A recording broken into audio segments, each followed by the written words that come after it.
We are racing in the Formula Winter Series for the second weekend. 1.3 seconds to lap. It does get a mighty run outside of the final corner.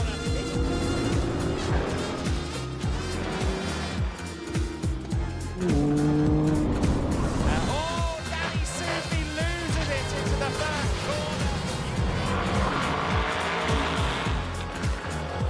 We are underway and racing in the GT Winter Series, but already.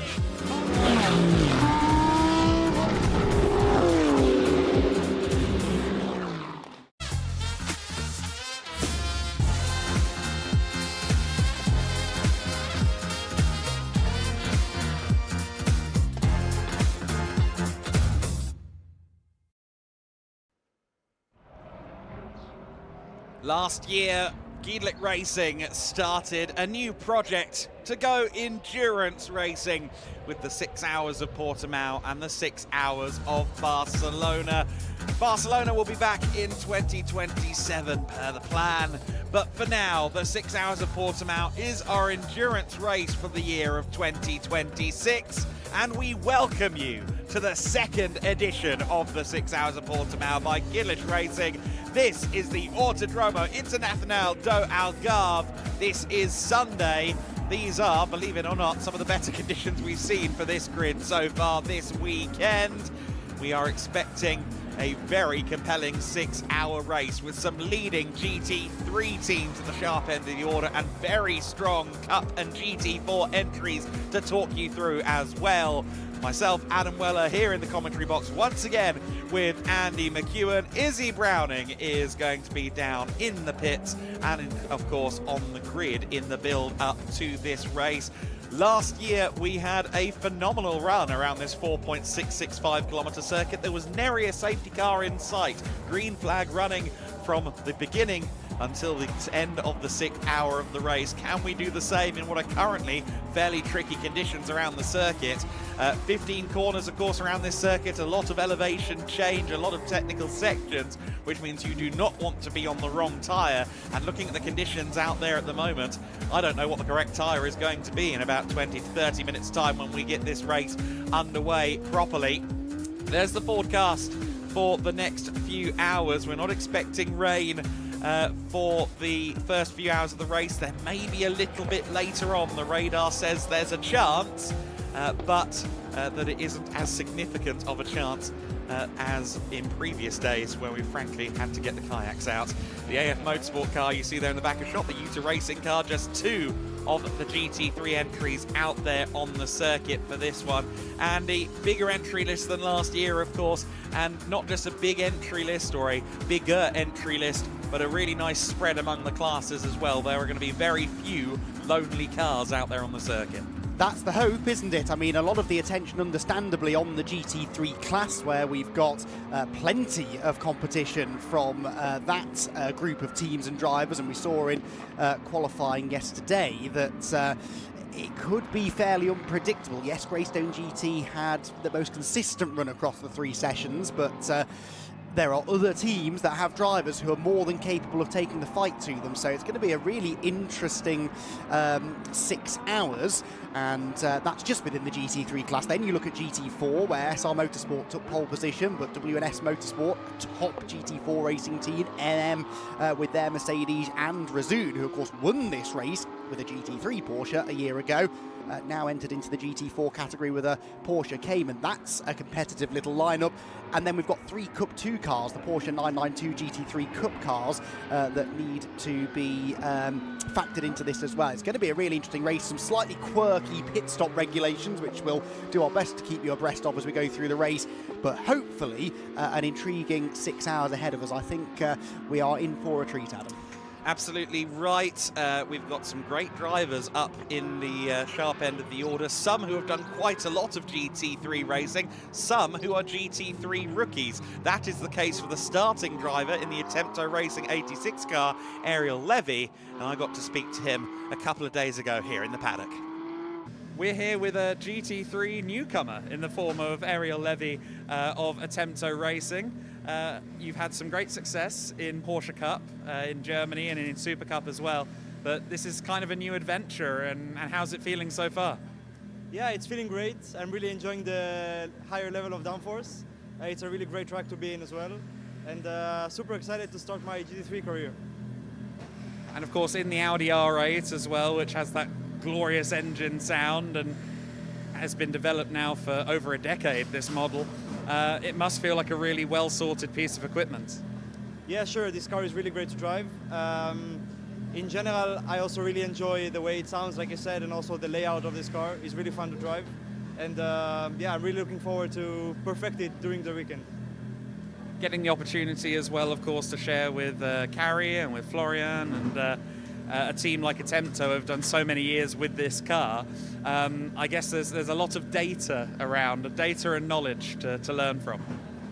Yeah, that's very true, but on the other hand, as a newcomer, we're really trying to be open-minded, and I'm really trying to find my own way.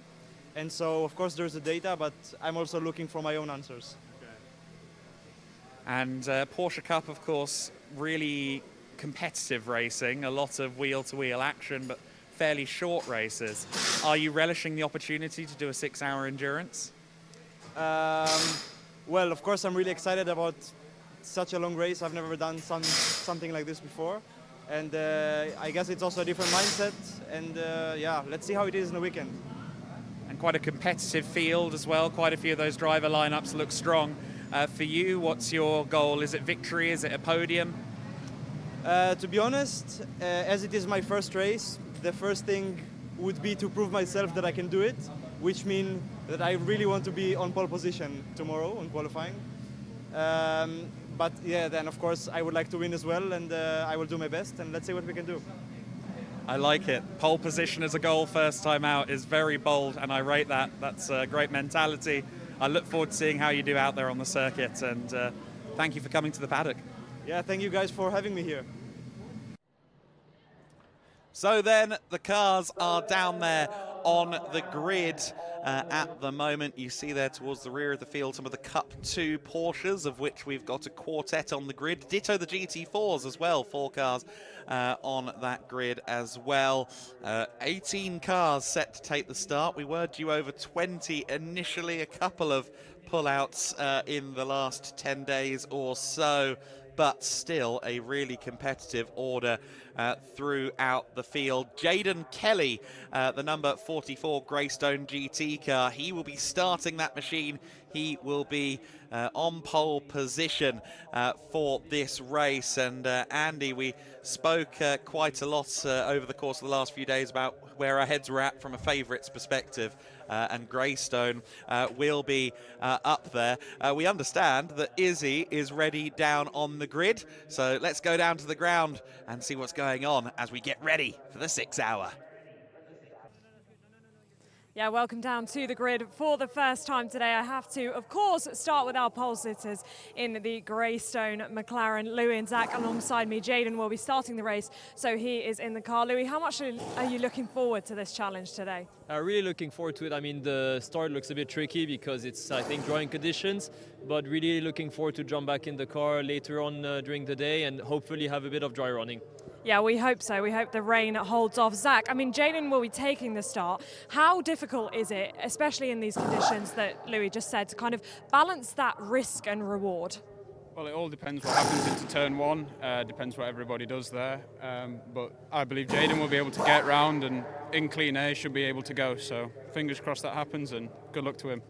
And in theory, I guess pole position should allow you to hopefully get out of whatever melee happens behind you, right? Yeah, he just needs to stay safe. Once again, it's a 6 hours race. It's long. We know that we have the package and the lineup to do good today. So once again, no risk, I think, in the first few laps, and then we'll see where we end up. What do you think the biggest challenge is going to be today? Just see what the weather's like, really. Hopefully it stays one or the other, but hopefully dry. All eyes on the sky. Good luck, boys. Back to you in commentary. Thank you very much, Izzy. You see there the distinctive gull wings on the 720S GT3. The McLaren, a very competitive package. We know this to be the case. Marcelo Ramirez will be alongside, of course, in that 28 car, the Team Motor Park machine. I wasn't quite sure whether it would be Mansell or Ramirez taking the start in that one, but I saw Christian with I think it was an espresso in hand on the pit wall about 15 minutes ago, which told me that no, I think he's not expecting an immediate adrenaline rush. Just get his caffeine up before the race gets started. Of course, we know Christian from a lot of single-seater experience, and we'll now see him, no doubt, thriving in GTs. One of many drivers yesterday, Andy, in conditions quite a lot like what we've got right now, was really attacking it, just throwing the car at a corner. It was fantastic to watch, wasn't it? Now, whether that turns out to be the best strategy when you're in the car potentially for an hour at a time is another matter, certainly from a tyre perspective. I feel like tyres, that's about all we've spoken about all season, let's be honest, so far. But it is, I'm afraid, going to be a big talking point here, isn't it? Because the sun is out. It's turning into quite a warm day. We are at, 20 to 11 local time here in Portimão, so it's only going to get warmer, in theory, over the next hour or so. We're not expecting rain until mid-afternoon, maybe, at which point tyres once again become a conversation starter. But right now, we're on a damp track that is going to dry out quite quickly. Now, the teams will have a loose strategy idea of what, in an ideal world, they will do with drivers and pit stops. Whether they can stick with that, of course, is another matter entirely. Well, you were just mentioning the Team Motor Park Mercedes, and you were just mentioning Christian Mansell. He is now catching up with Izzy on the grid.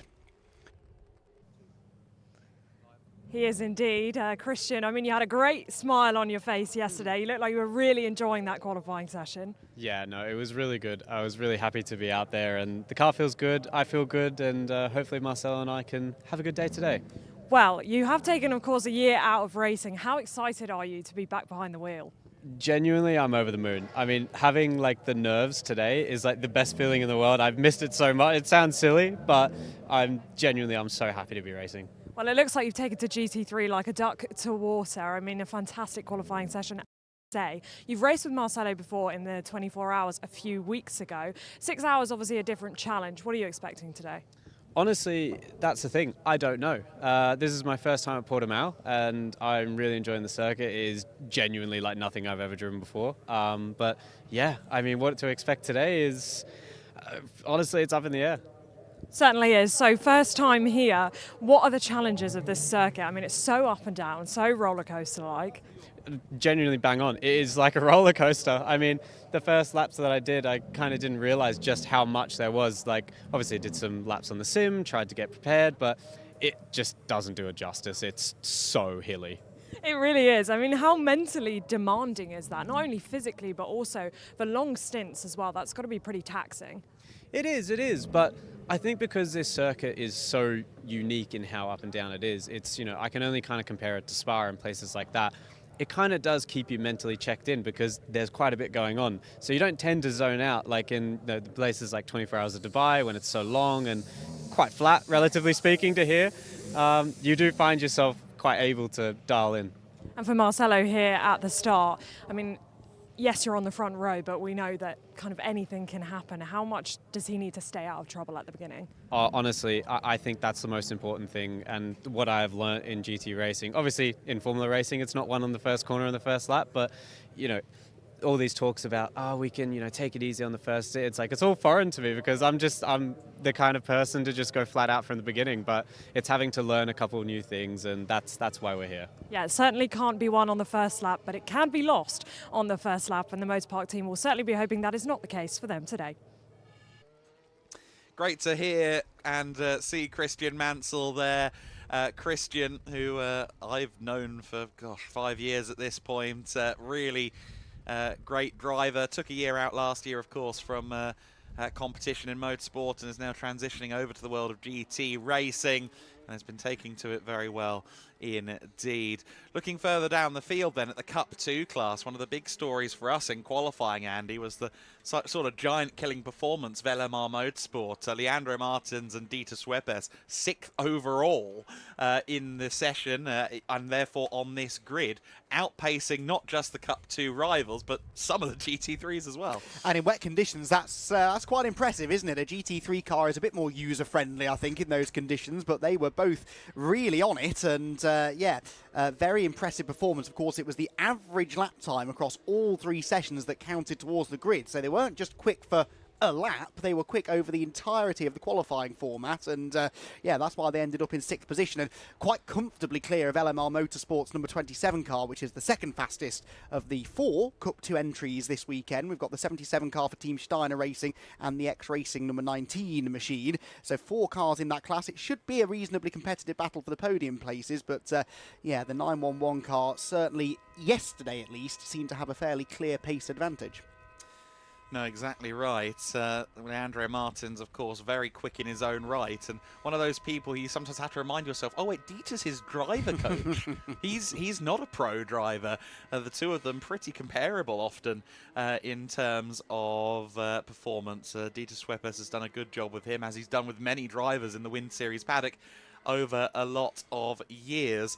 Of course, we heard from Ariel Levy a few moments ago on a pre-recorded interview, and he and Attempto Racing, there's a lot of interesting stories there as well with that driver lineup. Carrie Schreiner, of course, who we've seen here before in our paddock, and Florian Schulze, who certainly is almost part of the furniture at Attempto Racing. Yeah, exactly. Some familiar faces, and it's one of the great things about the 6-hour race that I enjoyed last year, is seeing drivers that we've used to be seeing maybe in the sprint formats coming in and having a go in the endurance, sometimes jumping into cars with each other, whereas they'd normally be competing against each other, and a completely different challenge this to the GT Winter Series sprint format that we have through the rest of the season. It's last year provided us with a very entertaining 6 hours, and I'm sure the drivers taking part will learn a lot today. I suspect they're going to have quite a few things thrown at them to contend with, and that means that we're going to be kept guessing, I think, for the duration of the 6 hours. I believe Izzy is down somewhere else on the grid now, somewhere in the region of Comtoyou Racing, I think, Izzy. Yeah, certainly am. It's great to welcome the Comtoyou team to for the 6 hours. I got Baudouin and Oliver alongside me. Baudouin, for you, well, first of all, welcome back to the Winter Series. Good to see you. We've had you before in a GT4, now a first race in a GT3. You're in at the deep end, aren't you, with the 6 hours? Yeah, first GT race for me, so I think I'm going to improve laps after laps. I'm here to train and learn the car. The goal is to didn't do mistake and mileage. Of course, if we can get on the podium at the end of the race, it's going to be the good job. I have some fast teammates, so we will do for it. Do you have the car and the lineup to win this? Yeah, I think so. I mean, it's 6 hours, a lot can happen. I mean, in the end, I'm just super happy to start this season with a 6-hour race. We just need the mile, and looking forward. Yeah, certainly are. We're looking forward to it as well. AJ will be starting. What was the feedback on the way to the grid? How's the track feeling out there? We tried to went on slicks, but he said that wasn't possible. So, and everybody, I think everybody's on wet now. So I think it's a good strategy to go on wet, and then we will. I think maybe for the second stint, the slick will be able to put on the car.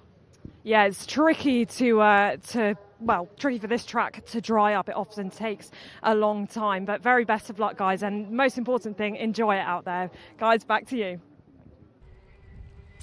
Thanks, Izzy. Yeah, well, there we go. Fighting talk from the Comtoyou Racing squad. They think they've got the lineup to win it, and they qualified reasonably well. 4th place, AJ Muss is the driver who's taking the start. By process of elimination, we can figure that out because his 2 teammates were standing there chatting with Izzy and looking rather more relaxed perhaps than AJ will be feeling. And again, that tricky topic of tyres comes up. Too wet for now for slicks, but they're likely to need those slicks before too much longer. And it's already a bit of a head scratcher when it comes to the pit stop regulations in this race, Adam, and you start throwing in changeable conditions and the teams are going to have to work overtime to make sure they're on the right side of that strategy. Yeah, exactly. So in brief, they must spend 35 minutes in the pits during the first 5.5 hours of the race. Now, the pits also includes the refueling area. That is at the end of the pit lane, just before pit exit. They can arc to the right and refuel. If they do go into the refueling area, they have to be in there for a minimum of 4 minutes. So you've got to factor that into the 35-minute total as well. They have to be very careful with how they manage this. It'll be interesting, of course, to see the philosophies. Last year we saw some drivers or some teams pitting almost every half hour. I remember Antonelli Motorsport last year, AKM, were doing that, just frequent, short, sharp pit stops. Others taking a much more stay out on track as long as we can approach. I think about 75, 80 minutes is about the maximum you can get away in most of the GT3 cars. Even 80 might be a bit optimistic. So we'll have to see how the approaches are. I've heard a fair few teams seem like they're going with the 1 hour per stint philosophy, but we'll wait and see how that one pans out. Let's go back down to Izzy. She's found someone else on the grid. Yes, welcome back down to the grid. We have just had the 5-minute board, so drivers and teams will be leaving the grid very shortly. But delighted to say I have a familiar face alongside me, and that is David Telenius, who competed in our 6 Hours of Barcelona last year. What brought you back, and how excited are you for this challenge? Anytime Schlitzolam will have me back, I'll come back. So I've been in their GT3 car, their GT4 car, and now I get in the GT2 car. So great opportunity. What's the difference between the cars? How much do you feel it around a track like this? The GT3 car is a serious commitment car. The GT4 car is a really nice car to drive, and this car, the GT2 car, is kind of like a GT4 car on steroids. So it's just a lot more power. It's a lot faster in a straight line, but about the cornering speeds are similar. And Kenneth is going to be starting in the GT2. I mean, he's also driving in the GT4. How tricky is that going to be for him? It's an adjustment, but it's probably easier to go from the GT2 to the GT4 than to go the other direction. So, yeah, I think he'll do well. Sure. And, of course, we are expecting potentially some weather at the end of the day. I mean, we've had weather. I'm not going to jinx it. I'm not going to jinx it, but we might have some weather. How challenging is that going to be? Well, around this place in the wet, once it gets wet, it's very slick. And I had my first laps here in the wet yesterday, so I'm still learning, and I think we'll all be learning. But it's the same for everybody, so everybody's got to deal with it. Absolutely so, and you've got 6 hours to learn as well. It's going to be a long race. How do you mentally prepare for something like this? You know, you just learn to roll with it. I try not to get too excited until just right before, and then I jump in and do what I got to do. So, love it. Roll with the punches and see what happens. Well, another very relaxed driver there, and David looking forward to his experience out on track, and yeah, again making the point that it's pretty tricky circuit this when it's wet, but he'll be hoping that by the time he jumps into the car those conditions will have changed quite significantly. Last minute preparations then, well, really should be complete now, because the 3-minute board has been shown, which means we're 3 minutes away from the green flag lap getting underway, the formation lap behind the pace car, and drivers now get that couple of minutes by themselves, peace and quiet, just to get themselves in the zone and prepare themselves for the 6 hours ahead. As the drivers were saying earlier on, you can't necessarily win the race. With Christian Mansell, wasn't it, making the point that you can't necessarily win the race in this opening stint. You definitely can use it. It's a cliche, yes, but it is true, especially in these conditions. Such a tricky first sequence of corners here at Portimão, isn't it, that it's very easy to trip over each other, particularly when it's a bit damp. No, exactly right. The first laps are going to be a tetchy business, and some of these GT3 cars, to your earlier point, yes, they are quite user-friendly, but also marginally wider tyres than the Cup 2 Porsches. They're also more downforce dependent, which does sometimes come at the expense of a bit of mechanical grip, which is all important in these wet conditions. I wouldn't be surprised if someone like a Leandro Martins, someone like a Josh Mason in the McLaren Artura Trophy Evo car, it wouldn't shock me if in the early stages of this race we see a little bit of GT3 undermining, let's say. Yeah, which, you know, the drivers have to factor in. If you are in the car for this opening stint and you've suddenly got, you know, cars from other classes surrounding you and coming past you, you might think, oh, I'm not going quickly enough, I need to push a bit harder, and that's all got to be factored in. And that's where the pro drivers, if for example Christian Mansell not taking the start, they need to be there to give a little bit of coaching and guidance to their less experienced drivers, I think, through this opening part of the race. Right, grid clearing, but down, I think now in the pit lane area is Izzy Browning. Izzy, what have you got for us? Well, the engine's just firing up, so we are going to head to this 6-hour race. We've come to the back of the grid. You can see the Resoon More Than Racing car. A great story that Adam will tell you about with Tegan Poles just managing to get into this race, but time for the 6 hours. And that looked an awful lot to me like a set of slicks on Daniel Drexel's car there. The yellow sidewall on the Pirelli P0s tends to denote slick tyres. Maybe I'm hallucinating, but it certainly looked a bit like we might be on slicks in that car. It's too early, I feel, but we'll wait and see. So, Jaden Kelly, Marcelo Ramirez will be our front row starters in this race. You see there the 1 minute board being held to the sky. We are moments away from going racing here in the 6 hours of Portimão. This will be a very compelling race. Again, the pit stops, 35 minutes in the pits between the moment the race begins and the half-hour to go marker. In order for it to count against that time, you have to be in for at least 90 seconds per stop. Jaden Kelly, the pole sitter, the only car to have a cumulative time under 2 minutes across the averages in qualifying. Marcelo Ramirez alongside him in the Team Motorpark number 28 Mercedes. The first time we've seen Team Motorpark in competitive action with us at Gedlich Racing. Amir Naran in third position on row number 2 of the grid. What can he do from there? What about AJ Muss as well, the American racer? Cowboy hat probably not in tow now in the cockpit. Helmet has been traded in instead. Let's see what he can do from 4th place. Ariel Levy in the Attempto Racing car after great campaigns previous in Porsche Cup racing. This is his first attempt at GT3, but he's got a familiar car next to him. It is a Porsche Cup car. Leandro Martins, LMR Motorsport from 6th on the grid. Pablo Beguera giving the start for E2P Racing, the Spanish outfit, joining us for this weekend in the 6 hour there alongside Andre Fernandez, the eponymous man of AF Motorsport in the 991.2 spec Porsche 911 GT3R. Josh Mason from 9th position in the sole Cup 3 McLaren Artura. The goal there will be to beat the Cup 2 cars. Nicolas Michelin will be in 10th position. The Italian racer heading the lineup for Utah Racing, the Lithuanian team from 10th on the grid in their Audi. 11th and 12th place, Kenneth Heyer starting the GT2 Mercedes. He's alongside Daniel Neumann for LMR Motorsport in 12th position. In 13th place, it will be the 111 car of Jemo Hartling, the GT4 pole sitter. He's alongside Max Kronberg for W&S Motorsport. In 15th position, it is Mario Pinazzo for the NM Racing team, always competitive in long distance races. Anders Steiner, the eponymous driver of Team Steiner Racing, starting that car. Cup 2 Porsche. Another Cup 2 entry, Peter Brunner for X Racing down in 17th on the grid. And the order completed by Daniel Drexel for Resoon More Than Racing. 18th and final on the grid for now. We've got 6 hours of racing ahead of us, Andy.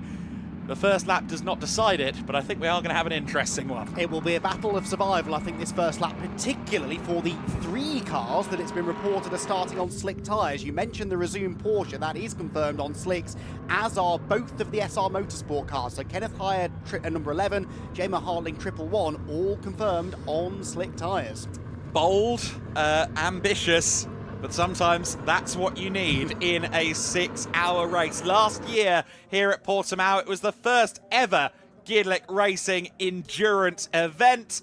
12 months on, we're back with a huge entry of international GT3 cars at the front of the field to consider, and a very strong grid overall. We are delighted to bring the noise once again to the 6 hours of Portimão. The second edition of the event begins right now. Let's go racing. Will it be Mercedes or McLaren on the run down to the first corner? Leandro Martins gets a good start in the Cup Porsche. Marcelo Ramirez, will he try and hold on around the outside of Jaden Kelly. Kelly sweeps into the early lead quite comfortably. Ramirez in second place. He looked like he was struggling a little bit in these conditions yesterday in qualifying. So for him, I think he needs to get the elbows out, especially with AJ Muss up his inside, the American racer, squirreling around in that Aston Martin. Of course, he denied wanting to start on the slick tyres. The team said yes, he said no, so he's on the wet. But you see there, Kenneth Heyer, he's limping around on the slick tyres, so that may have been a bit too early for him. Here comes Muss to the inside line, dives for second place. Kelly's just disappearing off at the front, but Ramirez is hauling himself to account in second. And Andre Fernandez from 8th on the grid to 4th in the AF Motorsport Porsche. Brilliantly confident on the start and right in this podium place battle already, although losing out there potentially to the Audi of Ariel Levy, which goes around the outside of him. Where is the grip? Well, not on the inside if you ask Andre Fernandez. Yellow flag at turns 7 and 8. They were the corners that we've just been through, so someone has had a moment. There is who it was. It was the 77 car, and that car driven by Anders Steiner in this opening stint. One of the Cup 2 Porsches with a quick loop. No obvious damage done though, thankfully. But yeah, some drivers immediately more switched on than others. Definitely Jaden Kelly looking comfortable, but so too on the initial start at least was Andre Fernandez and Ariel Levy, who is now attacking for third. Yeah, Levy thought he'd be exciting here in his first GT3 appearance, and sure enough, already making it for third place around the outside of AJ Muss. Marcelo Ramirez, therefore, is the next target. We see there Amir Naran getting a bit unsettled as well at the wheel of the Iron Lynx 108 car. Some more inter-class battles further back in the pack, but already drawing alongside for second place is Ariel Levy. He's got the inside line. That's not always the favoured line in these conditions around the first corner. Will Ramirez be brave enough? No, he decides at this early stage of the race should not be trying to go side by side, while Andre Fernandez does the polar opposite, tries to launch it to the inside of AJ Muss, and quite frankly that nearly ended in tears. Yes, that could have been disastrous, couldn't it? But I suppose if the general mindset among certainly the less experienced drivers is let's just survive this opening stint, there's always going to be somebody who sees that as an opportunity to take advantage and be a bit more aggressive and gain some ground, and I think Andre Fernandez very much of that mindset. I'm fascinated to see the pace set by Ariel Levy now that he's in clean air in that second position already, though. Jaden Kelly had a 3.8 second lead at the end of that opening lap, so will that continue to grow now that the Audi is into second spot? Yeah, that's going to be the question. To circle back to those that started on slicks, Drexel and Heyer at the rear in the field.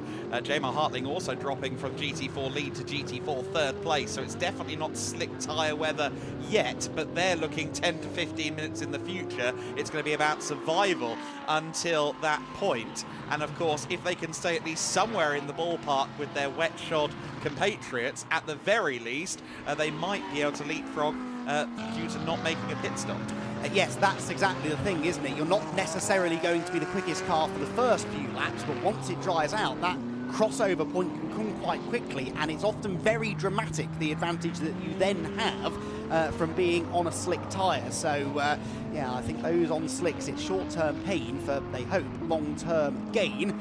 We'll have to wait and see whether that pays off. We ride on board then with the Mercedes. This is the Iron Lynx car, isn't it? Amir Naran in 6th position, lost a spot on the opening lap, and now under threat from Pablo Buguera in his Aston Martin right behind. We pitch the Mercedes into the final corner.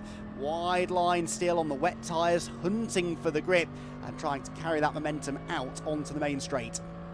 Yeah, we're riding on board then with that 108 car, as you said. We'll be crossing the line this time in 6th position. How far back is Buguera? Answer is about 0.6 of a second, so they're having a nice little scrap as well. Of course, both Mercedes-powered cars in essence. The Aston Martin powered by a 4-litre turbo V8 from the Mercedes-AMG camp, whereas the AMG still has the old engine, the 6.2-litre naturally aspirated V8 engine. So even though they are broadly similar front-engine GT cars, even with an engine emanating from the same place, there is a little bit of difference in the drivability, especially in these conditions. I suspect the naturally aspirated car is that little bit more comfortable. Yes, you would imagine so, wouldn't you? Move attempted here at the inside by the GT3 Audi. That was close to calamity. Nicolas Michelin in the Comtoyou Racing Audi trying to get past Leandro Martin's Cup 2 leading Porsche, which was well and truly on its toes on the initial start. The start, by the way, under investigation. Doesn't necessarily mean that a penalty is incoming, but there was something that caught the attention of race direction, and they want to just take a closer look at what went on at the start of the race. And hopefully, as I said, no penalties will be dished out. Leandro Martin's then hanging on to what is 8th position overall, and keeping the last of the GT3 cars at bay for now.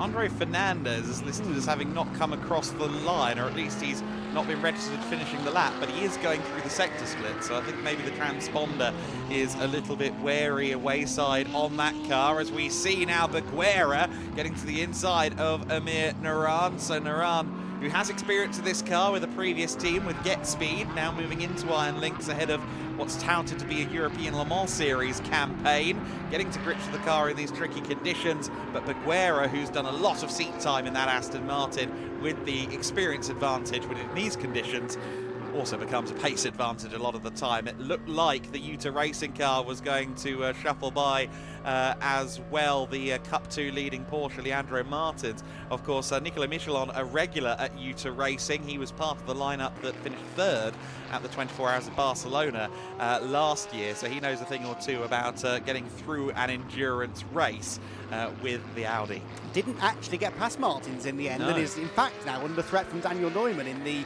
LMR Motorsport Porsche, second in Cup 2, the blue Porsche with the green stripe, and he is catching now this pair. So as Martins and Michelin battle, they are, well, certainly Martins lead in the class, is coming under increasing threat. There is Kenneth Heyer then on the slick-shod GT2 Mercedes.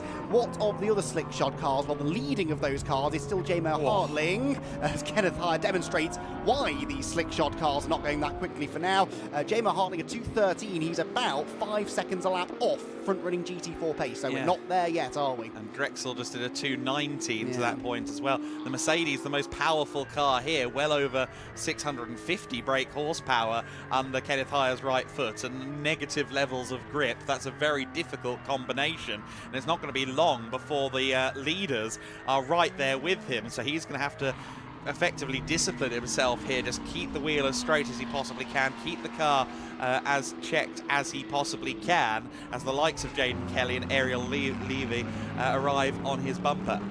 This then the Cup 2 battle, so we have now had the move, haven't we? Michelin ahead of Martins, and that has delayed Leandro Martins, and Daniel Neumann now on his tail. So this is a genuine battle for class lead. Michelin, spurred on by that move, is actually having a little go at Amir Naran ahead to try and move up into 7th place overall and 7th place in class. So 2 battles going on, 2 GT3 cars, followed by 2 Cup 2 Porsches. And Leandro Martins, who was so racy at the start of the race, all of a sudden looks maybe a little bit shaky in the lead of Cup 2. There'll be an element of tyre preservation going on here. Some drivers will be more concerned about that than others maybe, as they try to manage the wet tyres on an ever-drying road. But for now, Martins hangs on. We ride on once more then, ride on board once more with the Iron Lynx Mercedes. Amir Naran is our guide. Turn our attention back to the Cup 2 cars then, who are nose to tail now through the first corner. Leandro Martins look really hunting around for the grip and not really finding it. Daniel Neumann now on his tail, and in fact looking to the inside into turn 3. This for the Cup 2 lead. Leandro Martin's pace has evaporated strangely, and he has now lost the lead. Daniel Neumann through at turn 3. That is not something that I would have anticipated at the start of this race, but perhaps that was silly of me, given we know Daniel, of course, a race-winning driver, a championship-winning driver in Brazil in Porsche competition, and will be running here later this year in the Porsche Endurance and Porsche Carrera Cup Brazil, which will be a continued venture for them. They make the trip across the Atlantic, I think probably the only national series that makes that voyage across the Atlantic Ocean, but Leandro Martins won't take that. The LMR is him, Leandro Martins Racing. He's going to surely be the top car in his own lineup. Well, he would like to be, but might not be the easiest things for him to achieve right now. Daniel looks the more comfortable of the two right now, but again, is he taking a bit too much out of the wet weather tyres on that number 27 Porsche? We'll have to wait and see. For now, he's actually chasing after the GT3 pair ahead, Naran and Michelin, who are dicing still over 7th position. So some good battles going on here. GT4 Max Kronberg still lead from Mario Pinazzo in the Mercedes, 3 seconds between those two. And it's 6.8 seconds now. Jaden Kelly back to Ariel Levy. So this is the closest battle for a class lead at this point. And pretty competitive stuff. Leandro Martins, I think now that he's got another Cup 2 car to follow, perhaps is starting to get back in the zone. He's not being dropped by Daniel, is he, at this point? Look at this, a huge bulletin has come through. Drive-through penalties for Team Motorparks 28, the 007 Comtoyou Racing car, the 911 LMR Motorsport Cup Porsche, the 17 AF Motorsport car of Andre Fernandez, Utah Racing's Audi on screen, the 27 LMR car as well, the 77 Team Steiner Racing entry, and the 70 Razoon car. Yes, it would have been more efficient to tell you which cars don't have a drive-through, but I think that's incorrect starting position. Yes, for all of them, incorrect starting position, as we see Utah Racing's Nicolas Michelon get past their Amir Naran for 7th place. Well, it was exactly half the grid, because that's the entirety of the even numbers, the outside line. Okay. I reckon they didn't drive through the grid markings as they were supposed to, so the whole of that outside line have been given a drive-through penalty. That is something I can honestly say I've never seen before, but you can't accuse race control of not being consistent. No, exactly right. I mean, I saw it, and it was done with such conviction that I thought, well, I might be wrong. I'm not going to reference the grid slots just in case I've misinterpreted. But no, yeah, you're quite right. It was one entire side of the grid that's been told off. The first to serve the drive-through is Anders Steiner in the 77 Porsche, but half the field has got this drive-through penalty, and that is going to rather murk up the order. Some of the GT3s are going to drop back through. Yeah, exactly that. So this will really mix things up. It does not affect your race leader, though, because Greystone GT were on the inside, obviously, pole position, and they will be absolutely fine with that. Big slide there coming out of the penultimate corner. We're riding on board here with the AJ Muss Aston Martin, and the Mercedes ahead of Marcelo Ramirez was heading into the pit lane to serve the drive-through penalty, and that nearly ended in disaster. AJ Muss, though, was certainly applying pressure to the Mercedes driver up to that point, and he'll be quite happy now that he's been gifted some clean air. AJ Muss is an adrenaline junkie. He went from World Championship and Olympic level snowboarding to skydiving and car racing. I guarantee you that still caught his attention and raised his heartbeat a little bit. These are rather more expensive than snowboards. The Aston Martin Vantage GT3 Evo. Great to see Comtoyou Racing back with us again, having previously appeared in a couple of the GT Win Series rounds. This is their first time in the 6 hour, and of course we know what they can do in an endurance format back in 2024. Goodness me, AJ Muss getting crossed up there at turn 5, just asking the car to turn in. The rear did not agree to the terms, unfortunately. But yeah, Comtoyou Racing, of course, responsible for the first Aston Martin win at the Spa 24 Hours since 1948 back in 2024. Let's see if they can claim a first Aston Martin win at the 6 Hours of Portimão. So that Cup 2 battle gets put on ice for a moment as well, doesn't it? Because Leandro Martins was given a penalty, but of course Daniel Neumann also has a penalty, actually, doesn't he? Yeah, they were both on the outside line of the grid. So actually a temporary truce called between the two of them, but Daniel will be in to serve his drive-through momentarily. They've got a few laps, of course, in which to serve that penalty. And they can't do anything else to the car whilst they're in there, so no ideas of swapping over to slick tyres, for example. They'll have to make a separate journey into pit lane to do that. So 5 of the 1, 2, 3, 4, 5, 6, 7, 8, 9 cars that have penalties to serve have done so. Many of the rest, I suspect, we'll see in this time. Yeah, absolutely right. Of course, I think in the eyes of many, Marcelo Ramirez will owe an explanation and perhaps a cold beverage to a few of the other drivers behind him, because he was at the front of that queue of cars, led everyone else astray.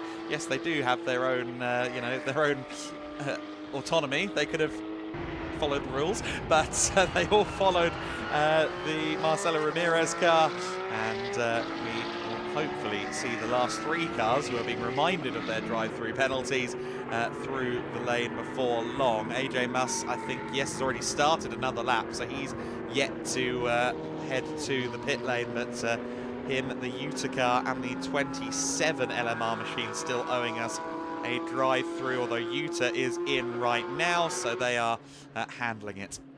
Indeed so. So Nicolas Michelin in the pit lane will come out somewhere in the region of this battle we're watching on track, I suspect. That is Kenneth Heyer, of course, being lapped by this lot because he is still struggling around on those slick tyres. What speed are we getting out of Jamar Hartley, who I think is still the leading slick-shod car? We'll get to that in a moment because Kenneth Heyer suddenly found himself under real attack then from two cars going quite a bit quicker than him. A 2:09.1 for Jamar Hartley last time was a personal best. He's almost now onto the sort of pace the GT4 leaders are doing, but he's lost so much time already.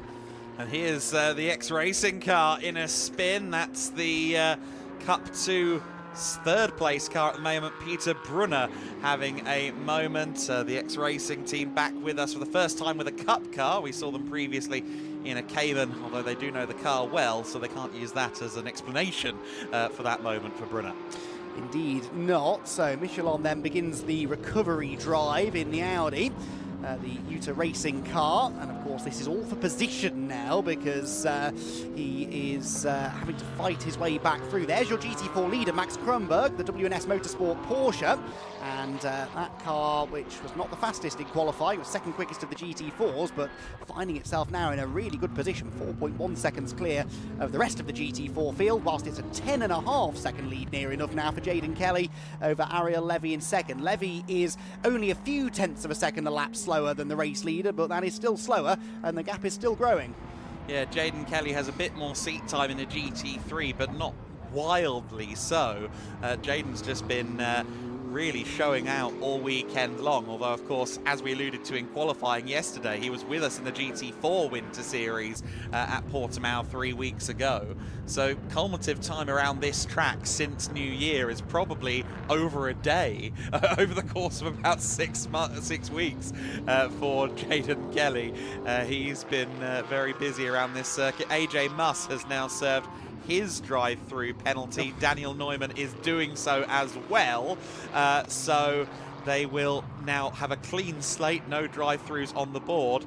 And I think we were rather expecting AJ Muss to perform the undercut on Marcelo Ramirez, but Ramirez just snuck through there. It's almost exactly where they were, I think, in relation to each other before those drive-throughs were served. They're just a little bit further down the order as a result, although I suppose with half of the grid also serving penalties, they maybe haven't lost quite as much as you might expect. I think Ramirez is 5th, isn't he? Yeah, so Ramirez, who was the highest placed of the drivers to be handed a penalty, drops from 3rd to 5th only, but of course now the best part of a minute off the race lead. So that is, 58 seconds back from Jaden Kelly, even over the next 5 hours and 42 seconds. That is going to be very difficult to regain without a safety car, but one could argue there's more chance of a safety car this year compared to 12 months ago, just because of the bigger lineup, the changeable conditions that we've got.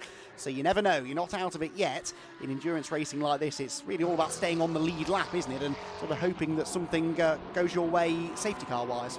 No, absolutely right, and there are some drivers or some teams who have put their hot shoe in the car now, some with their fastest driver still to come. An unfortunate bulletin on race control right now. Number 71 under investigation for speeding in the pit lane, and that would have been while serving a drive-through penalty. The slam dunk double-decker drive-through is an unfortunate thing to achieve, but unfortunately, as the old adage goes, if it's something like speeding in the pit lane, it's usually a pretty cut and dry investigation. Yes, it's quite often we see that, isn't it? Drivers a bit frustrated that they've been given the penalty in the first place. Make a bit of a miscalculation on the speed limit lines in pit lane, so we'll see. It's under investigation for now as opposed to a definite penalty, but that is normally fairly cut and dry, isn't it? Either you were speeding or you weren't, and there's normally a pretty good way of proving that.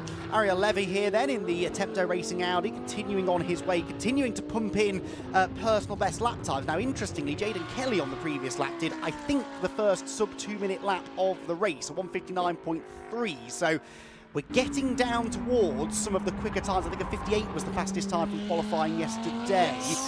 And it still wasn't quite ready for slick tyres at that point. So that tells me those who started on slicks really were a little bit ahead of that one, weren't they? A bit too bold a choice, maybe. Based on what we saw yesterday in similar temperatures, we are 15 to 20 minutes away still, really, from slick conditions. So it was, I see the logic. I may have made the roll of the dice too, but no, I think not quite the right call on this occasion as Andre Fernandez and Michelin go side by side. Michelin snuck through a couple of corners ago. Andre Fernandez retaliates in kind, but doesn't get brilliant traction there up the hill through turn 6. So Michelin still on his back, and of course they've both got Josh Mason up ahead, who's not going to have the downforce of the two GT3 cars. So around some of these corners he might stifle things a bit. Michelin to the inside line.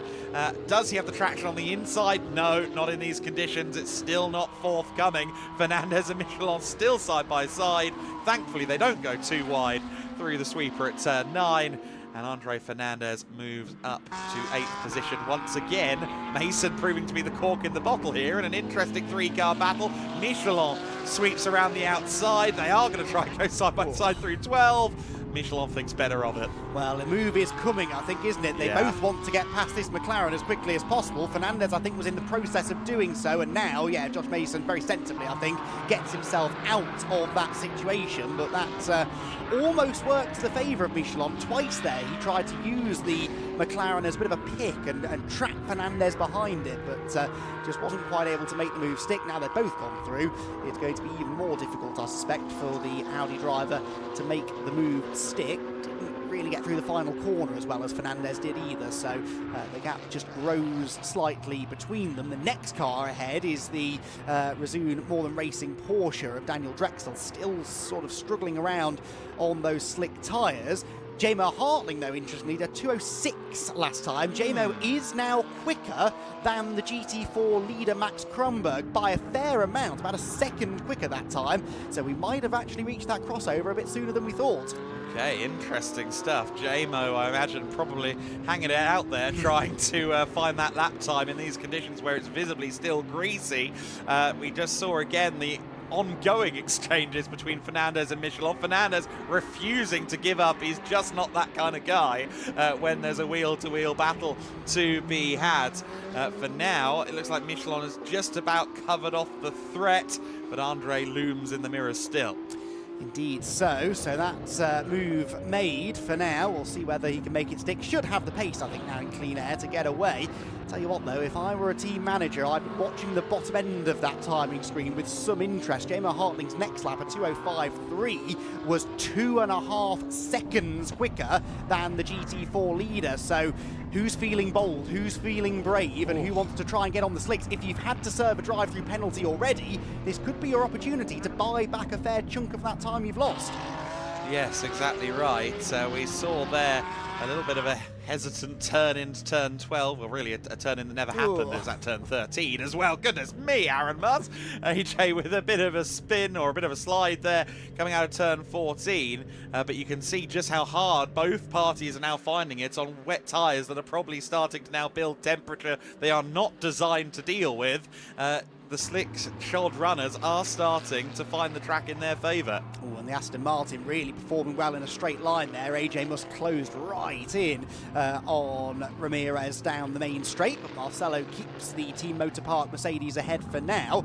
This battle going on now over a minute adrift of the race leaders, so they really do need to try and get that time back if they can. And without a safety car, you're going to have to maybe get a bit inventive with your strategy. We ride on board with AJ Must, tighter line through turn 4 there than Ramirez, and you can see the effect that had on corner exit. Mercedes got off the turn better and is out of striking range now as we approach the big braking zone into turn 5, except AJ Must just didn't brake really until a good second or so after the Mercedes did, and nearly collided with the back of it as a result. Did well to avoid contact there, but even more time lost is the net result. Exactly right. It's worth noting as well that the battle between the GT4 top two is closing in. Still 5 seconds between them, but Mario Pignazzo took half a second out of Max Kronberg on the previous tour of the circuit. So the top two there, WNS Motorsport NM Racing team, at fairly close quarters. These two teams race each other quite often around the European GT4 scene, so very familiar with one another. Yeah, 5 seconds and possibly still coming down. Yes, and J-Mo Hartling 6.6 seconds back, but lapping now 4 seconds quicker than the class leader, so it won't be long, I think, before SR Motorsport by Schnitzelau have the class lead back in GT4. That, I said the crossover would come quite suddenly and quite dramatically, and it most certainly has. There is J-Mo Hartling, and you can see him wrestling the Mercedes around, but the slick tyres have switched on, finally, and he is now really reaping the benefits of that. He was 6.6 seconds back from Pinazzo at the start of the lap. Well, in Sector 1 alone, he was a second quicker. Sector 2 ends up towards the top of the hill here. We'll get a time through now. He's another 3/4 of a second quicker. So over the next 3 laps or so, I think this car is going to start making some places up quite quickly. Yeah, exactly. It was in some circles considered to be a potential walk-off victory, the J-Mo Hartling & Co. Machine. The SR Motorsport by Schnitzelau car, of course, J-Mo and Enrico Ferderer included in that lineup, the pairing that took the GT4 Germany overall title last year. Also Cedric Fuchs, who took the rookie title in that class last year, and then experienced hands like David Valinius and Kenneth High are also expected in the machine. But they are having to fight from underneath at the moment, and that is, of course, because of the decision to start the car on slicks, a decision that is now, at long last, coming good, and there will be a wry smile on J-Mo's face as he watches his fellow Mercedes driver fall ever more into his clutches. And catching him, the overall race leader, Jaden Kelly, who, conversely, is still setting fastest laps of the race, even on fairly worn-out wet tyres, so he's in no real hurry to come in and change those tyres just yet. But it might not be the easiest of overtakes, actually, to get past the GT4 Mercedes, which is now going so quickly. This battle continuing, by the way, AJ Muss and Marcelo Ramirez, half a second only between them. They're the 2 closest cars on track at the moment as far as positional battles are concerned. And they are closing in, are they not? Yes, they are, on Amir Naran in the Iron Lynx Mercedes. So this is 4th, 5th and 6th places, getting themselves together quite rapidly as well. Yeah, absolutely right. Here is the SR Mercedes. J-Mo will be hoping that the overall leading McLaren of Jaden Kelly burns a path through the rainforest and allows him to move forward and past. The experienced driver, Mario Pignazzo, I say experienced, that's actually a bit of a misnomer because he's quite new. He has, though, done some miles here at Portimão. To the inside line goes J-Mo, and you can see Pignazzo visibly fighting the car, but J-Mo too far to the inside there, ate up the curb and had to be careful, of course, on the paint on his slicks. Yeah, that's the age-old problem of overtaking on slick tyres on a still slightly damp track. The racing line is dry. That's where your slick tyres work, but if you go off that, it gets very treacherous. That nearly ended in tears for J-Mo Hartling. A big slide through the left-hand, and now he goes to what is visibly the drier line on the outside, and look at the mid-corner speed advantage he has. He drives right around the outside of Pignazzo, and in the end made it look quite easy. It wasn't easy, I can assure you, because that car is dancing around, and the slightest touch of a damp patch could have it rotating quickly, but he's made the move and now sets off after the leader, except he doesn't, because Max Kronberg is in. So WNS have seen the progress being made by the SR Mercedes, and they, I have to assume, have decided to pull the pin and pit for slicks. Yeah, that would have to be the call, surely. Max Kronberg in, as you said, as we approach the half-hour marker, and we get a look here at Muss once again on Marcelo Ramirez, and the slightest exchange of carbon fibre, a little bit of aero advantage taken away from the Aston Martin, and here's the Cup 2 lead battle. There's been a change of position there. Josh Mason has fallen behind both Porsches, and Neumann has lost the lead in the Cup 2 class to Leandro Martin. So Leandro, we thought it was peculiar he was falling back. That's what we're more familiar with. Yes, maybe he was just looking after the tyres a little bit. Maybe it was that experience that just starting to show, but he's got the class lead back away, and 9th position overall goes his way too. And so Cup 2 changes hands once again for what, the 3rd time in this race, and we're not even quite half an hour in. Interesting little thing I've just spotted on the timing screen is a purple first sector for Nicolas Michelin in the Utah Racing Audi, faster than anything Jaden Kelly has managed first so far even, so he is starting now to find his feet a little bit as well. Of course, lost time with the drive-through penalty, but showing that the Utah Audi has some pace in it as well. Levy, to his credit, has sort of pegged back Jaden Kelly's advantage slightly. That's hovering around 13 seconds at the front of the pack. So tyres now once again start to become the big talking point. Do you try and hang on and look after the wet tyres and save yourself perhaps an unnecessary pit stop, or do you do what others are choosing to do and get those slick tyres on at the first opportunity? Yeah, that's the question. Max Kronberg, at least we assume it's still Max Kronberg, now in the fueling area as well, which tells me that was maybe a planned half-hour stop for W&S that they need to fill the car up. Meanwhile, we ride on board there briefly with AJ Muss as the Mercedes exchange positions. Amir Naran decides discretion the better part of valor in the first half hour or so of the race, I believe. Allows Ramirez and Muss to go by. Now Muss will once again have the task of keeping up with the Mexican racer, which he's not yet been able to find a way past. It's been a really interesting scrap pre and post drive-through penalty for both parties, but I think Amir Naran recognising that maybe he didn't have a dog in the fight right now.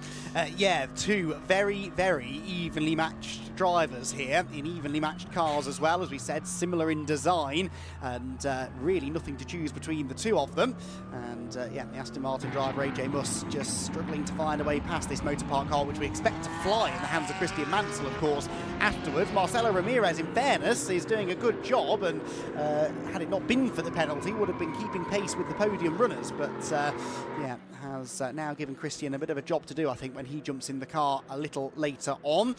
Up over the rise they go across the timing line. Jaden Kelly, by the way, has just done another fastest lap of the race, a 58.1, so that's about the quickest lap we've seen in the last 2 days for a GT car around this circuit, a 58.1. Very rapid indeed, as AJ Muss gets it all wrong under braking for turn 1 and loses any ground that he'd made up over the last few laps. Yeah, absolutely, and it's worth noting as well, you say just did that lap, but he's over a minute clear of this battle, a minute and 15 clear of 4th and 5th place.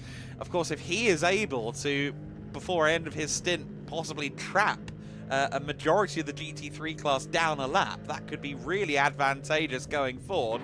We saw that the W&S Motorsport car of Max Kronberg pulled up in the refueling area, which might be a cause for alarm, but no, it's only just ticked over 4 minutes that he's been in the fueling area, I believe. So Kronberg has to be in there for 4 minutes if they choose to go into the refueling area. It has to be a 4-minute trip.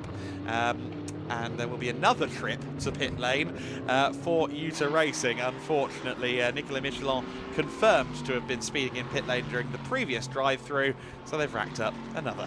And he just set another purple first sector, so that's a real shame, because Michelin's got serious pace on track, and the Audi seemingly now starting to come into its own, but will lose a lot more time than he's currently gaining on track by that extra visit to the pit lane as AJ Muss sort of slaloms his way out of the left-hander as he tries once again to get on terms with Marcelo Ramirez's Mercedes.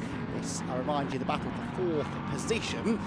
They are being fractionally quicker than Pablo Boguera ahead, but not massively so. 10 seconds or so they are back from a podium place. Meanwhile, out on the circuits, I think Daniel Drexel is about to go a lap down on J-Mo Hartling, which is quite an interesting note, because of course they both started on slicks. I think the Porsche's not quite been as comfortable on the slick tyres as the Mercedes. The Mercedes I typically expect to not do quite as well in the rain compared to the Porsche, but of course then you add slicks to the conundrum and maybe that picture changes. Yeah, absolutely so. AJ Muss, my word. That was a big jump over the curb through turn 2. He's certainly not driving with a huge amount of mechanical sympathy in mind here, is he? He wants to get past the Mercedes, and he's going to do almost everything he can to do it. He's already shed a little bit of carbon fibre from the right front corner of the Comtoyou Racing Aston Martin, and that little hop over the curves won't have done the tyres or the suspension any good. He looks quicker in certain parts of the track than the Mercedes, doesn't he? But just can't really make that move. The Utah Racing Audi back out of the pit lane again. That's its drive-through penalty served. And that is a spin for the other Aston Martin, the number 90 car then, pointing the wrong way and rejoining right in front of that battle. That is Pablo Baguera, the third placed man. I said that these two were catching him slowly, well they've caught him quite a bit more quickly on this lap. Absolutely right. So that's suddenly a whole new dimension added to this battle. Baguera will be very aware of who is now behind him, and Ramirez will be wishing desperately that he could focus forward, but AJ Muss is not going to let him do that by any stretch of the imagination. I'd say it's very Larry driving from AJ in this stint, to your point, Andy. And yeah, clearly a very determined drive, but he does need to keep the car safe for everybody else. Indeed so. Defensive line there for Ramirez. Now that's going to slow him down on the exit. Where can AJ Muss go though? Is there a gap on the outside? There is. The Aston Martin keeps on coming. Ramirez, I don't think is fully aware that he's there, but AJ Muss is very much there. He's on the grippier line, and I think the next time we see an external shot, the Aston Martin will be ahead. It is. So finally, AJ Muss with a really good move, in fairness there. He just about picked his way around the outside of the Mercedes and now sets his sights on the similar Aston Martin ahead for third position. Interesting little point, by the way, out in front. Last time by, for I think the first time in this race, Ariel Levy was quicker than Jaden Kelly by about half a second or so, and was quicker in the first sector on the next lap. So a slight shift in dynamic maybe between the top two. They are 16 seconds nearly apart, so it's not a major concern for Jaden Kelly, but it all continues to change. AJ Muss making progress, and Ariel Levy really coming into his own. Yeah, absolutely right. And both of the parties that Levy has to hand the car over to, be it Carrie Schreiner, be it Florian Schulze, both have a lot of seat time in the Audi. And again, in these transitional moments in the race in terms of the track conditions, that experience, that knowledge is a vital tool to have. If you're familiarizing yourself with the car in these conditions, it's a nightmare. If it's a car you've been driving for years, it's still not great, but at least you kind of know what to expect. Yeah, well, you're learning with every corner, aren't you? You never really know how much grip you're going to have into every braking zone and every turning point, so any familiarity you can add to that equation is definitely going to be a benefit, isn't it? There is the Team Steiner Racing Porsche, Anders Steiner at the wheel, third place in Cup 2, and getting away quite handsomely now from Peter Brunner, who is the fourth place Cup 2 car, a couple of seconds quicker than Peter last time. There is the X-Racing machine, fourth of the Cup 2 entrants, had that spin a little bit earlier on, and has again potentially now had the best of those wet Pirelli tyres. Climbs up the hill, we ride on board with him. Any fishtailing coming off the corner? Well, no, but in fairness, he was being very gentle with his right foot there, wasn't he? And with good reason. I think they're all fairly grip limited at this point. Yeah, very much so. The rear-engine Porsche as well, with that weight on the back, may chew up its rear tyres a little bit quicker as the wet tyres continue to fall away. There's been a shift of position. Third place now with AJ Muss. He was braver there on the downhill braking zone into the first corner. Baguera letting him have the position. So for the first time in the race, the Comtoyou Aston is now up into the podium places. AJ Muss is rather aggressive approach to the stint, at least in terms of on-track position, is paying off. Yes, third position then he sits, over a minute still adrift of the race leader, but going reasonably quickly. There is the SR Mercedes of Jamar Hartling, which now leads in GT4, incidentally, after the pit stop for the WNS car, which has come out right behind it. So we believe these two cars both on slick tyres, but there are laps, plural, between them because of the nearly 6 minutes that the Porsche has spent in the pit lane. It is Max Kronberg still at the wheel of the WNS car, so no driver change, but he, I have to assume, has had a tyre change and is just sort of getting used to what grip level the slick tyres are giving him. Yeah, yellow sidewalls on that car. He is now on the slick tyres. It'll still be a little bit treacherous and greasy, especially if you have had the wets on the car so far. It'll be a different experience, a different feel at the cockpit. I'm interested as well in quite where these cars sit from a setup perspective. They have been running around in the wet for pretty much the entire duration of the event. So in terms of dry weather data, they haven't really got much recent to work from. All of these teams have run these cars before, of course. They know what to do, but how much of a dry setup did they actually dial in, given where we were, given most of them started on wet tyres, and we're not sure that we're going to be completely free of rain for the latter half of the race.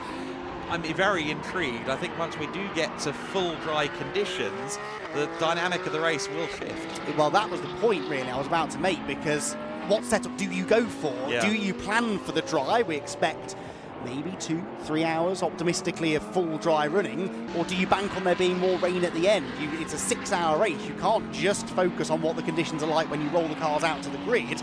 You've got to make decisions that are going to work over the course of the race. Now, in reality, what most teams did probably was a sort of halfway house, make the car comfortable to drive, but potentially sacrificing some ultimate speed in the drive. There is a team that's gone with a different approach, though. They could be now heading into the part of the race where they benefit. Yes, I'm sure it may well become clear if and when that starts to rear its head. Into turn 5, caught a damp patch there, I think, as he was hitting the brakes, but the point I was about to make about the Porsches is that we mentioned earlier on that Drexel seemed to be struggling on those slick tyres. Of course, his tyres are fully warmed up now, whereas Kronberg is still getting them into their ideal operating window and still presumably learning exactly what grip he's got from them. That being said, Drexel had a moment at turn 5 and fell back behind Josh Mason there briefly, rounds him up again around the outside at turn 7, and tries to get his head down and head off after the WNS car ahead. Drexel is a couple of laps ahead of Kronberg at the moment, but of course still in a way owes us that first proper pit stop. Speaking of first proper pit stops, Pablo Boguera is in for what I can assume will be E2P Racing's planned first visit to the pit road.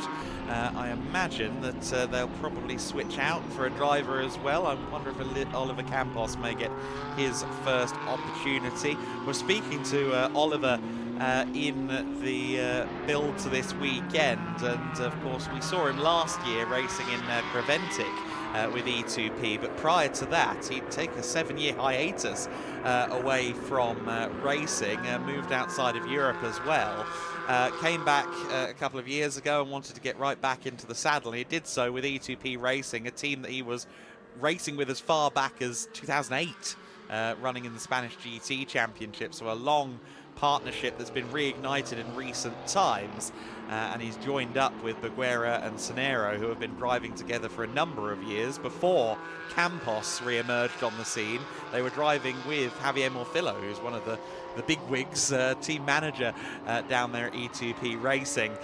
So a very familiar lineup with each other, having done the full European Creventic season. Across the race distance, I think they're one of those teams that should we have a race again with maybe conditions changing back later, the forecast suggests it might happen, those are the kind of teams that I expect to thrive in the chaos of it all. The teams that have done tens of thousands of kilometres together would be the ones you'd put the money on. Well, because when you have to make those decisions on tyres, if the weather changes, it has to be instinctive almost, doesn't it? There's always one team, it seems, that just get it right, and that doesn't happen by accident. It's because they know what they're doing, they've been there before, they've experienced those situations before, and are able to react accordingly a little bit more quickly than other teams, and yeah, would not bet against that. You can be a second or so a lap quicker than someone, but lose all of that time by mistiming a pit stop in changeable conditions. So yeah, we'll see whether that falls into their hands a little bit later on, following still this battle in inverted commas between the two GT4 Porsches, 3rd and 4th place, but not actually battling for position right now with the laps between them. Of course, WNS, because they put those tyres on and refueled, didn't they? They'll be staying out for quite a long time. The Aston Martin, meanwhile, heads back out. Now, that car was in the pit lane for 2.5 minutes, so that tells me they didn't refuel then. That was just a tyre change, so that's interesting. We're 45 minutes into the race. That means they're only probably 15 minutes away from needing fuel, and they've elected not to put any into that car. So interesting strategic call there, and not entirely sure I follow that. I realise they want to probably try and replicate 60-minute stints per driver, but they're going to have to come back in the next 15-20 minutes or so anyway. It's effectively time burning. That's what we saw Antonelli Motorsport do last year here at the 6 hour. Some teams will elect to do some fairly short and sharp stints early on. get the stop done, have 2 or 3 minutes out of their 35-minute total that they have to spend in the pits before the last half hour of the race. But we'll wait and see. To your point, though, yes, I can fully understand the logic. I would suspect we'll see Oliver Campos back in the pits within about half an hour based on that. Josh Mason is into the pit lane. We'll see who he hands over to in due course, but the Greystone GT McLaren then is in, and we are definitely now seeing the flurry of early pit stops, and I think Josh will be fairly frustrated with that stint. Didn't really have the car underneath him towards the end there. He will have probably, of course, being the driver at the wheel, been lobbying for, I want to get slicks, but of course if they had done that, they would then have to be in the pits for at least 90 seconds for it to count against the 35 minutes that they must spend in pit lane, and the team were not willing to burn up that time. Indeed so. Andre Fernandez is in as well now, by the way, in the number 17 car, so flurry of activity coming in about 45 minutes into the race. And again, we'll see whether they elect to go for a driver change. New fastest lap set by Jaden Kelly, 56.0 we're down to. But again, Nicolas Michelon, the one who's really catching my attention further down the order, 57.4 is, I think, the second fastest car now that we've seen out there. I'm sure Jaden Kelly's done a few laps under that time, but Nicolas Michelon, the one who keeps getting the closest to him. Interesting that Marcelo Ramirez, having been overtaken by AJ Must, isn't being dropped by the Aston Martin driver. Not massively anyway, just under 2 seconds between them at the start of the lap. So Ramirez, again, having lost the position, now able to follow the lines and the reference points set by AJ, and is keeping pace quite nicely with him. Yeah, absolutely right. And if you are just joining us, again, a reminder that they must spend 35 minutes in the pits in the first 5.5 hours of the race. The pits and indeed the refueling area at the end of the pits. The reason for that, in part, of course, is so that smaller teams can also run in this race without needing to do competitive pit stops. It's a good way to make sure that it isn't too rushed down there, and bring some parity and equality among the different specs of car as well, of course, because the GT4s, they don't have centre lock wheels, the GT3 cars do, and there's a lot of factors at play that often mean that competitive pit stops become rather unbalanced. And yes, all in all, an effort to try and make the event as accessible as possible, not just for endurance racing specialists, experienced endurance racing drivers, but also perhaps those who regularly do sprint racing and want to give this whole endurance lark a go. Indeed so. We're all about welcoming as many teams and drivers into these races as possible, and the regulation's always written in a way that makes that as easy as possible for people to come and have a go. Join in with us here in the endurance element of the Winter Series. Just the one endurance race this year, but good to see a good amount of support for it this weekend. 55.5 now for Jaden Kelly. He's finding about half a second a lap now as the conditions continue to improve. Oliver Campos, interestingly, on his first flying lap, though, has done, understandably, I suppose, the E2P Racing Aston Martin's fastest lap of the race, because it's now on slick tyres, but an outright fastest third sector. So he is now proving that the slick tyres would be quicker, but Greystone GT clearly just wanting to stick with the plan, and whilst they're 25 seconds up the road from anyone else, they can afford to lose a little bit of time by sticking it out on wet tyres, so that when they do come in for tyres, it tallies up quite nicely with their fuel strategy, which no doubt is very much at the forefront of their mind. Andre Fernandez and Josh Mason, both in the fueling area at the moment. That is the Leandro Martins car in. Don't think I'd mentioned that one yet. No, the 911 in for its first stop. And again, this is going to be the order of the day now, isn't it? Slick tyres on. And I suspect once he's released from the pit box, he'll be taking a hard right turn into the refueling area. Yeah, absolutely right. Leandro Martins then with his first pit stop. I suspect that shortly thereafter, once the team is finished with that, we'll see the other Cup 2 entry come in as well from that team. Daniel Neumann handing over to one of his Brazilian compatriots, Josimar Jr. and Daniel Neumann, the pairing, or rather Josimar Jr. Sergio Ramalho, the other two drivers in that car. Daniel Neumann, the kind of odd one out, a bit younger, only in his second full season of car racing as well, Daniel Neumann. So a very good stint there from the still relative newcomer, and will now hand the car for a little while, I suspect, over to Josimar and Sergio, who won Porsche Endurance Challenge Brazil last year, unless, of course, they put him out there for a double stint, which is a possibility. Maximum driver time here is 2 hours, so you've got to do no more than 2 hours consecutively. Once you're out of the car, you also have to stay out of the car for an hour. Yes, good point. So it's another thing to factor into this slightly confusing set of regulations, but of course the teams will have been studying them for a while. I know I like confusing, it gives us something to talk about. It will take me most of the 6 hours to fully understand them myself, but I'm not in charge of team strategy, thankfully.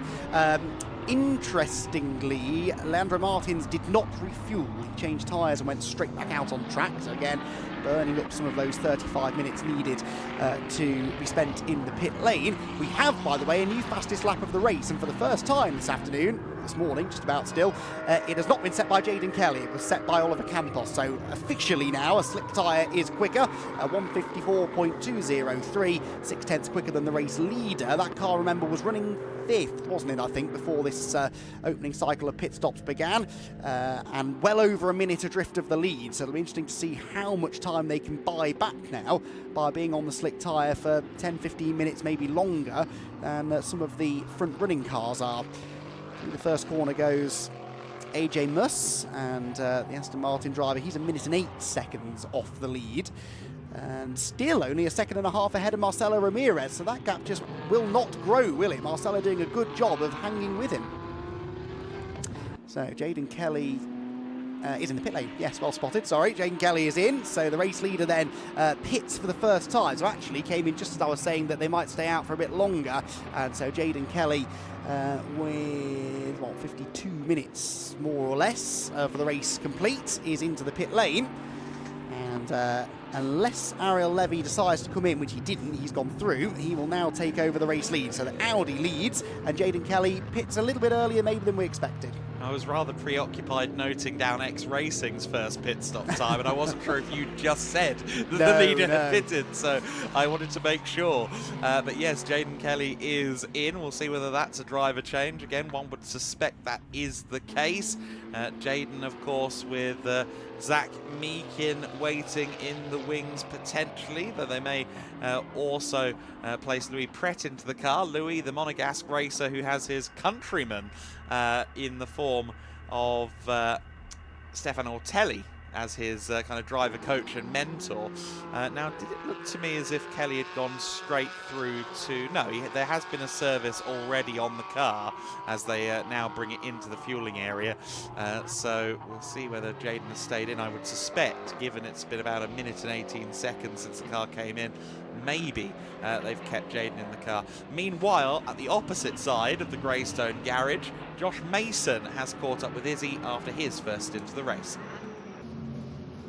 Yeah, it's all go, go, go here at the Greystone garage. Josh, we want to get a bit of a read on the track, because you were obviously still out there on the wet tyres. So tricky towards the end of the stint. No, exactly. You know, before the start of the race, we were contemplating going on slicks or the wets, but we decided to go on the wets because some areas are still really damp, but the track dried out really quickly. So, you know, to try and survive on the wet tyre when the grip is falling away very quickly, it was really difficult near the end. But I did see some dark clouds come over, praying that it might come back to rain again so that we can push on the wets. But I think it's a good stint for us. It's still a very long race, so we'll see where it ends up. Yeah, it's always tricky to know what to do in these conditions. But you guys, of course, running in your own class. What is the goal today? I mean, the goal at the end of the day, you know, to finish the race, to see how the durability of the car is. You know, end of the day, we're here to race, so you know, we try and do the best we can overall. But at the moment, it's to see how the durability of the car, so that we can fix a few things and see how long it can last. Awesome. Best of luck. Thanks for speaking to us. Thank you.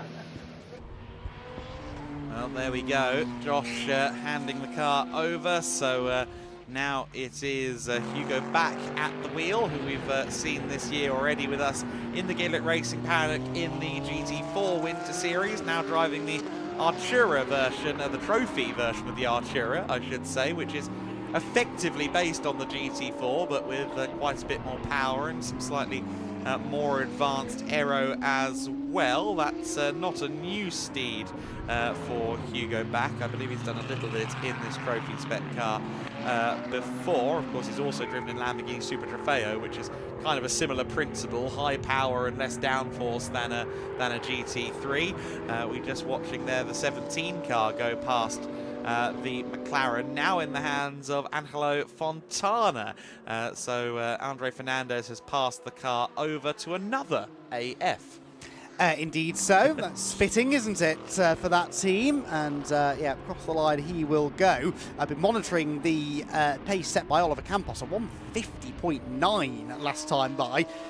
Nearly 6 seconds quicker than new race leader Ariel Levy, so that car is seriously going to jump up the order, especially because of course it did not refuel at that pit stop. Now that doesn't mean it will have to come back in again within the next 10-15 minutes or so, but he is certainly benefiting from having got on those slick tyres and will buy back quite a lot of the time that he lost from that pit stop. Right, we've been mentioning Jaden Kelly a lot. We haven't seen an awful lot of him in that opening stint because he was so far up the road, 25 seconds or so I think was his lead at the time that he came in and handed the car over.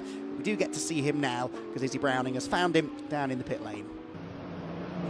Yeah, I thought I'd stay down at the Greystone garage and grab Jaden at the same time. I mean, Jaden, we didn't see all that much of you, I'm going to be honest, in that stint, because you were, what, 25 seconds up the road? You must be pretty pleased with that.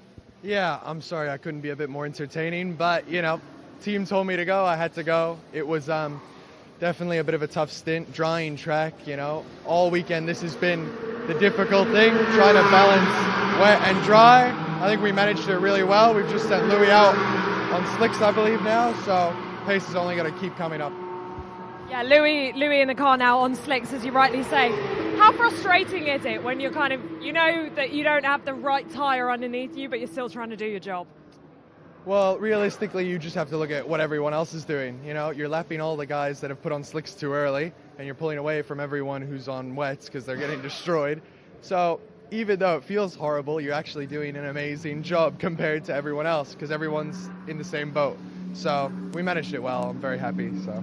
Yeah, it wasn't easy, but you made it look easy. Things going well at the moment. Best of luck for the rest of the race. Yeah, Louis Pret now on his outlap. Great to hear from Jaden there with Izzy. And yeah, the Greystone car back out there. It'll be interesting to see where it cycles out after all of that. The pit stop time, some 5 minutes and 9 seconds. You look at some of the other times, AJ Muss's stop ongoing, still at 4.5 minutes. But a few of the stops have been going for over 6 minutes even. So yeah, there is the Greystone car then turning through the right-hander, and I'm fairly confident that before too much longer it will be the E2P car leading, not just because Oliver Campos is going so much quicker than everyone else, but because of that much shorter pit stop. As we've said, they'll have to come in for fuel before too much longer. The 007 Aston Martin, conversely, has headed to the refuelling area, as has the Iron Lynx Mercedes, which was in the hands of Amir Naran. So that will have had a driver change, tyre change, and fuel, a full service. And now we see how quickly Louis Pret can go. He was pretty impressive in his portion of qualifying yesterday. All of the Greystone drivers were, but Louis in particular was headline grabbing in his lap times. And well, this is not ideal, having to venture over onto the wet side of the road on still quite cold slicks. And I think sensibly he decided, no, I don't fancy that. Yeah, we've seen a few drivers get caught out by that on our 2 trips to Portugal, or to Portimão, I should say specifically, down there into the first corner. That pit exit side of the road does stay wet for quite a while. Of course, those who are hanging on and not pitting yet are moving through the order at a rate of knots. On the timing screen right now, JMO Hartling is 3rd overall. I think in actuality he's now into 2nd because Marcelo Ramirez has been in the pits for a while.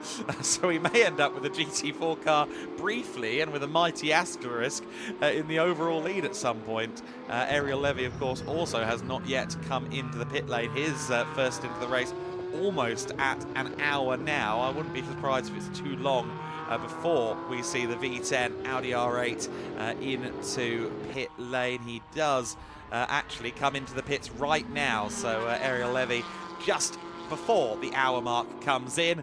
Look at this inter-Porsche battle though, Caymans and 911s going at it, while we have Louis Pret trying to circumnavigate it all. The 70 car leaves the inside beckoning there. Daniel Drexel allows him through. But yes, interesting to see the Cup and the GT4 cars. In quite a few occasions, including in qualifying, there wasn't much between a lot of the Cups and the GT4s. On paper, I'd expect maybe 3-4 seconds a lap in like-for-like situations. But yeah, an interesting intermingling as we have a new driver in the X-Racing car, Andreas Heiniger, and unfortunately, he has not had the best start to his stint. It's, I think, only 1 or 2 laps old. In fact, yeah, this was his first flying lap of the stint, and he's ended up in a spin. But again, you see the slicks on the car. I think that's probably the explanation. And that's turn 1, which I would argue is the wettest braking zone, certainly on the track right now. We've seen that part of the circuit just takes longer to dry than the rest of the track does, and he's now struggling to find a gap in the traffic that's sufficiently large enough for him to get going. Or has he stalled the car? I think he might have done, so that's further delaying things. Now gets it fired up and finally gets back underway. The second spin, of course, for that car. Both drivers have looped it at various points during the race. Team manager of Comtoyou Racing being summoned to race control. Badwanda 2 has just left the pit lane in the Aston Martin, and I wonder whether maybe there was some sort of pit stop infringement there that race control are going to discuss with the team. We'll put a pin in that and keep an eye on it. Yes, we watch on with interest as the Attempto team go to work on the number 86 Attempto Racing Audi, and I think we have had a driver change there. Is that Carrie now at the wheel? Potentially. I think that might be her race suit that we see in the car. That will, of course, be confirmed by the timing screen once the car is out there. We'll also be visiting the fueling bay, no doubt. There's no chance of sending that car out now, having done an hour on the tank. You wouldn't go terribly far if you sent it back out onto the circuit at this juncture. Fastest lap of the race after fastest lap of the race coming in from Oliver Campos. He goes into the second hour of the race with a fairly good chunk of speed behind him. Let's take a look at the first hour of the race as we are now 1 hour down.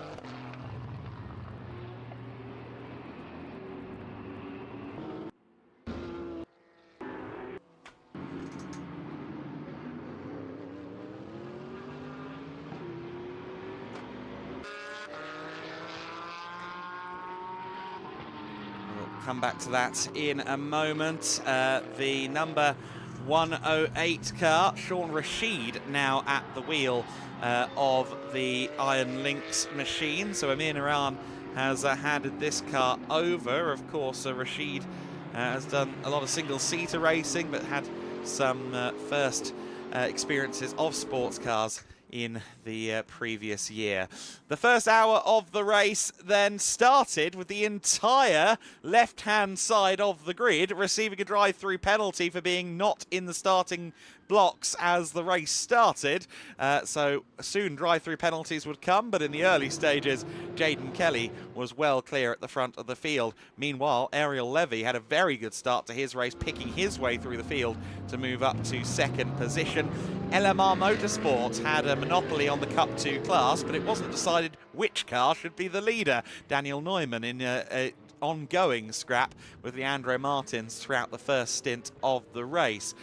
Ditto, Nicolas Michelon, who had no fewer than 2 drive-throughs in the first hour. He would do a lot of overtaking as a result of that. We had a spin for the X-Racing car of Peter Brunner as well in that first hour. And one of the cars, as always, involved with the battling when in the Wind Series paddock, Andre Fernandez, who does not let any position yield without a fight. He got some good scraps in with some of the others in the GT3 class.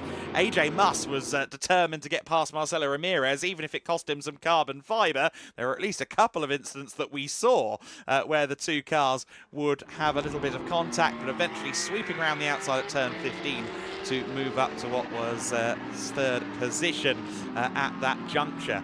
The 1111 Mercedes, the GT4 leader as of now, started the race on slicks, and it came to JMO in the wheel of the 111 SR Mercedes, in a way it really didn't for the other two slick-shod starters. So an interesting move from SR Motorsport, and one that, as we go into the second hour, appears to be paying off right now in a big way, of course, because technically it's our overall leader. Indeed so, yes, it hasn't made its first pit stop, but it does lead the way, and of course fairly comfortably leads in GT4 now, so a really good start to the race for SR. It dropped down in the early stages, but as Adam said, they were able to benefit them from that slick tyre call. So this is your race leader, but we expect them in shortly, maybe even this time around, to serve their first proper pit stop of the race. The net race leader is Oliver Campos in the E2P car, which has pitted, but only for tyres, not for fuel.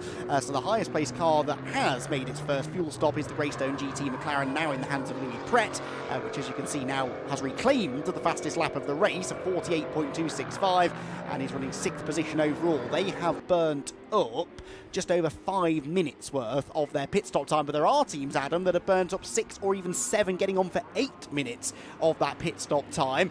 And this is now the big thing we have to track, isn't it? Because there will be cars that are massively out of position but have spent an extra lap or more in the pit lane already. Well, exactly, and to that point, Oliver Campos is out there having just set purple sector 1, purple sector 2, so he'll be coming across the line in a moment, more than likely to get the fastest lap of the race. But also, he only spent 2.5 minutes in the pits. That car will be light on fuel right now, so he's doing qualifying laps with probably a qualifying amount of fuel left in the car. I can't imagine much more than 10 minutes before we see Campos back into the pits. But for now, he does set the fastest lap of the race, a 1:47.072. Certainly, the track is really coming alive now as the last of the standing water dissipates, as the track fully dries, and indeed everyone's slicks come up to 10. Yes, interestingly, Christian Mansell has been plugged into the Team Motorpark Mercedes, so that was just the one stint for Marcelo Ramirez for now. It'll be interesting to see how long they leave Christian in that car. They've used 7 minutes and 34 seconds of pit stop time. Next car ahead of them is the Comtoyou Racing Aston Martin, which is back ahead of them now because they spent 4 seconds less in the pit lane. So the gap between them actually is about 6 seconds, but Podium to Christian Mansell, that is a genuine battle for position. There is the Comtoyou Aston Martin being lapped now by, or unlapped I should say, lapped by the Greystone GT McLaren of Louis Pret. I said it was a head scratcher this, but the red and black Mercedes in the background, Christian Mansell is catching the Aston Martin, and that is for a genuine battle for position. Okay, interesting. So the Aston and the Mercedes 10th and 11th on the timing screen, but I think this is still for third position once everything all shakes out, of course, with the pit system. And Mansell will have the bit between his teeth, and certainly Baudouin Detu is a quick little driver, but he's also in his first GT3 appearance this weekend. Mansell's got a bit more seat time in the Merc. He's also been very fast all weekend long, and it's no surprise to me that he gets to the outside line and takes the position, or does he? Because Detu tries to keep the nose of the Aston on the inside, but Mansell makes it work. Committed stuff going around the outside at the best of times, but especially when you're on slicks and you don't quite know what patch is going to greet you next, that is very brave stuff. Indeed so, but Christian has been absolutely on it. Remember, in his parts of the qualifying session yesterday, he was quicker than anybody else, and quicker definitely than the Greystone GT drivers, it seems. So he could be a real spoiler in this for Greystone, who by no means have got this wrapped up. Just because they performed so well in qualifying, didn't pick up a penalty at the start of the race, doesn't mean they've got this in the bag. Bonnets, the front body workup, I should say, on the number 70 Porsche. I'm not sure if that's anything to be too concerned about in the pit lane, though. I wouldn't think so, no. Although they have, you know what? I might backtrack on that, because it's been in the pits now for 6.5 minutes, and it's not gone to the fueling area. That is, yes, possibly an issue for the Resume More Than Racing Porsche. The 6.5 minute stop with this format is not unheard of, but 6.5 minutes before you even visit the fueling bay, no, there be demons. Yes, I think you might well be right. There is the Attempto Audi, by the way, being passed by the Comtoyou Aston Martin. That car now has Carrie Schreiner at the wheel, and that was for position, was it not? Yes, it was, because Carrie Schreiner on an outlap not quite got the tyres up to temperature, whereas Baudouin Detu has. Be interesting to see whether Shiner can now come back at D2 once the tyres are up to temp on the Audi. So even after all of the confusion of the opening hour or so, quite a few of these GT3 cars sharing the same bit of racetrack and genuinely fighting for position. Yeah, and interesting that the stop down at Attempto was about 55 seconds longer than either of the cars that are now ahead. Of course, Ariel Levy handed the car over in a fairly comfortable second place, so they've burnt a bit more time for further down the road. Yes, good point, well made. Of course, they had the advantage because they did not end up picking up that penalty. That was a massive curveball, wasn't it? Those that didn't have that penalty can now afford to use more time in the pits early without losing the track position. Damage there, is there on the Porsche? Yes, there is. And that is a fair amount of damage. The 27 car of Sergio Romaglio, we're hearing, had contact, I think I'm hearing in my ear, with the black Audi. Now, that would have been the Carrie Schreiner Audi on its outlap, potentially. So, frontal damage to the Porsche, and that is, well, they're lucky to have got away with just splitter damage. Any contact to the front of that car can often be a bit more significant, can't it, with radiator damage not uncommon, but that will certainly not be helping the aero. No, absolutely not. Anders Steiner, one of the last pit holdouts, has made his way into the lane and will hand over to one of his fellow Swedish drivers. It'll either be Mads Kimby or Ulrich Forsberg in that machine. Still no pit stop, by the way, for Jamo Hartling, who persists as the overall leader. He is coming around the final corner now and may soon finally bite the bullet and get into pit lane. In fact, we might see him come in. No, stays out there, does the green and black Mercedes. So Jamo extending the stint as far as he can, and we'll see who he hands over to. I suspect maybe Enrico or Cedric. Certainly Kenneth will be in the car later towards the end of the race. And the spin there for the 911 for Leandro Martins. Yes, which sits in 4th position at the moment because it hasn't yet refueled, but now has bigger problems to deal with. That car isn't for moving. Doesn't want to go onto the grass and then get spun around on the low grip. So was trying to find reverse gear and took a while to retrieve himself from the situation, but now back underway. Will be disappointed. This may have well have been a push lap before, of course, coming into refuel. That won't be far away. Indeed so. Speaking of push lap, new fastest lap of the race, Christian Mansell. That didn't take long, a 1:45.6. How's that comparing to other expected front runners? Louis Pret, he was 7/10 quicker than on that lap was Christian Mansell, so that's pretty good going. Oliver Campos was 9/10 slower than him on that lap, so Christian Mansell quite comfortably fastest man on the track. There is the Motorpark Mercedes man, and he is now catching the Greystone GT McLaren. This is not for position yet, but this is, to my point, exemplifying what I said about Christian Mansell. He's been quicker than the Greystone GT squad so far, it seems, this weekend. At least he was in qualifying yesterday. He is currently going quicker than Louis Pret, who we know is a massively capable driver. And this is potentially Team Motorpark's ticket back into this race. They've got a lot of time to regain after the penalty, but they've got the right man behind the wheel to go about regaining that time. And some debris there on the main straight, I think potentially from the LMR 27. It looked about the right colour. I wonder if that was where that's come from. All the same, we watch on with interest as Christian Mansell is on the rear of Louis Pret, not for position, not on the same lap. But two hot shoes in tandem, and I'm sure there may be a measure of gamesmanship, or at least a measure of battling between them. Yes, I think you might be right. This is potentially significant, and this is one of the real challenges of this particular endurance racing format.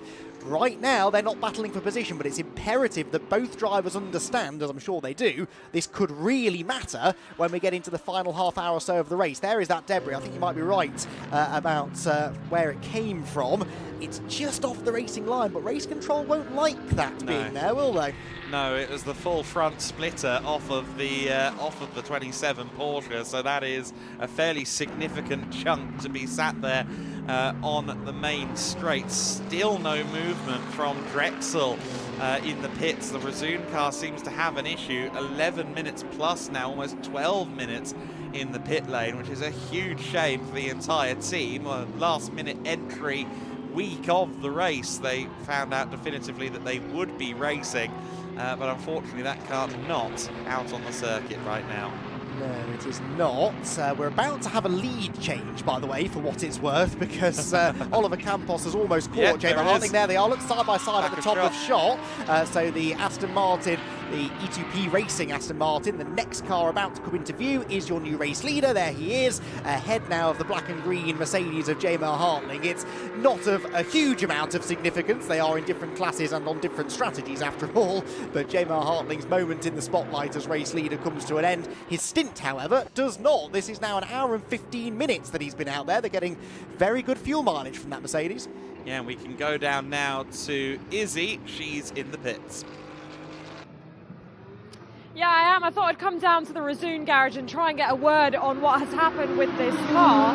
As of right now, they're not entirely sure what the issue is, but they can't get the car to actually fire up. So they tried to turn on the engine and it just won't turn on. So I said, you know, is this a done day for you? They said, absolutely not. We're going to try our hardest, figure out what the issue is, and then hope to get back in this race. But as you can see, they've rolled the car back into the garage. And for right now, they do not know what the issue is, but car would not fire up in the pit lane.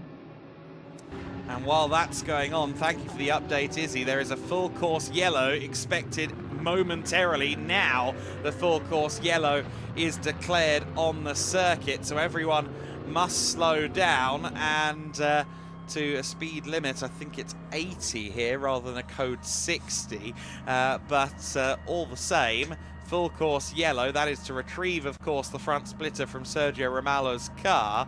And if you haven't pitted yet, now is the time. If you're Jamo Hartling, this is an opportunity to get something done. Yeah, he is somewhere in the final sector, I think, Jamo Hartling, so it could be an opportunity. It won't be a lengthy full course yellow, this, I don't imagine. That's why we've gone full course yellow as opposed to full safety car. The graphics says safety car, but it's just because it can't distinguish between the two. But this is a full course yellow for now, at least, and so not a massive opportunity to pit and save time, but you can still save a little bit, that's for sure. The 77 car, by the way, has just left the pit lane finally. Mats Kimby is indeed now at the wheel of that one, and he's the only two cars now that haven't made their first proper stop, if you like, of the race, are the SR Motorsport cars. Kenneth Heyer hasn't pitted either, so neither of the SR Motorsport cars have pitted. Jamo Hartling second and Kenneth Heyer sixth at the moment. Kenneth, of course, in the lone GT2 car, the Mercedes-AMG GT2. Christian Mansell, interestingly, still hadn't got past Louis Pret by the time the full course yellow came out. So this is important for Louis to defend this position, in inverted commas, because, as I said, it's sort of holding back Christian Mansell, who we saw had pretty impressive pace in his pocket. Safety car on standby, so this full course yellow might yet turn into a safety car period after all. Yeah, that could be a good opportunity for some refueling or some pit stops if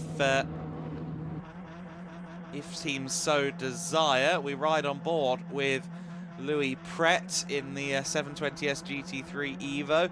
As we mentioned, Stefan Ortelli looking after him as we now see the safety car out on track, so certainly more than standby at this point. Although, unfortunately, I think the race leader is just come across the line, actually. So, yes, they've more or less picked up the leader. They'll have a couple of cars to let through, but the safety car is out. Of course, it's the first time ever at the 6 Hours of Portimão that we've had a safety car come out. We were free of safety car periods and, indeed, full course yellows in the 2025 edition of this race. But they'll try and find Oliver Campos, and it will be disappointing for a few teams. I mean, for example, Utah Racing's Nicolas Michelin, who is on the lead lap of the race still, he will gain, well, a minute or so over the E2P Racing Aston Martin, with everyone queuing up behind the safety car. Yeah, safety cars make a massive difference in endurance racing, don't they? Especially with the fairly open pit stop rules here, because you could spend within reason as long as you like in the pit lane each time, you can suddenly find yourself getting trapped multiple laps down, let alone just one lap down. There is the Attempto Audi, so we believe this is the car that had the contact with the Cup 2 Porsche, which has led to the debris. Now, the debris we think came from the Porsche, but I'm interested to see whether there's any damage to this car.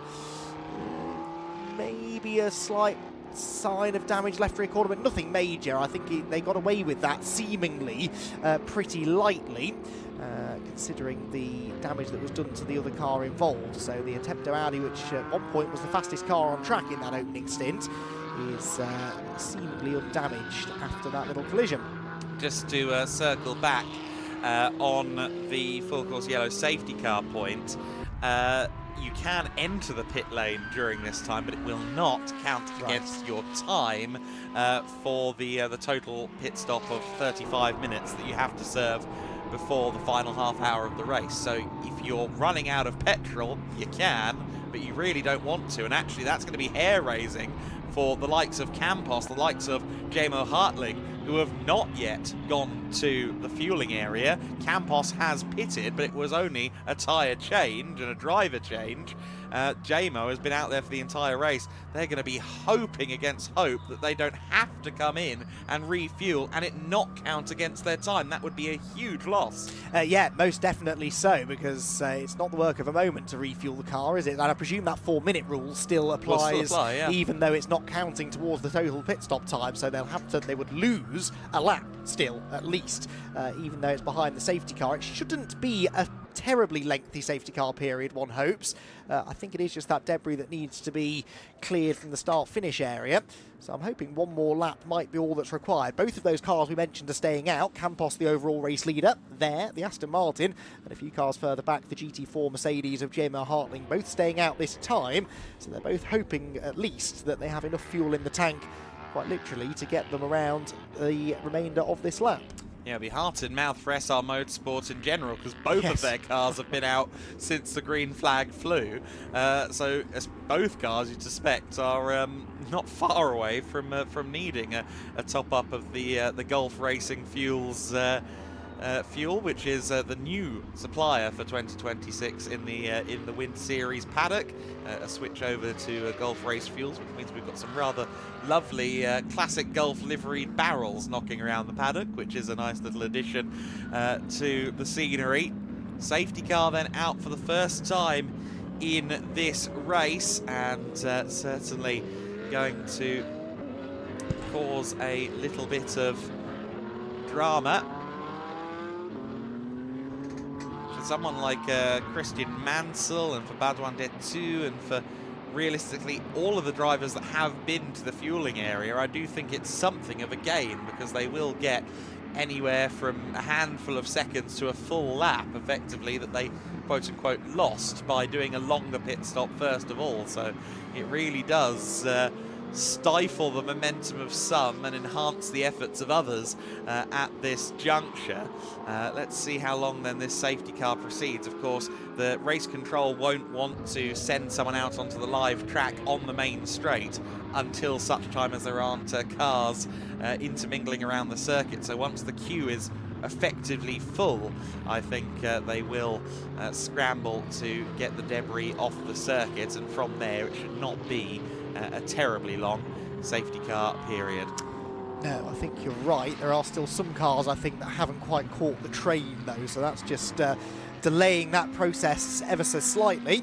So Oliver Campos leads for E2P Motorsports. It is Jamo Hartling second for SR Motorsport, but owing us, well, both owe us a pit stop, really, both needing fuel fairly shortly. And actually, Nicolas Michelin in the Utah Racing Audi also hasn't yet refueled.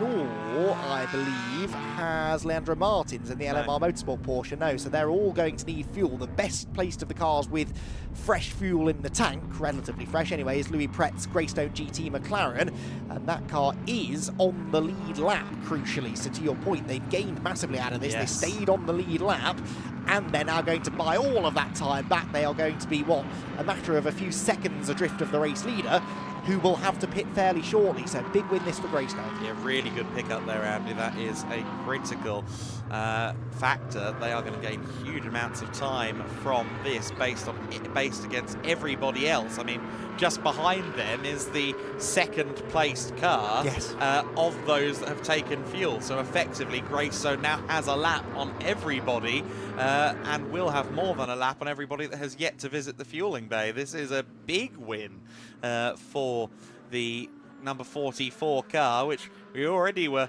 leveraging as a favourite just based on the on-paper resumes, and now they've got this boost as well.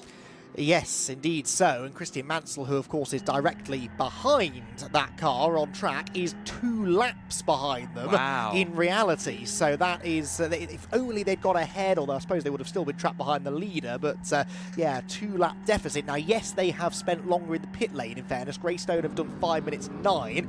Motor Park have done 7:34, so 2.5 minutes more. That will negate most of that time loss, I suppose. So it's not the end of the world, this, for Motor Park, but Christian Mansell will be really on his toes upon the restart to get ahead of the McLaren and try and make some headway. Now, I believe the regulation transfers over from the GT Winter Series, where if you want to serve your stop as part of the mandatory time, you have to do a lap first, is how it works in the Winter Series. I think that carries over to the 6 Hours of Portimão as well. I can't actually find a specific passage for it, I must say, on the regulations, which are significant in their stature, so it could just be that I'm looking at the wrong section. But that could be interesting. That would mean that, in theory, those that have yet to pit, those who are staring at their fuel gauge intently / with dread, will have to do a full lap at racing speeds. Well, and it's that racing speed that concerns me. It's one thing to trundle around behind the safety car. You can lift and coast quite a lot, and obviously your fuel burn is not going to be anything like what it would be at full speed, but a lap at racing speed, that might just tip them over the edge, so we might see them having to pit. It's still better to pit when you shouldn't than running out of fuel on the track, of course. So if they really are getting to that danger zone, then I'm sure they may well choose to follow the safety car in, but they'd rather do that extra lap just in case. Lights out then on the safety car, restart incoming, and nervous times for one or two teams for the next 90 seconds or so. Yes, we'll see if anyone does peel in. Perhaps the regulation is slightly different, knowing that fueling is a factor here, which of course it isn't in the GT Winter Series, and my apologies for not having that particular duck in my row, but we'll see what happens. Oliver Campos controlling the field as they come around turn 15.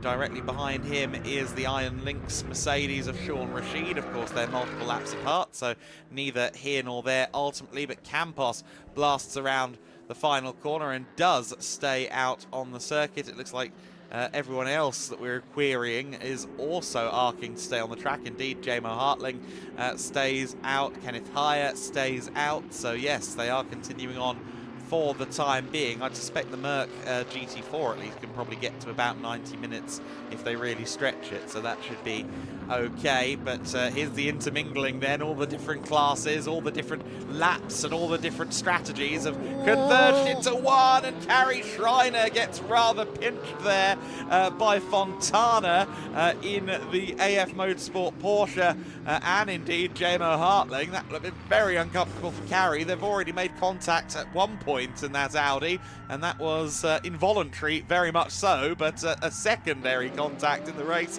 already. And a loss of position there. That was 4 position, the AF Porsche getting up into what is 11th place overall, 7th in GT3. So the AF car, a bit like the initial start of the race, really switching the tyres on quickly and getting stuck straight in. So Angelo Fontana with a pretty racy restart. J-Mo Hartling in amongst all of this as well, just desperately wanting to see the pit lane entry appear in front of him. And look at that, Christian Mansell ahead of Louis Pret. So Christian Mansell has unlapped himself from the net race leader. He's still the best part of 2 laps adrift by my reckoning, but we know that car has served quite a bit more time in the pit lane, and therefore Team Motor Park still very much in this fight, especially now that Mansell's made that move.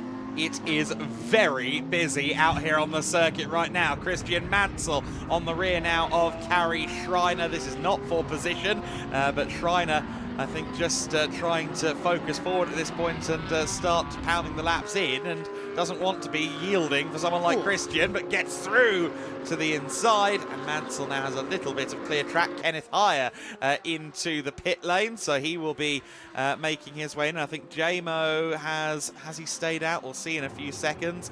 Yes, another lap for JMO Hartling. The car is not officially registered as a hybrid, but we will check it for electric motors.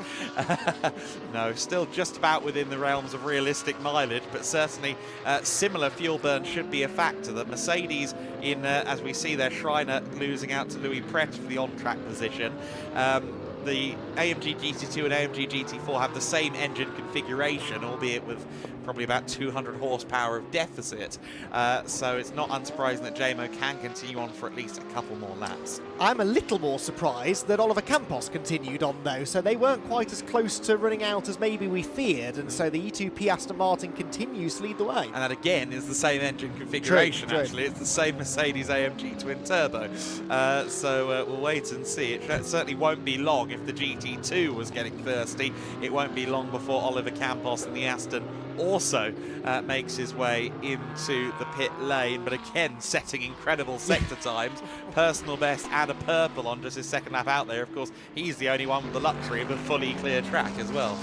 Yes, exactly so. Meanwhile, the number 27 car, excuse me, yes, I thought it was, which remains inseparable from car 911. They found each other again. They are laps apart now, 2 laps I think between them, and the Comtoyou Aston Martin nearly buys into the battle a bit too aggressively, but wanted to with a grandstand view of these two, who might not be battling right now for actual position, but they are battling for track position, and the 27 car moves ahead. So Sergio Ramalho gets himself in front of Leandro Martins. Leandro Martins has completed 42 laps, Ramalho 40, so he has 2 laps between them. That was a significant move, but of course the 27 car has served a lot more time in the pits. Oliver Campos is into the pits, so with 1 hour and 31 minutes complete in the race, you finally see the Aston head in for a fuel stop. They did make a 2.5-minute stop earlier on, of course, to change driver from Pablo Beguera,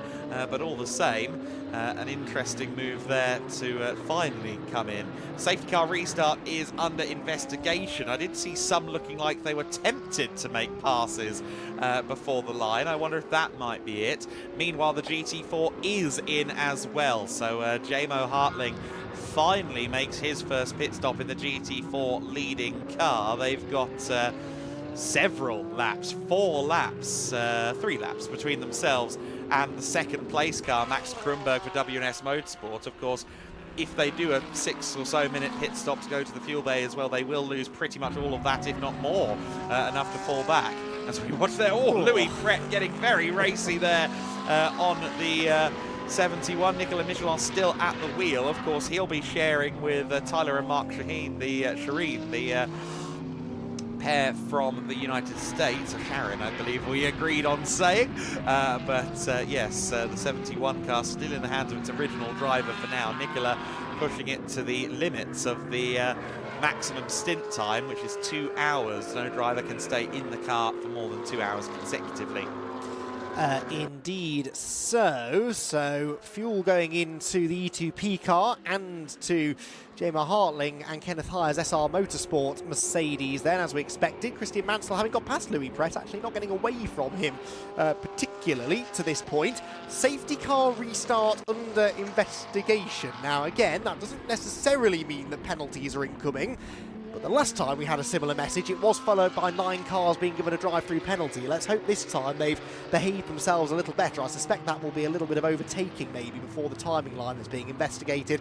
Always a bit more difficult when you've got cars on different laps, cars in different classes all mixed together. You cannot overtake anybody, whether for position or not, before you cross the timing line. So that now being investigated by race control as well. We're right on board with Louis Pret in the Greystone GT McLaren, which is now leading the race again, incidentally, by 7.2 seconds over Nicolas Michelin, who has pitted in the Utah Racing Audi. So Utah Racing coming in now for fuel for the first time. Yes, for the first time they're going to be refueling the Audi, and Nicolas Michelin, who's been in that car since the start, will likely make way for one of his teammates. So that actually means Leandro Martins is second in the race, but he also owes us a fuel stop in the relatively near future. Yeah, that should not be far away at all for the Porsche 992 Cup car.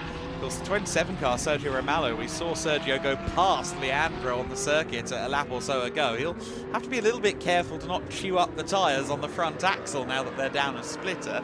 I grant you on a Cup car it doesn't do too much, but also cumulative build over an hour, the front tyres might feel a little bit worse for wear by the time they're at the end of the stint. And it's a car that can be prone sometimes to understeer anyway, because of course it's rear engine, there's next to no weight over the front axle in the Porsche, and so it is easy, particularly over some of these crests. I'm thinking the final corner, turn 4, to start scrubbing the tyres a little bit as well, as Christian Mansell launches to the inside there of the 17 Porsche, and Louis Pret is not able to make the same move at the next turn. So that was the Angelo Fontana Porsche being passed by Christian Mansell, again not for position, Mansell putting a lap on it, as is the race leader, of course, Louis Pret, who once again holds the fastest lap as well. Not sure if we made mention of that, but a 1:44.299.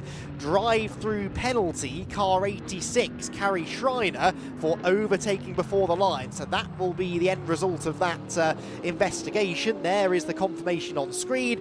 Carrie Schreiner, the Attempto Racing Audi, has not been a great stint this for Carrie. Struggling a bit, you felt, on those slick tyres at the start of the stint, and now picking up a safety car restart infringement. Drive-through penalty heading the way of the 86 car. So there is the 19, Andreas Heiniger, now at the wheel of the X-Racing Cup 2 car. And they've spent 6 minutes 37 in the pit lane, the most time spent in pit lane.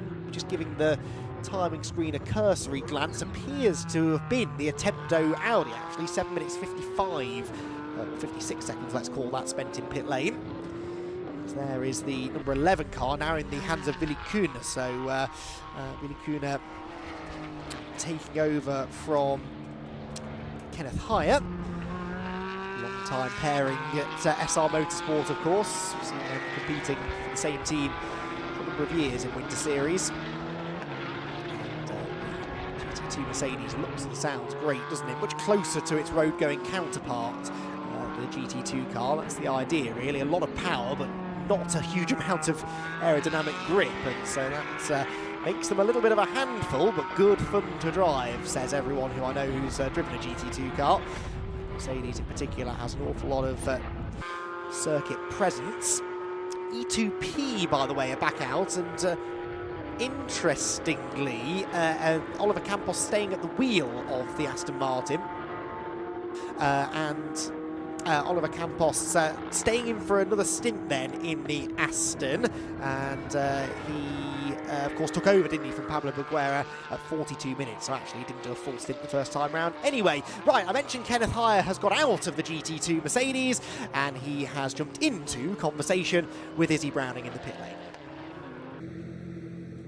Yeah, I do have Kenneth alongside me. Kenneth, I mean, what ended up being quite a long stint in the end, but also not an easy one. Well, it was a bad decision to start with slick at the end.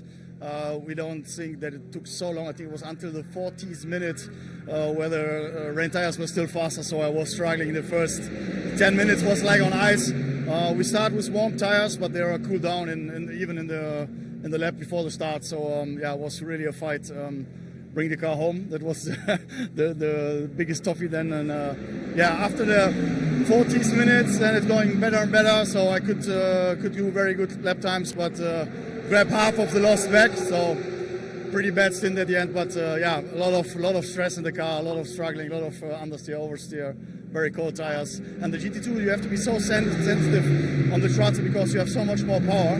So every apex in the slow corners, first and second gear corner, was really struggling with the car. Well, a busy stint. It's also going to be a busy day for you, because not only are you driving the GT4 later, we're also sending you up to the commentary box. Yeah, so triple today, huh? No, I enjoy to drive as much as possible. You can do a 6-hour race also easy with 2 guys, so normally you drive also a lot more. So I will do a stint later on the GT4.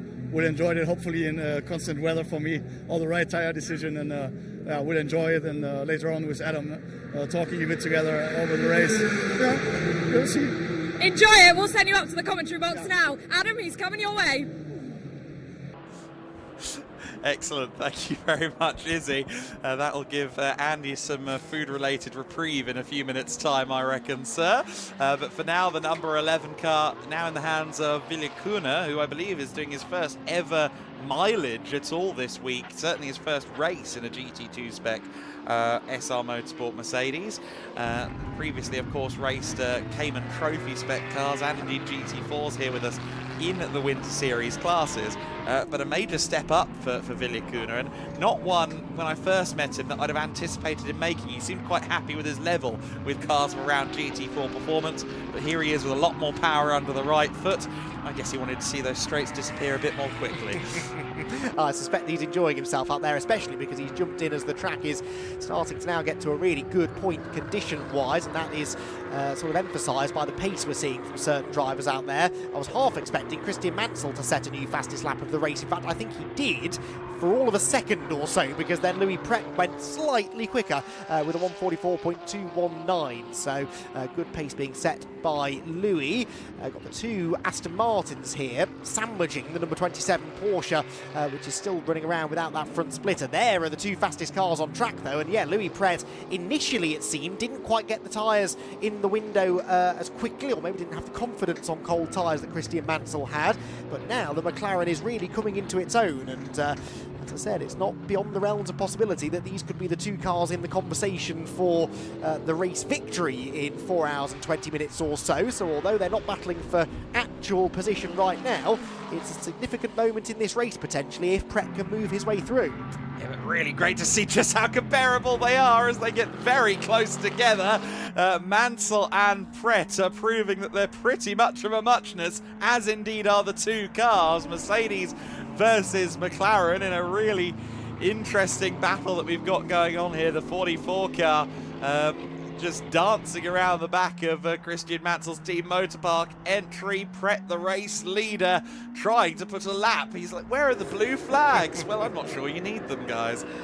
No, absolutely not, because as we said, it is potentially still a genuine battle for position in some ways, maybe not literally right now, so I think Louis is enjoying it though. He's flashing the lights at Christian Mansell there. We've had Leandro Martins in, by the way, not sure if we've mentioned that, but Leandro Martins brings the LMR Motorsport Porsche in from what was second position, so surely Christian Mansell will legitimately be second place on the road, albeit the best part of 2 laps adrift of the race leader as they hit the brakes into turn 3 and accelerate uphill. The sun shining now on the circuit, temperature starting to climb, and well, we've been talking tyre management a lot this weekend. Now it's a case of keeping your slick tyres underneath you, because as the temperature starts to climb, you do have to be a little bit mindful of that, especially if you're going to try and stretch this fuel mileage as far as possible. And just to cover it as well, Comtoyou Racing have served that drive-through penalty that I think you covered earlier, Andy, so they did come in and serve the penalty.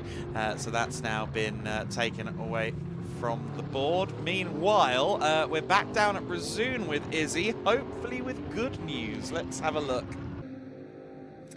Yeah, I wanted to come down and give you a little bit of an update on the Razoon car. I mean, Tegan is still in the car and they're actively trying to fix it. The word is they think they've got electronic issues and issues with their traction control as well. They are confident that they can get back out into this race, but for now, they are spending rather a lot of time sat in the garage. Well, that's a great shame, isn't it? We were really looking forward to seeing how she would get on, and hopefully we will get her out on track at some point, but in a car that maybe electronically is not quite doing all of the things it should do. It's arguably the worst issue you can have with a car, because electronic issue is wonderfully vague, isn't it? A lot of things on a GT4 racing car these days is fairly reliant on fully functioning electronics, and identifying what the problem is half the battle, and then fixing it not always that easy. Yes, fixing a car is arguably a little more rudimentary than fixing a computer. So it's the computer bit that's going wrong, that's an issue. Oh, traffic causing issues here among the two cars that effectively are 1-2 in this race. Christian Mansell still holding off Pret, but that was heart in mouth, I'm sure, for Matt Kimby, chiefly in the Team Steiner Racing Porsche, as the two GT3s tore to the back of his car rather quicker than I think he anticipated. But what a treat this is to see Mansell and Pret in this space. sparring match. It's a bit like an exhibition boxing bout. We know it's not strictly for competitive outings right now in terms of the timing screen, but to the point you've made several times, Andy, yes, down the line it might be important that Christian Mansell stifles the momentum of the Greystone car. The pit stop was about a lap longer in essence for the team at Motor Park, so that's accountable for 1 lap, and then the second lap was effectively because of the safety car. So it's just really gone against Motor Park in this first phase of the race. Well, Motor Park have spent 2 minutes 20-ish longer in the pit lane, so actually about a lap and a half or so can be accounted for by pit stop time. So really, if Mansell were able to pull a gap, which clearly isn't going to happen, but if he were able to pull a gap of 20-30 seconds, then they would pretty much have equalised by that point. So it is quite important here that Christian Mansell keeps the McLaren at bay. It is still an advantage for Greystone GT, don't get me wrong, even on corrected time, so to speak, with the pit stop taken into account. Mansell all over the inside curb there to get past the SR GT2 Mercedes of Willy Kühne, who was doing everything he could to stay out of the way, but the extra downforce of the GT3 Mercedes was evident there, and he was able to close in rapidly. That has delayed Mansell, though. Louis Pret sees a chance nearly to get to the inside, but Mansell is defending this position, very much aware, I think, of how significant it could prove to be down the road.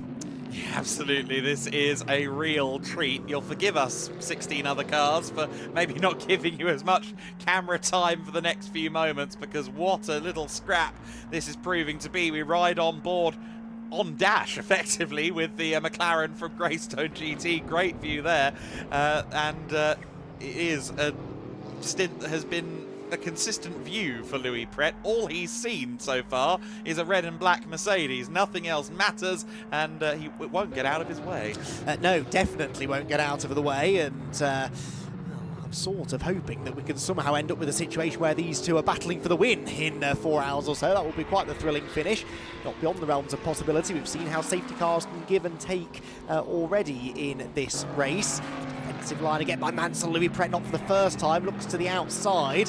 Louis definitely looks the quicker of the two, doesn't he, Pret, in the McLaren? Just can't buy himself that track position. Is there a lunge to be had here? No, not into turn 13. And instead looks to try and get the better exit, which he's had. Goes to the inside into 14. This might work. He gets to the apex first, drifts across in front. He hopes of Christian Mansell's Mercedes. We're taking the exit curb, which means we've taken the position, not really, track position anyway. And finally, he has clear air in front of him. That was an important move.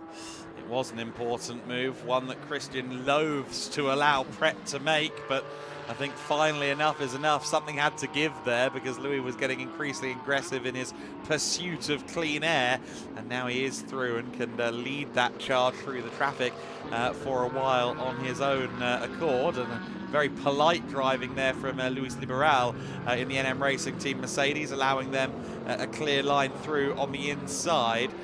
Liberal coming from the world of historic racing, and I think sometimes those that come from historics to modern, it doesn't happen that often in it really, that you start out in historics and move over to modern racing, because it's not unheard of. But I think one of the things that instills in you is a bit more car respect, and indeed not just your car. Of course, if everyone around you is driving something quite historically significant and critically with a not forthcoming supply of spare parts, you're rather taught to give cars a wider berth. So Luis Liberal giving things a little bit of space on that occasion. Here we find the E2P racing car now running in 7th place post fuel stop. Oliver Campos still setting very fast laps, and in fact was quicker than either Pret or Mansell on the last lap. But of course, Pret now in clear air, setting green and purple sectors. Crucially though, Campos 2.5 seconds quicker than Angelo Fontana ahead, who he is catching. So the AF Motorsport Porsche are potentially about to lose a position. That is for 6th place overall. Fontana ahead of Campos. So the Aston Martin driver has been really impressive actually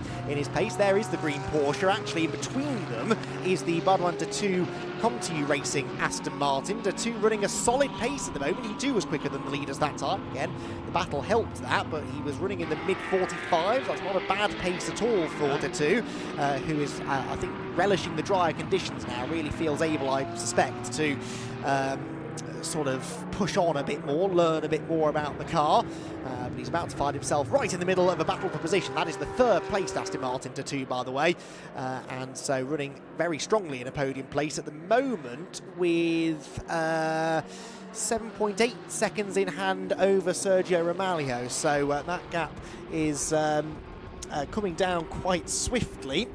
And here we go into the first corner. To the outside goes the Campos Aston Martin, and couldn't quite find a way past the Comtoyou example for the time being. Absolutely, and now we're going to have a bit of well, not a driver change. We are going to change an Andy for a driver. Kenneth Heyer is about to install himself into the commentary box for a little while, having just hopped out of the GT2 Mercedes AMG. We continue to watch, though, Oliver Campos bearing down on the identical Aston Martin of Baudouin Detu, who's really having to watch through both the mirror and the windscreen all at once, with the Porsche ahead, with the other Aston behind. Kenneth, let's just get you a little bit closer to Mike there. Hello, my friend. Welcome along to the commentary box. Here we watch, though, as good driving, I would say, actually, from Angelo Fontana, realising he didn't really have a dog in a fight with either Aston Martin. Some really interesting intermingling among the GT3s, but yeah, Kenneth, we're 2 hours in. You've had a stint. You've had a tricky stint, as you were telling Izzy about. But how are you enjoying this so far? To be honest, first of all, hello to everybody. First of all, I had a tricky stint. It's nice to say. It was really a nightmare the first 20 minutes. It felt like on ice. The tires were warm, but it cooled down even in the formation lap. So from there on, I really struggled. The first 10 minutes was a nightmare. Then it going better and better each lap. At the end, I collect, let's say, half of the lost back again. So not enough. So it was a wrong decision to start on slick. But that is part of that gamble. When you're in the grid for half an hour, you have to fell a decision, and we saw it with the GT2. Nevertheless, normally you cannot go in the first 5 with the GT3s, but we saw that when we had the only car on slick and we had a good decision, then maybe we can be a bit there. But it did not work out so well.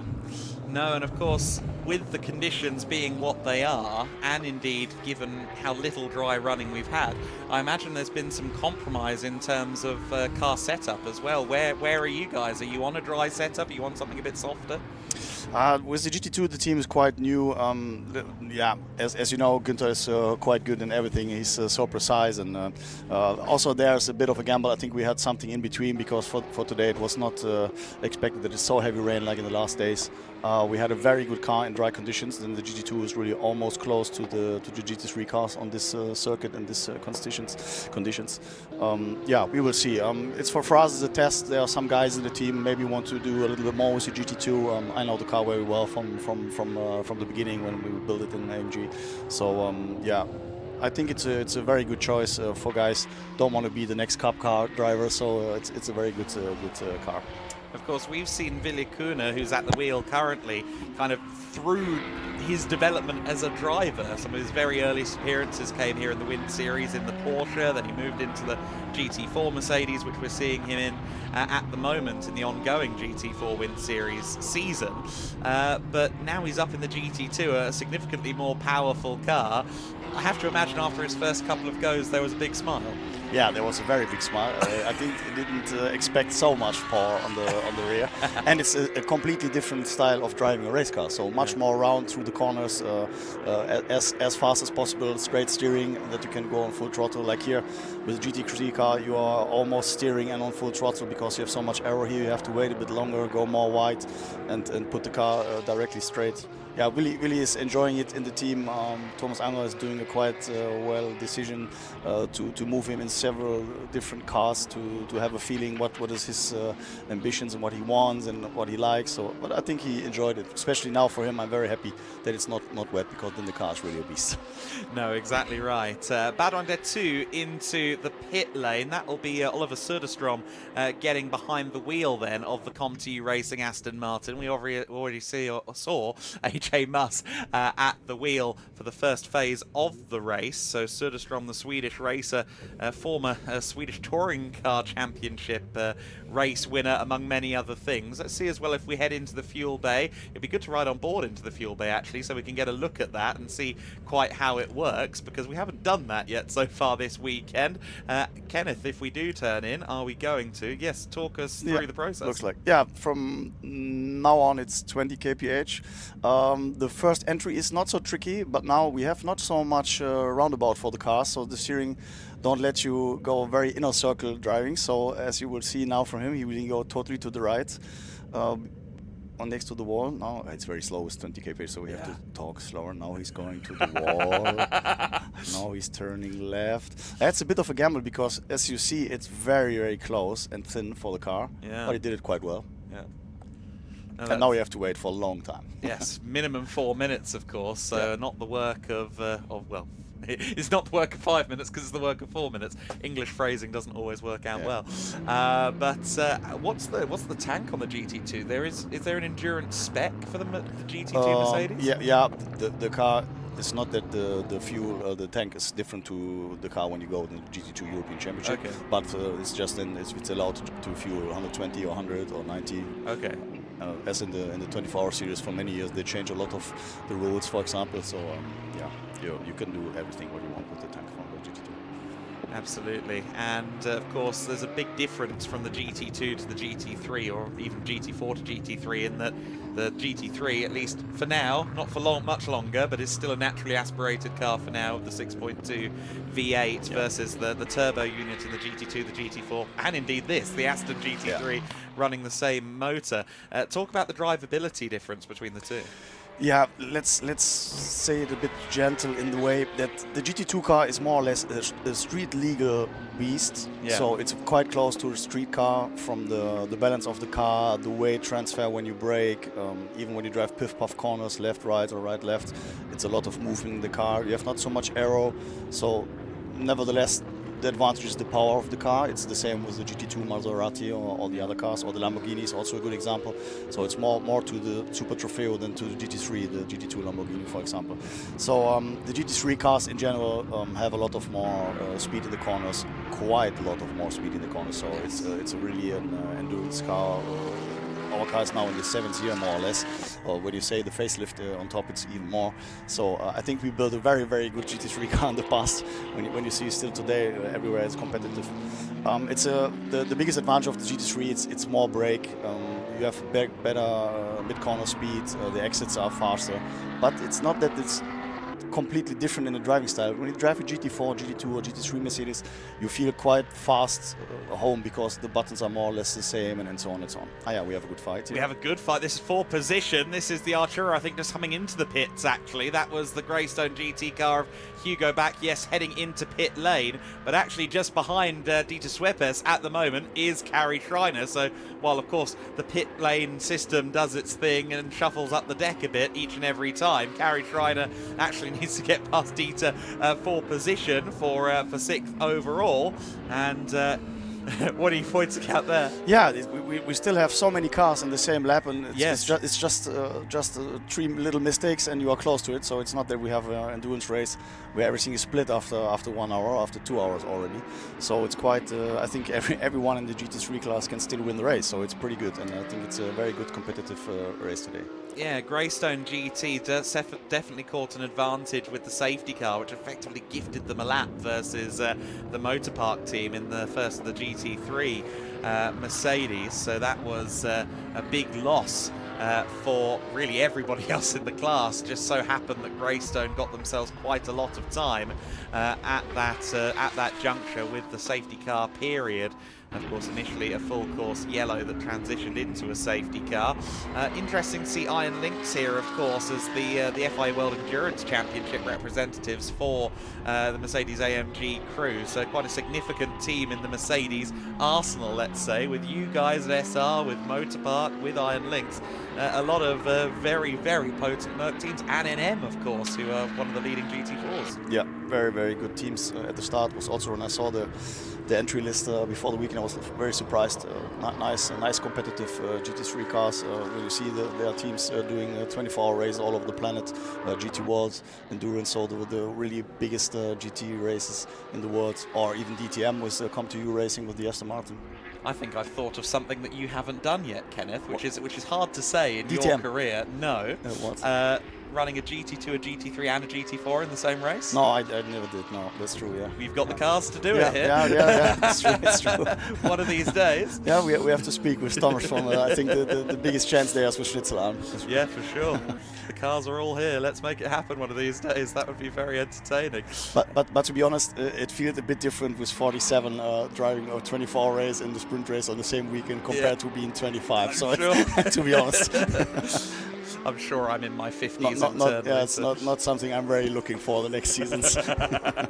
Fair enough. Of course, you did do the double up of circuits, as we continue to watch, incidentally. We are keeping on this Suepes versus Shriner battle, but you did do the double up, we spoke about it during the week, the 24 Hours of Zolder, which you managed to win in a Porsche Cup car, and then you were also helicoptering back and forth to Spa-Francorchamps to do Specialtourenwagen Trophy.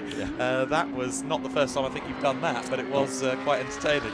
Yeah, we measured it before. I did it 14 times in my career, so it's quite. Normally, I have to say I'm used to it, but yeah, as you know, there's just a little mistake in the schedule, and then you are really in trouble. Now we're seeing Carrie closing the gap. I think now it's more or less everywhere completely dry. I don't know how long she is in the car. She's getting used to it now, better and better. She's only been in for about 25 minutes at this stage. 21 minutes since she got in. But here you can see the advantage of a GT3 car compared to the Cup car, for example, with corner speed and on the straight as well. Exactly. But the Cup cars are fast. The same on the Nordschleife. It's crazy, sometimes. Yeah, exactly. So you're in the pack with GT3s and fighting, and then on the straights you're really struggling to overtake another one. Yeah, I was talking to WNS Motorsports Daniel a couple of nights ago, and he said much the same, that these Cup cars, it's crazy how close to a GT3 they are, and sometimes, of course, they've run Cup cars previously at the Nordschleife, so sometimes I really have to think, do I put this person in the car? Are we ready yet? Because it is such a big step from something like a GT4, which is their bread and butter. Sean Rashid is into the pits in the Iron Lynx car from 4th position, so that'll be a second stop, and I imagine a second driver change for them, which will be Sergio Sete Camara getting behind the wheel for the first time. Ex-Formula E driver, ex-junior single-seater competitor before that, FIA F2 race winner, and interesting to see him making that step into GT racing. I imagine, obviously you deal with a lot of the younger guys, you speak to Enrico, you speak to JMO, maybe by the time they're in contact with you, they've already picked that GT racing path, but do you ever find yourself talking maybe to a young driver, maybe even their parents, and say, maybe GT is the way rather than single-seaters? Yeah, it depends. Let's say, and to be honest, in today's time, when you plan to be a Formula 1 driver, it is a plan of getting a lot of budget and to not lie to yourself. What is really the budget you need? So, and GT racing is a very, very good second chance of being a high-level professional race driver.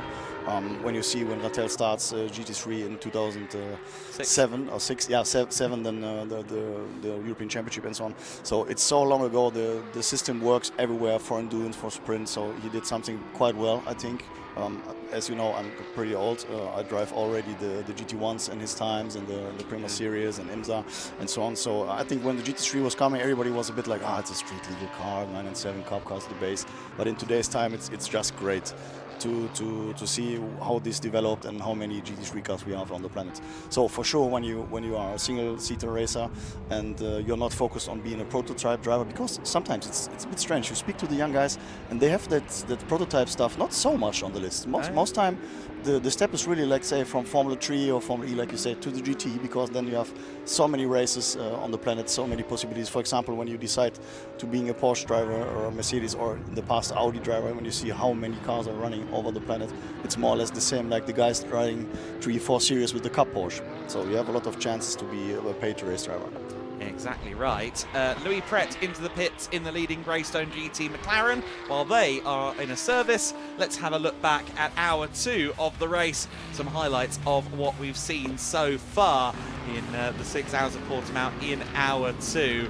Of course, some exchanges of position, at least on the track. Now that we're into the pit stop phase, it's not all for laps or all for positions.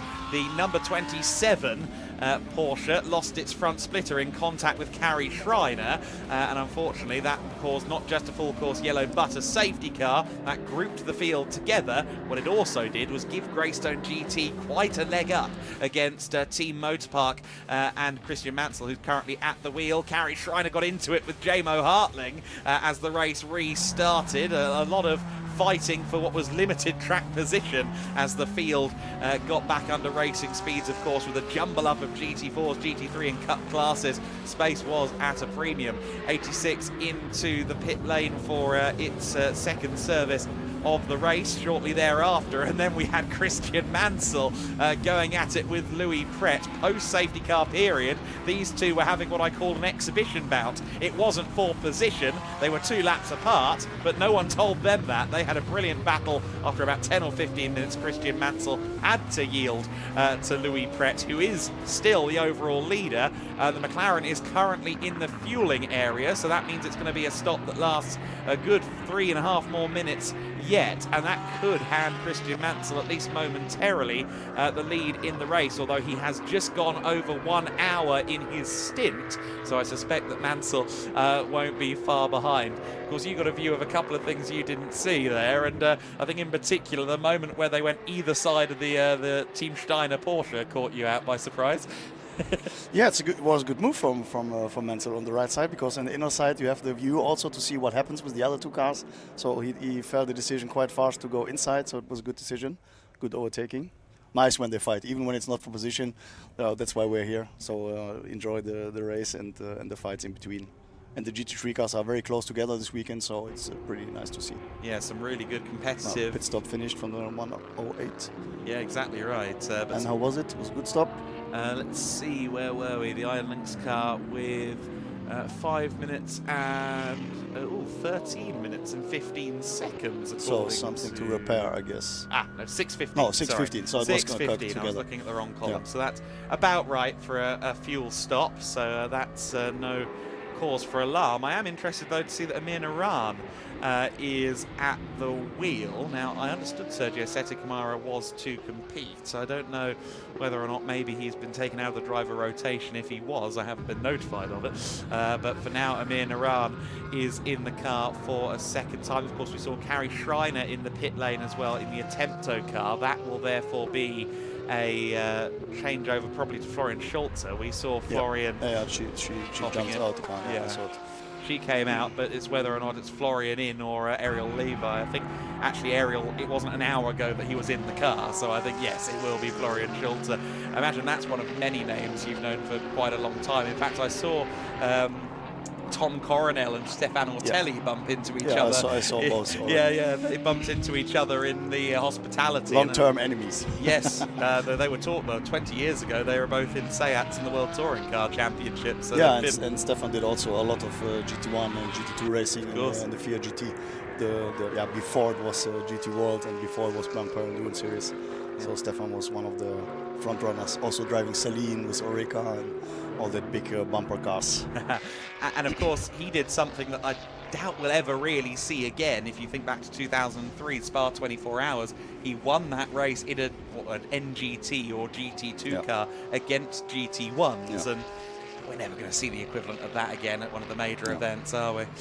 Yeah, it was a very, very hard raining race. Some big accidents from the GT1s, and I guess all 4 Corvettes crashed in that race. So all GT1 Corvettes, they had a big crash. Yeah. And I remember Mike Hesemann in Eau Rouge was a very big one, big impact. Yeah, and then they did something, I think, for the history books to win with the GT2 class, or NGT was it called in that time, so today's GTE, for example. So very nice car.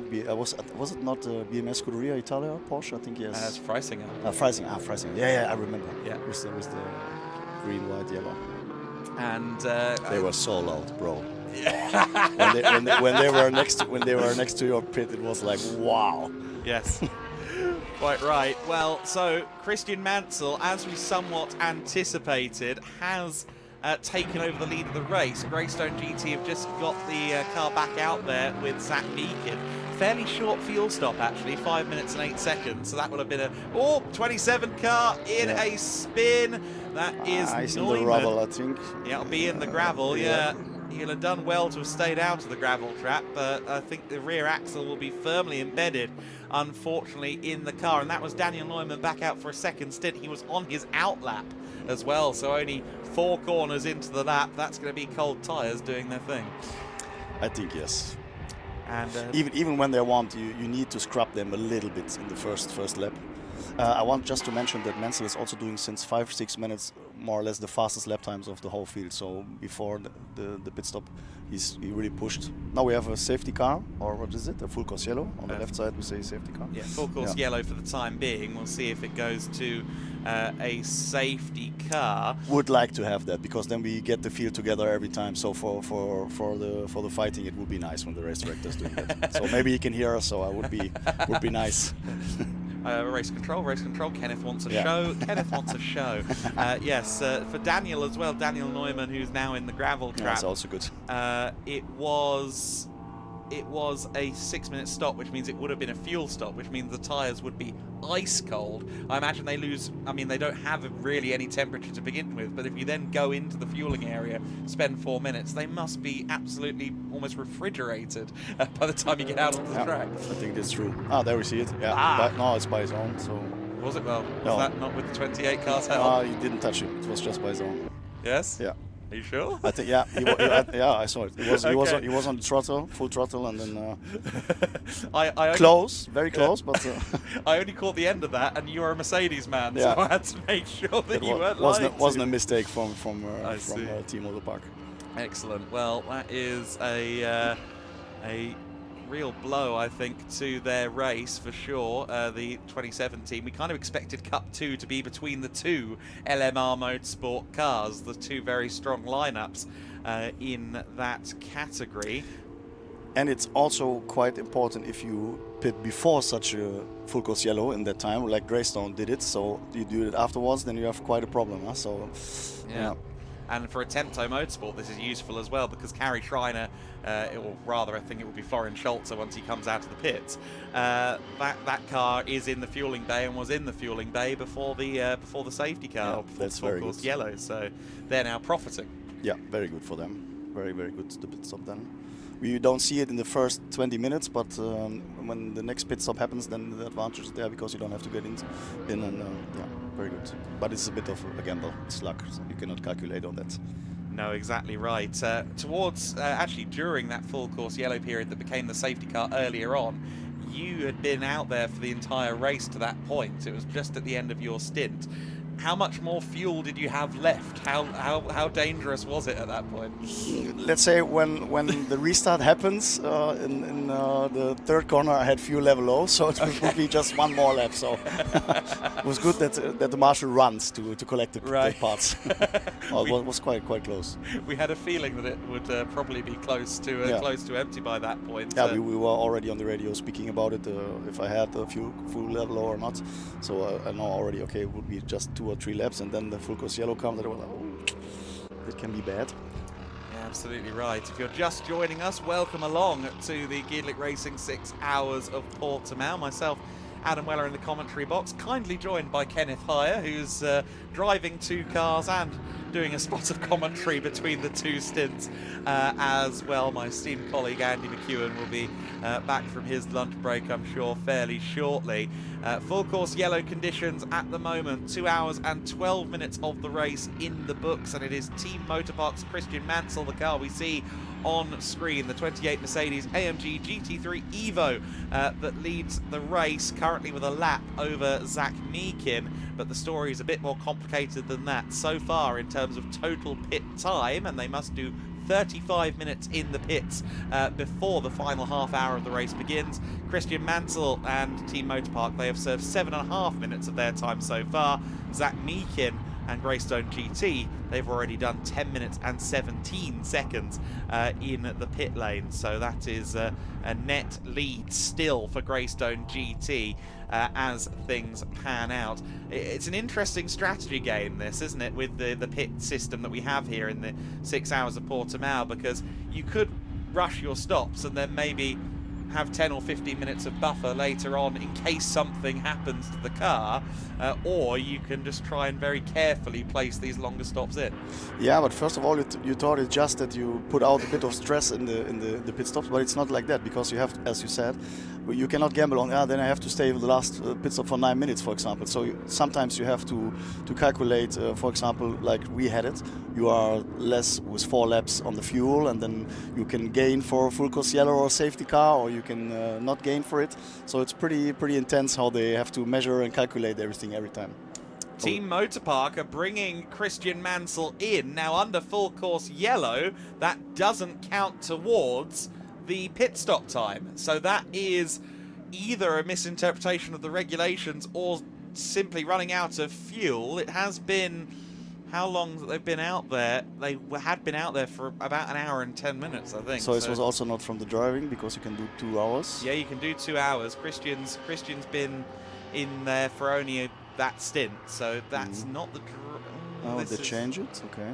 Yeah, they're changing. No, safety car's coming out, so really very good. So he listened to us that he has to put the safety car out. Safety car is out, so full course yellow and safety car, the same applies. You cannot serve mandatory stops or stops against the total pit time during full course yellow and safety car. So I think maybe Motorpark either misinterpreted the regulations or they simply needed fuel in that car.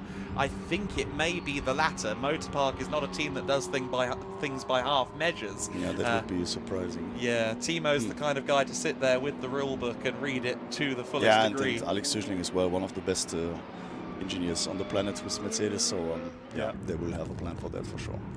Yeah, absolutely. We've just seen the rare thing of a BMW estate car overtaking a GT3. but nevertheless, they lose time, because when they refuel now, so you cannot add it to the 40 minutes you need in the total race. Interesting how they do that and why they do that. I'm thinking of it. Yeah, well, I think it's mostly to try and avoid disproportionate amounts of cars trying to hit the fuel bay all at once. I'm not sure if quite would have capacity for 18 cars refueling at once. I think that's probably a big part of it. At the end, Greystone, with the pit stop short before the full course yellow, did everything right. So and the same with the car from Kerry. So with the Kerry Schreiner, Audi was the same. Very good for them. Yeah, that really boosts their chances of being in an overall podium position by the time the race ends. To your point, the Attempto car now with Florian Scholzer confirmed at the wheel. That is now out there on the circuit, of course, having made that pit stop. And they've already done 16 minutes and 10 seconds of their mandatory time. Now, what lap of the race are they on? They are on lap 59. They are quite in good positions. Yeah, 4 laps between this car of Meakin and the Attempto Racing. Yeah, they are Audi. somewhere around the Greystone GT. Yeah, exactly. And with that taken into consideration, it's about 6 minutes that they'll gain at some point once Greystone makes these longer pit stops. Now, is there anyone out there on the circuit that I'm worried about from a fuel perspective? Oliver Campos has been in the car for an hour and 26 minutes, but they have also been into the fueling area, so that should be... Yeah, one Cup car is 1 hour 18.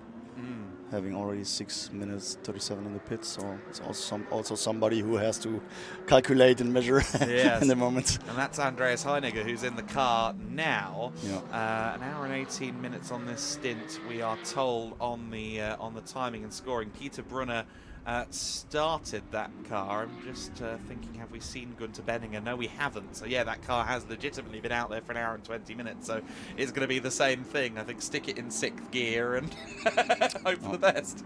Yeah, that's true. There's a lot of downhill here, I suppose. Yeah, so yeah. You can. I did the same. Put directly to map 1 and just let the car roll. And how many fuel maps do you have to play with in the GT2? 3. 3? 3, yeah. Oh, okay. 1, 2, 3. So there's a party level on 3 and the rest is just boring. A party level? The rest is just boring. Not necessary, it's not mandatory. Makes no sense. Oh, goodness me. I mean, that is one of my, as an old soul, one of my things that I don't really like about GT3 cars as much as it's a very good formula. There's still a bit of my brain that says that a GT racing car should be more powerful and more extreme than the road car, but these days they I love today's time, and in my 16 years with Mercedes, I had so many advantages. I cannot speak any bad word about it. But No. to be honest, GT1 times was 850 horsepower. It was just great. We were so fast that in Le Mans and somewhere else, you are just on the same level like the small prototype class. So it was really awesome to drive the cars. Yeah. No, it was a special time period. Christian Mansell, incidentally, is in for fuel. Kenneth Heyer, I think we'll now have a change back to Andy McEwen because... Well feeded. Yes, he's been fed, he's been watered, he's ready to go. And I imagine down at Schnitzelalm, I can guess what's on the menu, given the name Schnitzelalm, but they'll rest you up and get you ready for the stint in the GT4, Yeah, right? in the race they do for the drivers some more healthy foods. Oh, yes. But on Sunday evening, for example, sometimes when she's doing it, it's really, really tasty. I can just say everybody joining the club and come to see when we do schnitzel. It's really good. I've heard the praise for the SR catering before. Who is it? Who is the lady that's responsible for? Cornelia. Cornelia. It's a wife of Thomas Angerer. Ah, so okay. She's doing for the whole crew. She's just by her own, no help, nothing. Right. She's going to the kitchen for 2 hours and then she serves it. So it's like it's happening. It's just happening. Nobody understands how that works out, but it's just happening. And she's doing a really good job. So this is one of the biggest advantages of the team, next to having a lot of fun. A big shout out there to Cornelia. We're going to swap out Kenneth. Kenneth, thank you so much for joining us on commentary. Not for that. And we are going to head down to Izzy. She's got Christian Mansell with her. Yeah, I do indeed have Christian alongside me. I wanted to run and grab a chat because, of course, you pitted under the safety car, so it doesn't count towards your mandatory pit stop. Just tell us the thinking there. The thinking is I'm unlucky. Well, we are unlucky as a team. Literally, the Porsche spun out right in front of me as he left the pit lane. So quite untimely on his behalf. Wish he didn't do that, but I can't control that. So we just got to crack on, do the best we can, and salvage what we can.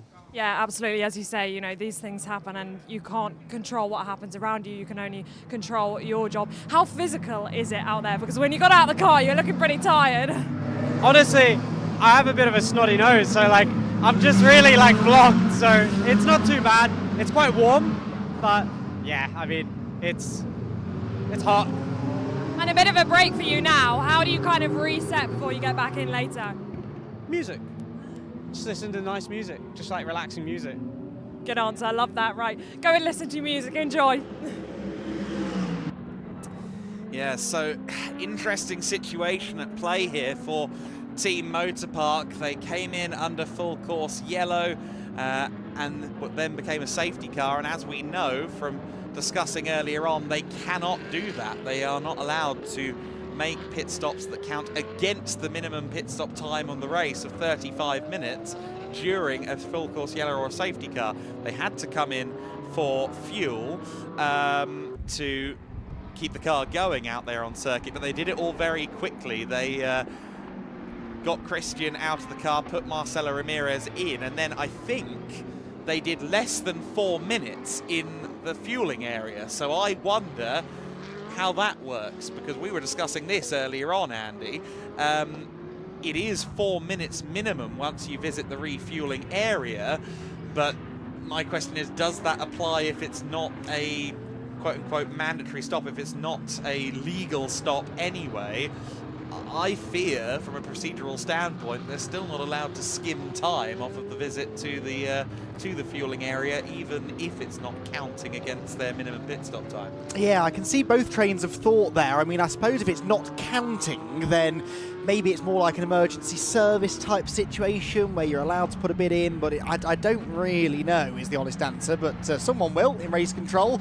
We'll see what decision is made there, but I did spot that as I was having my lunch, the Mercedes AMG GT3 coming into the pit lane, and wondered whether or not that might have repercussions a little bit later on. So safety car lights out, we're going to go racing again. Zach Meekin, your leader, by 5.9 seconds over Oliver Campos. Battle for the lead incoming, perhaps. We've seen how rapid Oliver Campos has been. The problem is there are 1, 2, 3, 4, 5, 6 cars, a couple of them at least GT3 cars, in between those two. So whilst Meekin can accelerate away on this restart into clean air, Oliver Campos very much does not have the same luxury. And is that the 19 car going slowly? I think it is. Andreas Heinegger going very slowly out of the penultimate turn, and that further benefits Zach Meakin, who has already gone. So dramas for the 19, indicator on, pit lane bound, and of course they can't overtake him till he's into the pit lane properly. So that really delayed everyone behind and further bunched them up as they do now finally take the restart. And look at this, it's like a rolling start effectively to the race, as everybody else who was behind the X-Racing car is now batched together as one. The GT4s, the Cups, the GT3s, all in amongst it. And once again, we see the GT3s bullying some of the Cup cars. That is a determined Florian Schulzer in his first flying laps of the race, steering around the Attempto Racing Audi R8 LMS GT3 Evo 2, and that was also him going around the Utah Racing car, now being driven by Tyler Sharon in the 71. So Utah Racing have switched away, at least finally, from the initial driver who took the start, Nicolas Michelin, who was really in it for the long haul. I think he did the full quota of the 2 hours that he can. Yes, I think you're right. He was in the car for an awfully long time and finally hands over. Some of that circumstantial because of when they had to pit, made that extra stop for the tyres. But then, yes, I suppose maybe after that they made that the plan. So the usual shuffling going on immediately after the restart. Porsche's at play. With the number 17 car always racing on a restart, this time in the hands of Rogerio Grota.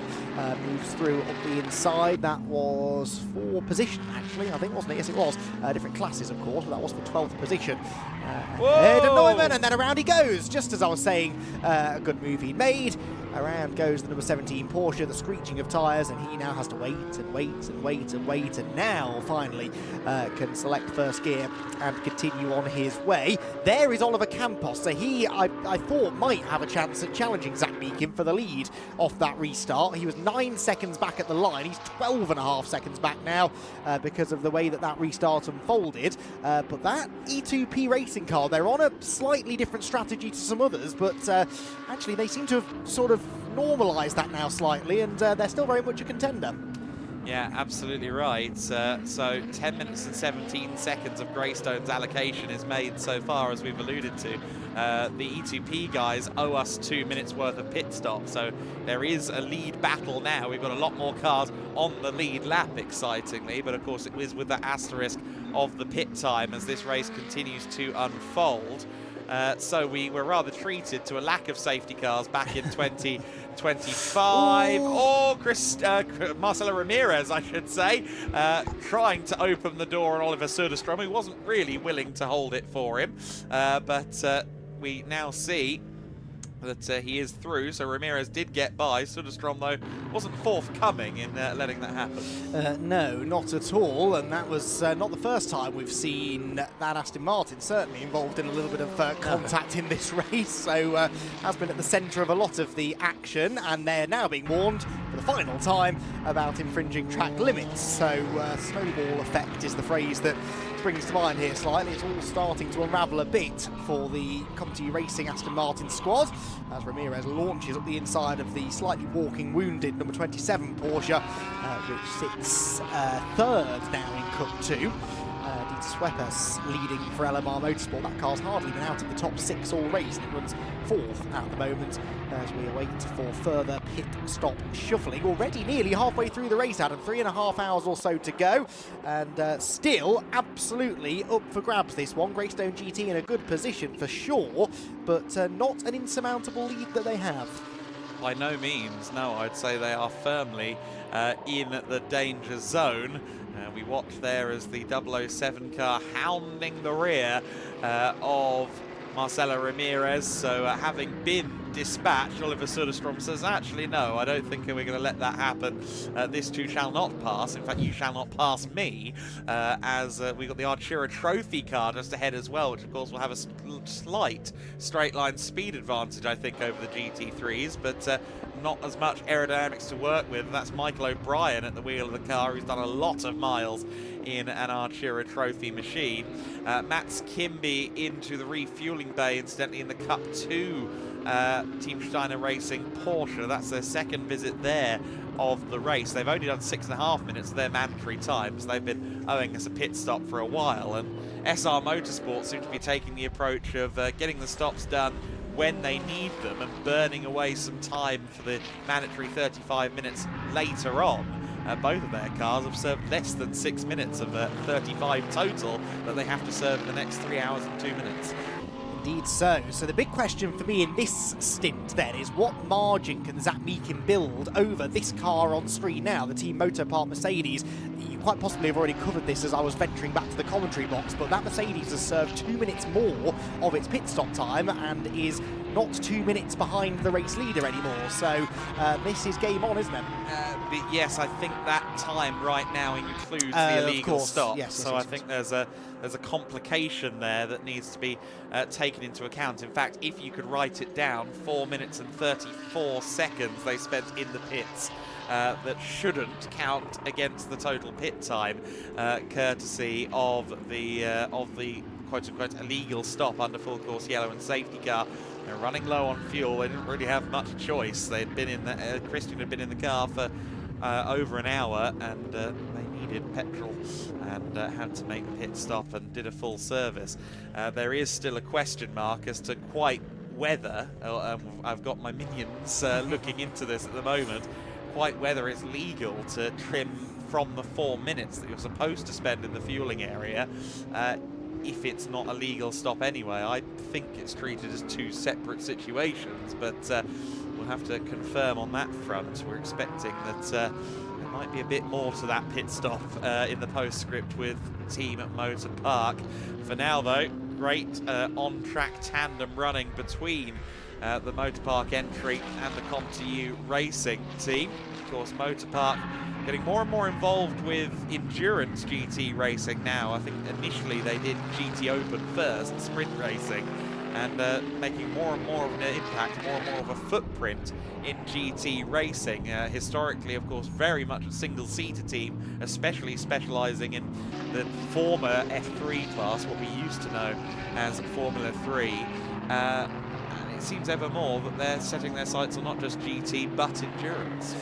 Indeed so, and that Comtoyou Racing Aston Martin, then the next one that my eye wanders to when it comes to pit stops. They've spent 5 minutes longer in the pit lane than the race leader.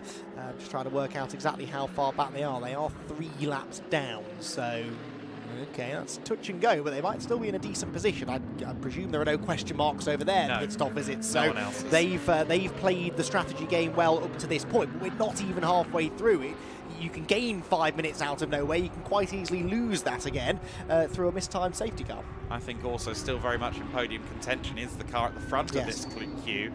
Florian Schulzer in the Attempto car, which has served some 16 minutes of their mandatory stop time so far, of which some of it was under full course yellow and safety car, but they started the process before it came out. So they gained 3 or 4, not quite free minutes, but everyone else was dawdling around at 80 kilometers an hour while they were doing their pit and fueling service. So for Attempto, for Carrie Schreiner, who got out of the car, Florian Schulze, who got in, they benefited massively during that most recent set of yellow flags as well. Yes, not free pit stop, but heavily discounted, definitely. Yes, 80% off. Yes, cracking deal. We're not even in the January sales anymore, but they have certainly got themselves a good deal there, haven't they? And are in a good position on corrected times, if you like, once as we see all this playing through. There is the Ramirez Mercedes, followed by the Söderström Aston Martin, which I think is in a good position, provided they don't lose too much time to the leading McLaren. What are the lap times like for Oliver Söderström? Last one of 45.6, so more than a couple of seconds slower than Zach Meakin. How much of that, though, Adam, is because he's boxed in behind the Motopark Mercedes? Marcelo Ramirez has not been massively off the pace, but he's not Christian Mansell speed, and I think that's perhaps now starting to affect Söderström a little. Yes, Söderström, who has certainly got the experience advantage between these two in this battle. Vice champion in Lamborghini Super Trofeo Europe back in 2024, moved into GT3s last year. Meanwhile, Marcelo Ramirez did a season in GT3 last year, but in shorter races, and not quite so many rounds either. So I think still the experience advantage with Söderström. The GT racing advantage certainly with Söderström. He's done several years. Ramirez moved into GTs last year point blank, having previously done stock car racing and truck racing in Mexico. Indeed so. So 3 GT3 cars here in a little battle pack, but not for actual position. Laps between all of them at the moment. Contact between 007 and 28 under investigation. We saw that little tangle down at turn 5. And wasn't any massive harm that came from it, but that doesn't really matter. It's not a case of how much damage was done, but who was to blame, if anyone. So that will be investigated by the team, by Team of Race Control, I should say. Might not be the last incident between those two cars, because still they circulate absolutely together. And Oliver Söderström, to the point I was making earlier on, will be growing increasingly frustrated at the fact that he can't get past this Mercedes AMG. Full dry conditions now, in a way, mean that there's less pace differential between the various cars out there, and so making that overtake, or at least getting into a position to overtake, isn't always the easiest of things to do. Around the final corner they head. Zach Meekin leads by 22.8 seconds. Comfortably the fastest man on track, Zach Meekin. He's consistently in the low 1 minute 43s. Also high 1 minute 43s, I should say. Next fastest cars are in the mid 44s. So Zach Meekin doing exactly what he needs to for Greystone GT. So far have been on the right side of the strategy calls every time up to this point. But as I said, not even halfway through the 6 hours yet as Söderström gets within inches now of that rear diffuser of the Mercedes AMG around turn 3. Wider line into 4, looking to maybe try and make something happen into 5. Is he close enough for a move? He might well be. He dives to the inside of the number 28 Mercedes. He's actually allowed through in the end by Marcelo Ramirez, and that is not the only car Ramirez will be allowing through, because he has a drive-through penalty to serve for refueling during the safety car, as we expected to be the case. He's actually fighting back now around the outside of Söderström, but hopefully the Comtoyou team are telling Oliver, listen, you don't actually need to make this pass on track, because car 28 is destined for the pit lane to serve that sort of expected drive-through. Yeah, exactly. That's a big shame, but certainly not an unexpected issue for the 28 team motor park entry, and just how the dice fall sometimes, how the cards fall for the teams, especially if they're on the limit of their tank. We heard from Kenneth while Andy was away that yes, they were very much nursing the fuel on the GT2 Mercedes, as we anticipated during that first safety car. And as we get a drive-through penalty, or a time penalty added to the car 71, it spins out. Tyler Sharon spinning massively at turn 15. Has he got a puncture or something? No, it doesn't appear so. But that was a massive spin. Was that all on his own? It looked like there was no one around him. The number 27 car has again lost its splitter, but that is not at the same place. That is at turn 9, I believe, up the hill towards 10 and 11. Yes, it is.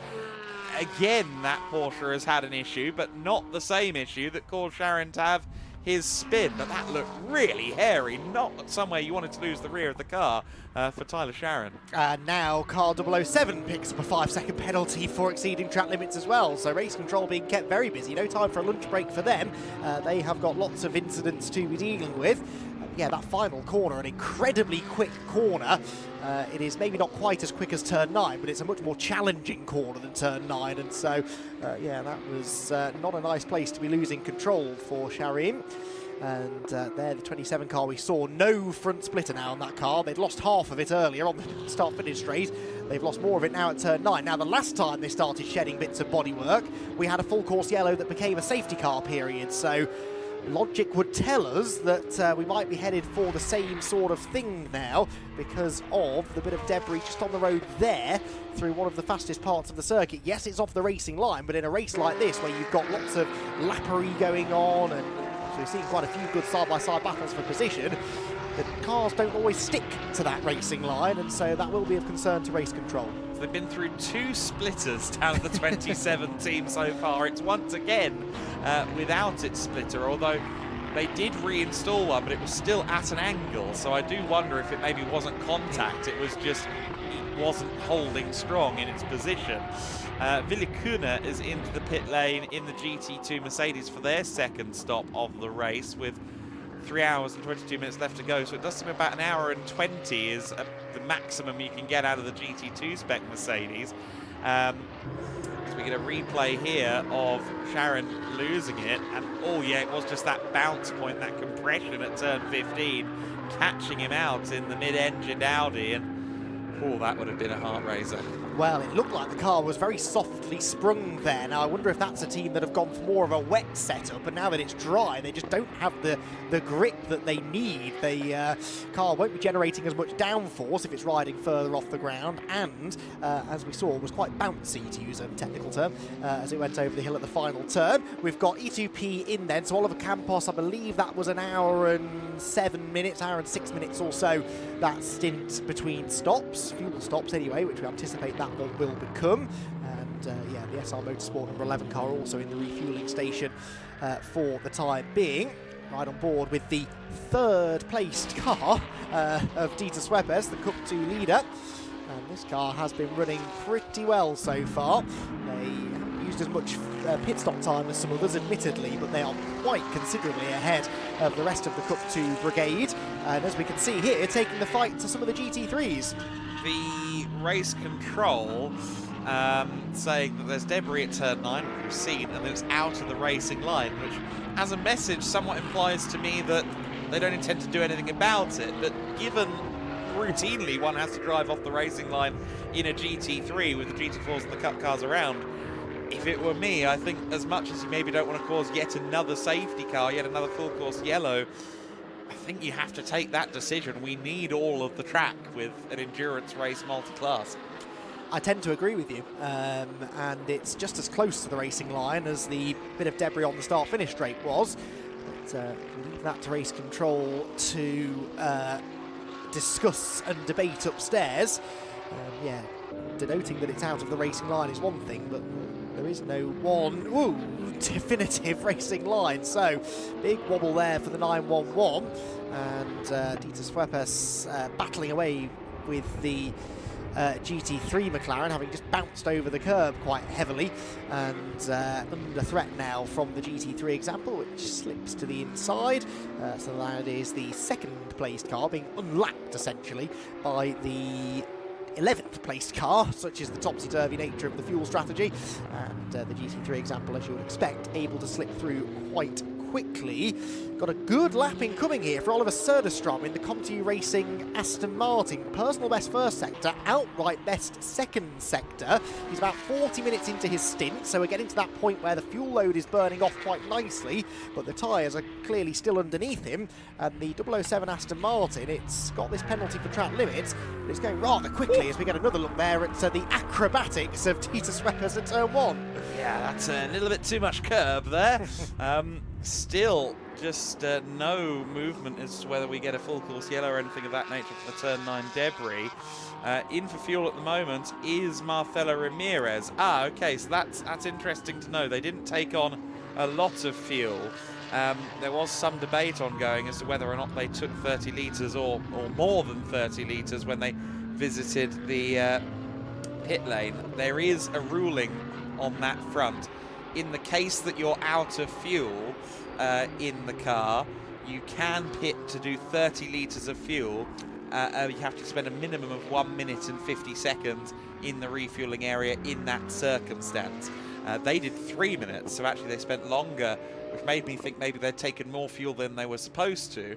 However, he's now back in the fueling bay, so I think everything is fine with Team Motorpark. They do, however, no, they do not have the drive-thru anymore. They've served the drive-thru as well, haven't they, by the looks of it? Yes. So all is well now with Team Motorpark, but all the same, 2 fuel stops. They're now going to have to do the full 4 minutes now.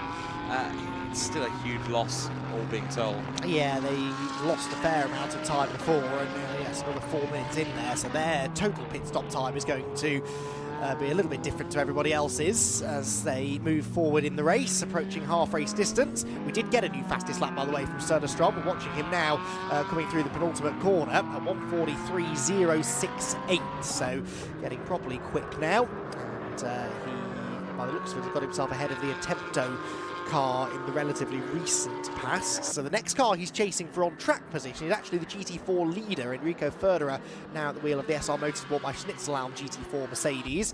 The next GT3 car, though, is even further up the road than that for Söderström. In fact, I think he's a lap behind anyone else at the moment.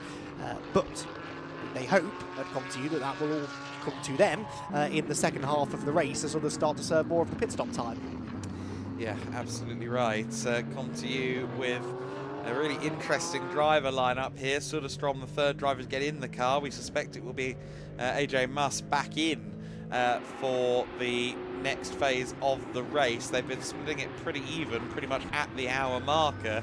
Well, the first pit stop was made at 53 minutes, so by the time the car gets out, it is a fresh hour, basically, with a refuel in there. So I think that we'll probably see another, just a bit twitchy there going through turn 7, but I think another 10 minutes or so for Söderström, and then they'll get Muss back into the car. Yes, I suspect you are right. So the 007 car then, having cycled through its 3 drivers now, will go back probably around in a similar fashion, I would imagine, and have Söderström in to the end. He's been the quickest of the drivers in that car so far. Yes, he's had the best of the track conditions. Who knows what the conditions will be like next time he gets in, though. Track limits infringement warning flags for cars 86 and 911. You can tell it's getting drier now, because now more and more drivers are starting to flirt with track limits infringements, and yeah, they might well now have the grip levels to push on a bit, but they still need to be careful not to pick up a penalty. Yeah, you mentioned that, although I must say I look out towards turn 8-ish region and see some very threatening clouds, so we did anticipate that maybe in the second half of the race it may get to that point where we start to see some showers again. Whether or not there is some more rain expected, we'll have to wait and see on that front, but while we are now just approaching that 1/2 distance in the race, and getting a look at those clouds, those aren't the most threatening ones, I don't think, but they're up there, and they are numerous around the circuit, so I do wonder how long we're going to get slick driving. I feel really bad for taking poles down at Razoon. Hopefully they do get that car back out there firstly. It's now been the better part of 2 hours that the car's been stationary in the pit lane, so hope against hope they do get some track time. But Tegan's big thing has been, I'm going to finally get to drive the car on slicks, and that hasn't actually happened yet, so hopefully she does get the chance to drive the car on the proper tyres and get an experience of that before too long. The Greystone GT car comes across the line. This is our race leader, the number 44 McLaren, and now I do feel it's worth stressing again that the order on your timing tower really is not representative at this phase of the race, and will not be for quite some time. It will be Zach Meakin, I think, and the Greystone GT that right now probably are our net leaders as things stand, just with how the dice has fallen for them on a couple of occasions, with the safety car, with a couple of other things. I believe they are legitimately our race leaders right now, with 10 minutes and 17 seconds of their pit stops served so far.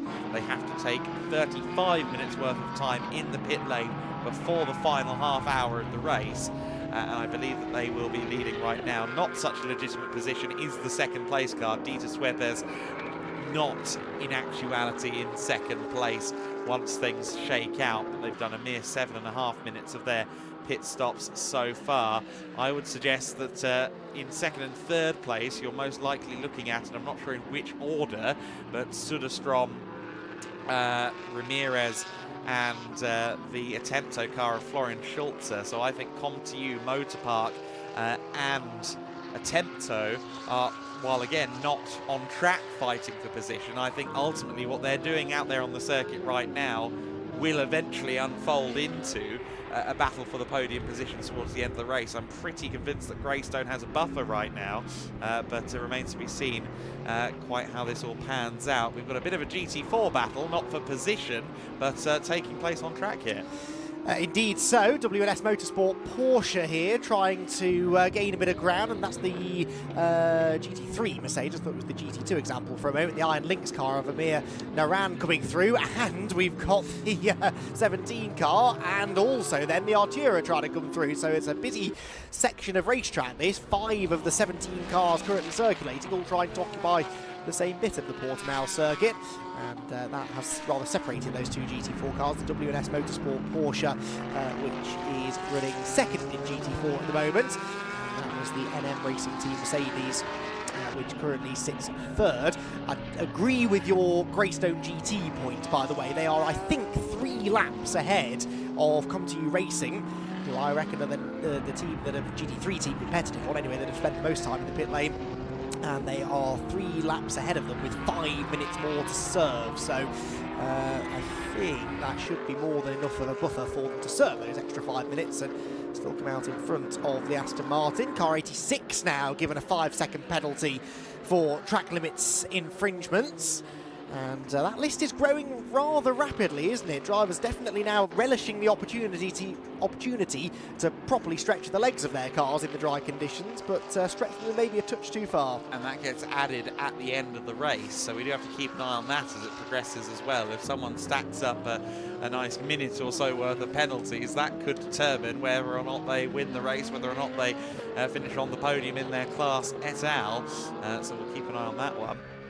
The McLaren Artura of Michael O'Brien currently at the wheel. I was talking to Josh Mason earlier in the week, and he seemed to think that if the weather played in their favour, if there was some wet conditions and some slip-ups out there on the circuit, he wanted to try for an overall podium. Right now sitting in 11th place, unfortunately, so not quite stacking up to that potential. We were talking before, alluding to the fact that some cars are out of position because of the nature of the pit stop windows, and I think none more so than Enrico Ferderer, who currently runs 5th overall in the race. That is, of course, something of a misnomer. He is certainly legitimately the GT4 leader out there on the circuit right now in the SR Motorsport by Schnitzelau machine, but they have also only served 5 minutes worth of pit stop. Incidentally, they will probably be in within the next 5 to 10 minutes because that car's been out there for an hour and 12 with Enrico Ferderer at the wheel. One would imagine Cedric Fuchs is going to be the next to come out and play in that car. Yes, I think you're right. They did 90 minutes, give or take, in the first stint, didn't they? In fact, 91 minutes to be precise. Jamer Hartling was in the car for, obviously aided by a safety car period, but then Enrico's had a safety car period in his stint too. So, yeah, I reckon they're going to go to about halfway through before they make their second pit stop. But that's a team that, rather than banking pit stop minutes in the first half of the race, they presumably are going to have an extended pit visit later on, where they'll suddenly start tumbling back down the order. It's one of the unique elements, I suppose, of this kind of pit stop format, where a car can disappear for 10 minutes sometimes, yes, and it's absolutely nothing to worry about. Well, we had that last year with the winning car, the Razoon Northern Racing GT3 entry. It parked up for a good 10 minutes. Simon Birch, I think, was doing that day's Wordle while he was waiting to get back out there on the circuit, and it was, yeah, I think over 10 minutes, if not very close to it, that final pit stop.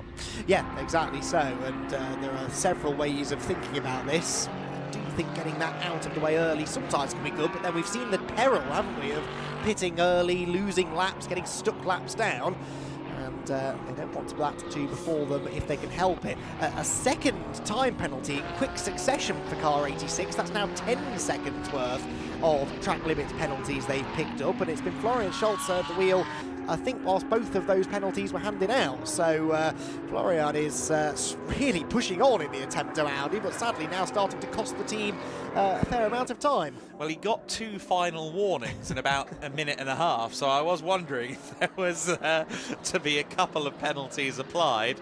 And true enough, yes, 10 seconds worth of penalty hanging over now the Attempto Racing Audi. That is potentially important to the podium battle, of course, later on. Other cars in that overall podium contendership. Of course, the 007 Aston also has a penalty hanging over its head, as we see the GT4 leading Enrico Ferder and Mercedes there get dispatched by Marcelo Ramirez. Ramirez continuing to press on in the AMG GT3 Evo from the Team Motor Park outfit.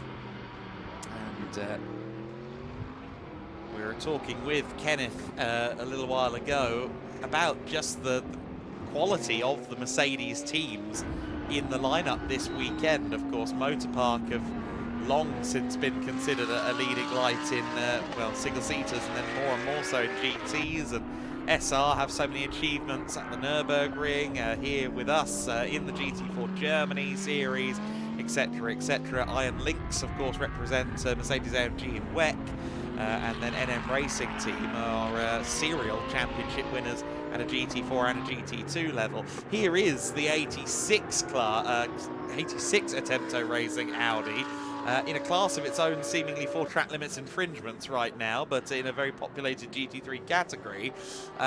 Yes, I think he's probably been informed in no uncertain terms by the team that, yes, keep it within the lines, please.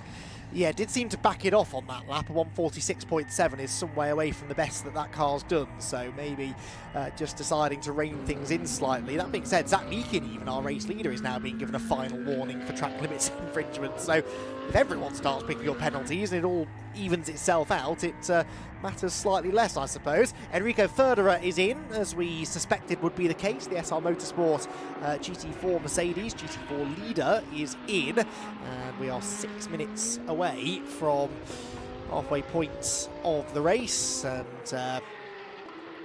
the driver change ongoing, as we said. And yeah, that is their second pit stop only of the race. Be interesting to see how long they decide to leave the car in the refueling area, whether they get it gone as quickly as possible or do now elect to burn some of the time that they will need to over the next 2.5 hours. Yeah, quite right. And Cedric Fuchs taking the wheel of that machine. So that is about what we expected, what we anticipated on that front. The 86 Audi running around with Florian Scholzer, now seemingly obeying the defined track limits that little bit more. We, of course, have seen the AF Motorsport car quite a lot in this race so far. The Porsche 901.2 GT3R, the older spec Porsche, now, concerningly, some 4 years after it was replaced, it's being replaced again. It's now superseded twice by the 992.2, which is debuting this season. But the AF team getting more and more involved now in European motorsport. I believe they do want to go international this year with a newly ordered car from Porsche, so that's an exciting development for them. But just to touch base on the driver, who we did admittedly see loop the car, Rogerio Grotta, maybe not the best start to his stint, but he is a recent convert to endurance racing. He was in Brazilian F4 for the last couple of years, actually winning races each season. At 24 years of age, a bit older than your average F4 driver. He then raced at the start of this year in the Milhas Brasileiras event, which is a 1,000-mile event at the Interlagos circuit, and that was in, I think, a touring car.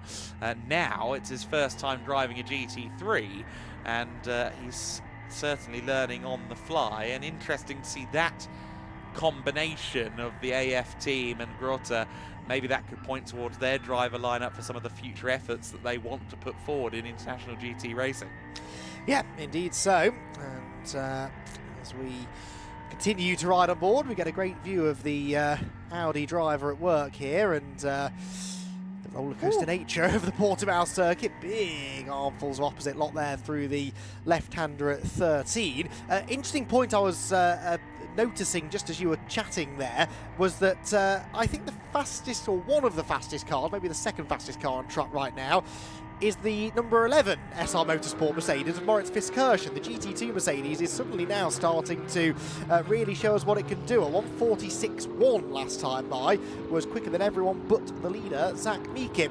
Right, action continues on track, but down in the pit lane is Izzy Browning. Izzy, what have you got for us?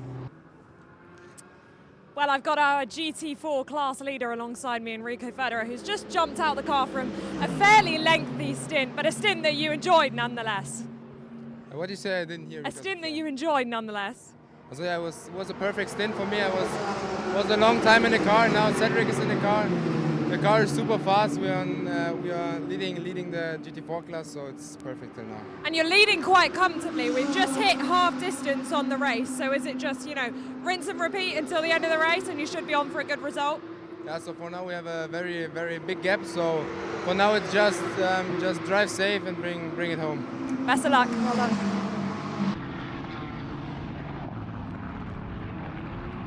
So good to hear from Enrico Federer, focusing forward to the next stint of the race. Cedric Fuchs now at the wheel of that car, currently in the refueling area. The pit stop has been ongoing for 4 minutes and 18 seconds, so I expect another minute or so before that car makes its way in. Also in is the number 90 machine. Pablo Buguera again was in the car after Oliver Campos took over. So that's another stint for Buguera. We are yet to see the third member of that lineup, Antonio Sonero, in the car. I wonder if Antonio is going to do a double a bit later in the race to make sure he gets himself the track time that I imagine he's owed. Yes, I'm very keen to get out there, I would imagine. Maybe he saw the rain coming and said, right, come on, in you come, I want to have a go before the weather turns. Nearly halfway then, and they make what I believe is their 4th stop of the day, so they are starting to really rack up some pit stop time. As of course have 007, although I think with potentially one fewer stop, but the 007 car, which has sort of fell into 5th position, that will become 4th now, I suppose, if all goes to plan with the pit stop for number 90. And Oliver Söderström continuing to put good laps in, 1:43.6 last time around, comparable to most others, again, apart from Zach Meekin, who's on another level. He's a minute and a half clear of Dieter Sweppers at the moment, but as I said, has this 3 and a bit lap advantage over this car, which is emerging, I think, in the middle part of the race as one of the few who could still challenge Greystone GT. Aston Martin pitches into the left-hander at turn 13 and is continuing on for now. They're approaching an hour in this stint, near enough exactly an hour since they were last in the pit lane, so again I would imagine a pit stop is coming within the next lap or so. Yeah, and we saw one of the very fastest laps of the race so far from Zach Meekin a couple of moments ago, 1:43.097, so fuel load coming down on that car. They're 52 minutes deep in the stint, so I suspect lighter proceedings than they had before. Now we have Moritz Fiskirchen in the pits in the number 11 SR Motorsport Mercedes GT2 while they are servicing. Let's take a look at hour 3 of the race, some of the dramas on the circuit.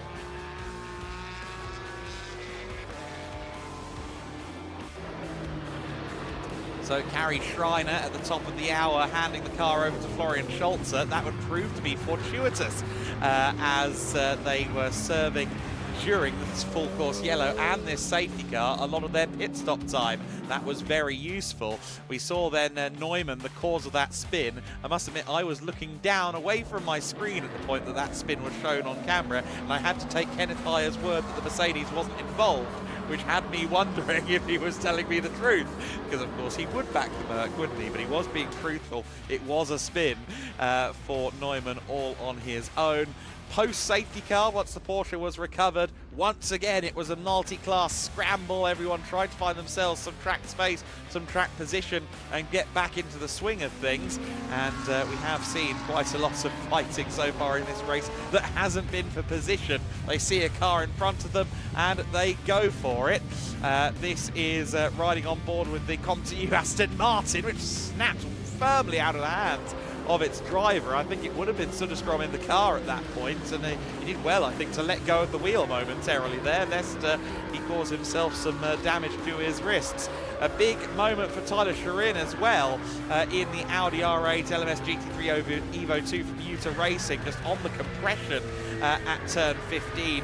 Bouncing into a spin. Ditto the same almost for Dieter Swepes, who took way too much of the curb at the first corner and ended up bouncing around for his troubles. Some less than mechanically sympathetic driving has been exhibited so far in the 6 hours of Portimão. We are officially at half distance in the race, and again, with the way the pit stop window works, if you are just joining us, within the first 5.5 hours of the race, they must spend 35 minutes in the pit lane / in the refueling area, and that has to be done before the final half hour of the race. That does mean that here in this middle phase of the race, there's some jumbled up standings which don't fully reflect the story in the race, but the leader at the top of your timing screen is representative. Zach Meakin and Greystone GT are firmly in command of this race. They get caught a lucky break earlier on in the day with a safety car period that effectively granted them a lap over much of their competition, but all the same, they have been putting in a great performance, and one suspects that once all is said and done, comes out in the wash, they will still be the leaders. The question is, of course, by how much, and that is going to be determined here in the next 2.5 hours or so before things really unfold for the final half hour and we get the truest of pictures of where everyone cycles out. Indeed so, although for now that was actually the leading car putting another lap on the second place car, wasn't it? To your point, that 911 car probably won't be in second place at the checkered flag, although you never know if the weather has anything to do with it, but that was another lap being put on the car that is second in the running order right now. 71 and 007 both in, so again they were pit stops that we predicted would be incoming fairly soon. So the third and fourth place cars also now bail for the pit lane. Tyler Scherin to hand over the Utah Racing Audi, and Oliver Söderström, I presume, to get out of the Comtoyou Racing Aston Martin. There is the tyre change being done and driver change being done on the Aston Martin, and they'll send it down to the refueling area, which is not seemingly something that SR Motorsport did with Moritz Fiskirchen, because he's back out on track now and never did venture into the refueling area. So it was a 2-minute tyre change stop only, it would seem, for the GT2 Mercedes. Yes, well, they've only been into the fueling area about 20 minutes prior. Indeed, yes, it was 20 minutes that they've been in, Moritz has been in the car, so only 20 minutes ago did they refuel it. So interesting to split the service in that way, but obviously hasn't cost them too much. We have seen teams do that before, split it into two. We'll go into the fueling area, and we'll deal with the tyres and the driver change a bit later on. Speaking of driver changes, there's quite a lot of them going on around the circuit at the moment. Tyler Scherin, Utah Racing are in. Comtoyou Racing is in as well. Oliver Söderström, I think, will be making way for AJ Muss. Marcelo Ramirez is still in the car, so that's not one of them. Amir Naran, though, is in. And I'm interested to see whether Sergio Sette Camara takes the car over now, because it's the second time that we've seen Amir in the car, and we're yet to see Sergio in the machine. So let's keep an eye out for him.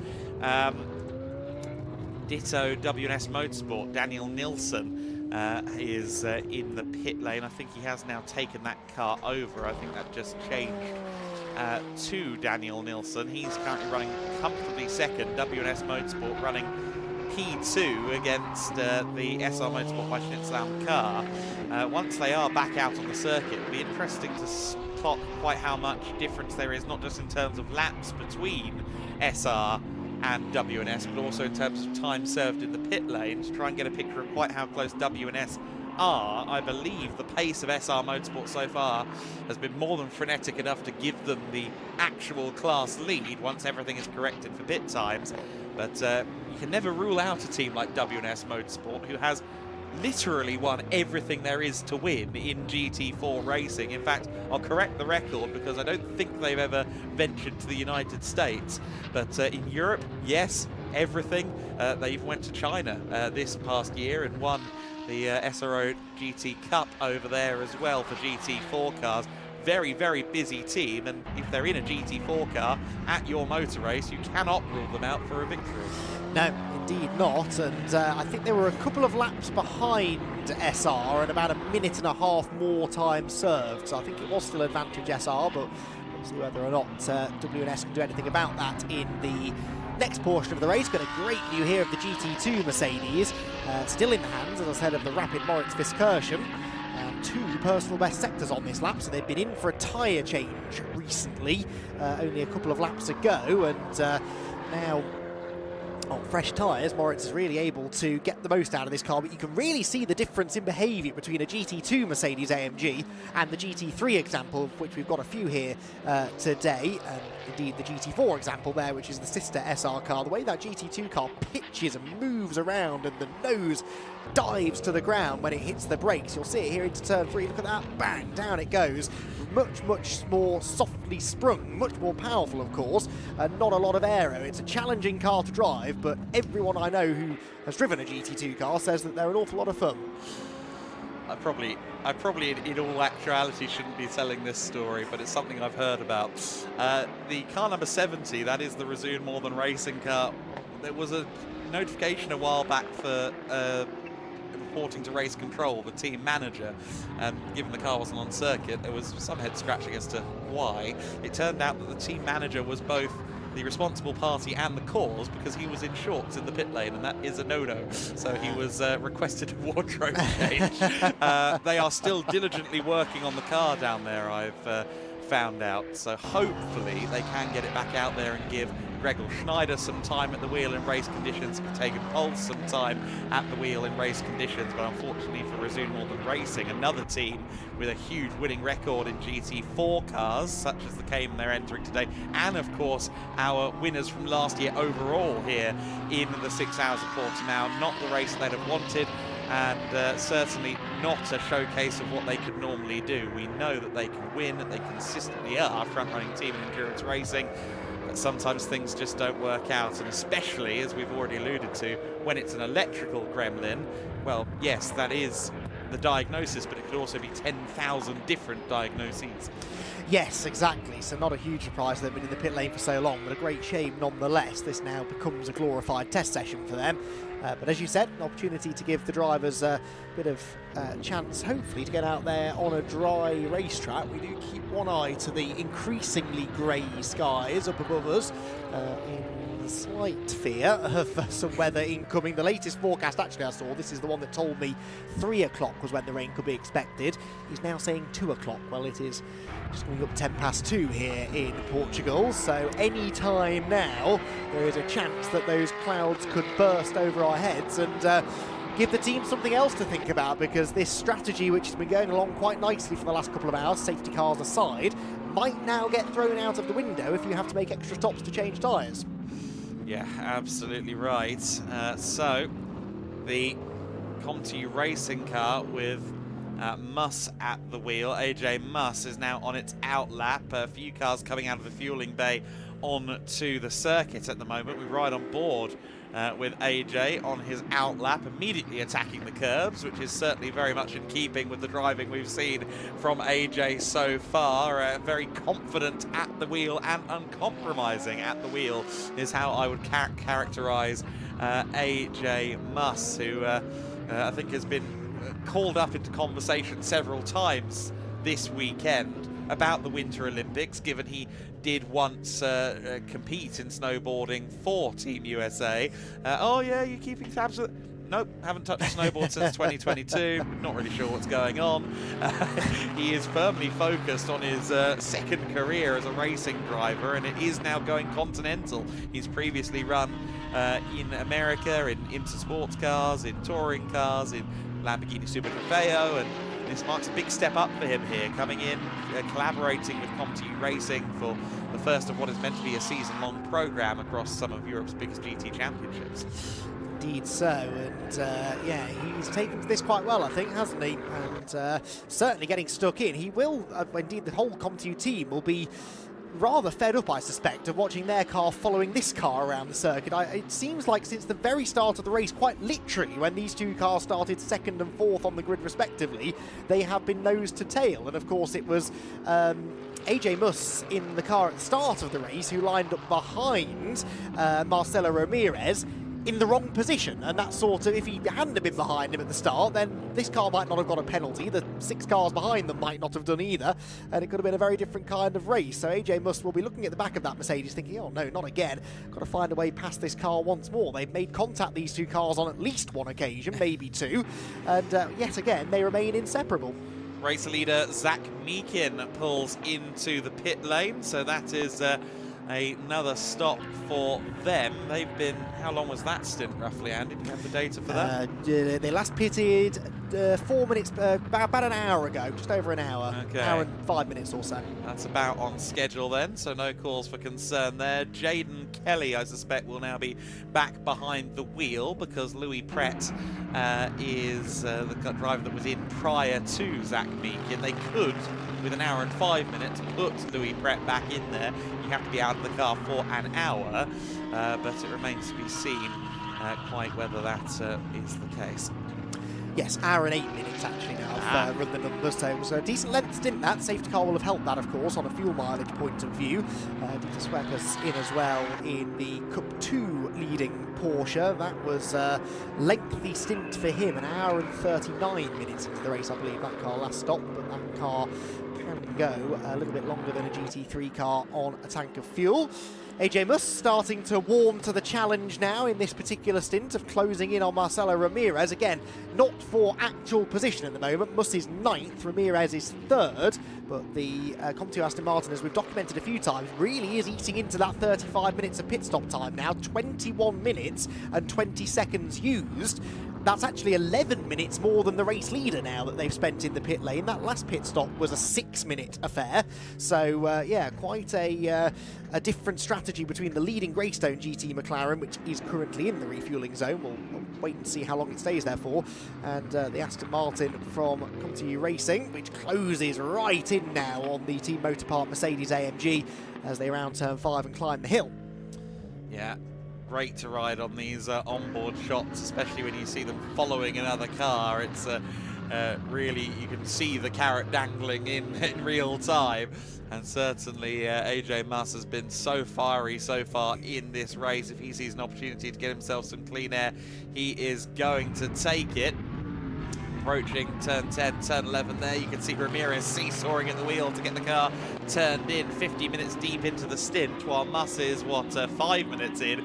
Muss is going to have considerably fresher tyres, and we're seeing the effects of that as we speak. Yeah, that Aston Martin looking much sharper, isn't it? It can change direction better than the Mercedes, and he's running rings around Ramirez slightly now, but where to make the move? You can't do anything in the final corner. Careful with track limits, AJ. That car's already picked up 10 seconds worth of track limits penalties the last time I checked, and they don't want to be picking up any more. He's in the slipstream now, though, as they head across the line. Headlights ablaze, that's worth an extra 20 brake horsepower at least. Now he's flashing them, so there's no hope for Ramirez here, surely. Is he going to step aside for AJ Muss? No, not into... Oh, yeah, well, he has no choice, maybe. AJ Muss with a very late decision to nip to the inside, and despite all of the headlight flashing, he cannot find a way past the Mercedes for now.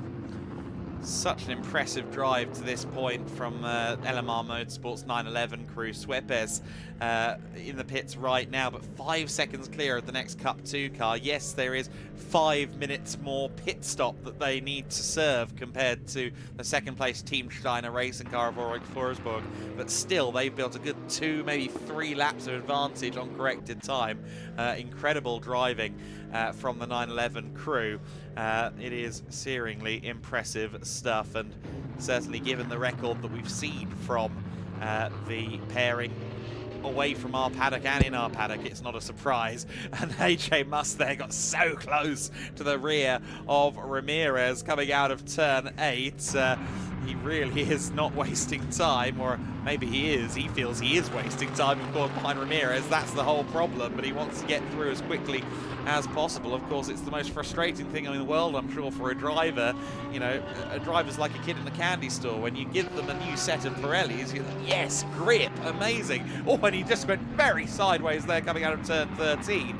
But my point was going to be, he's kind of using the best of the tyres in the wake of another car, and that scrubs, you know, you're scrubbing away the aero, you're leaning more on the tyres. He's kind of costing himself the best of his tyre chasing this Mercedes. He is indeed, and he's not quite as close this time onto the main straight. Didn't get quite such a good run through the final turn, which is one of the harder corners, I would imagine, to follow another car closely through. These GT3 cars do generate a fair amount of downforce, and they therefore generate a little bit of turbulent air for the chasing car to follow through. And that just made AJ Must's job a little bit harder. Can he get a good exit through 4 and maybe do something into 5, where of course these two cars collided, what, an hour ago maybe now? It was the Mercedes the aggressor on that occasion. We rode on board in that highlights package with the Aston Martin as it got rudely moved to one side. This time they keep it clean, but AJ Must not able to get up alongside. You were right, Jaden Kelly has jumped into the Greystone GT McLaren, by the way. Leandro Martins into the Cup 2 leading Porsche. That was a 5-minute and 5-second pit stop for the Greystone GT car, so they're just not going through that pit stop time as quickly as some others, are they? Certainly the car we ride on board with now. No, but that was the winning strategy last year, as we already alluded to. The Resume car was parked up for a good 10 or 15 minutes, and I think, well, maybe 10 minutes. And I think the same applied as well to the second place car that weekend as well. So that is what worked last year. Results may vary. Of course, you always take a bit of a risk by trying to play a more complicated game with a system like this. And yeah, I can see the logic certainly in just trying to streak out ahead and give the car a bit of a reprieve later on. Yep, absolutely so, and it does mean if we get stoppages, if we get safety cars and changeable weather and stuff like that through the middle part of the race, you're less likely to lose out, aren't you? AJ Must aggressively nips past the GT4 SR Motorsport Mercedes and tries once again to build an attack on this Mercedes, which is now into second position, by the way. Watching on nervously from the pit lane, I'm sure, is Oliver Söderström, as his car is getting in the thick of this battle. Izzy Browning joins him now. Yeah, and in actual fact, Oliver and I just watched the car go past down the straight. There are a little bit of nerves down here. Oliver, I mean, you've just jumped out of your stint. It's been a bit of a tricky day for you guys, hasn't it? Yeah, I mean, the start we messed up a bit, so we got a drive through, and then we had some contacts and so on, so the car is a bit damaged, but still okay to drive. Then I jump in the car, and we had some track limits from the first stint, and then I did some track limits, and yeah, it's just been a bit messy, but I think we're going to be okay in the end. But still learning a lot, and that's also important for the season ahead. No more track limits when you get back in the car. How nervous are you watching this stint at the moment? Because he's in quite a battle. I mean, I was fighting the same car, so yes, maybe I'm a bit nervous because I know how they drove against us. Maybe not the most fair battle, but yeah, it's fun. It's fun anyways. And in terms of physicality, I mean, you came out the car and you were sweating, you were exhausted. How tough is it out there? Yeah, I mean, I give it all. So yeah, I think this track is pretty hard. It's a lot of high-speed corners and it takes a lot on the neck. So yeah. Certainly does. Go well for the rest of the race. Thank you.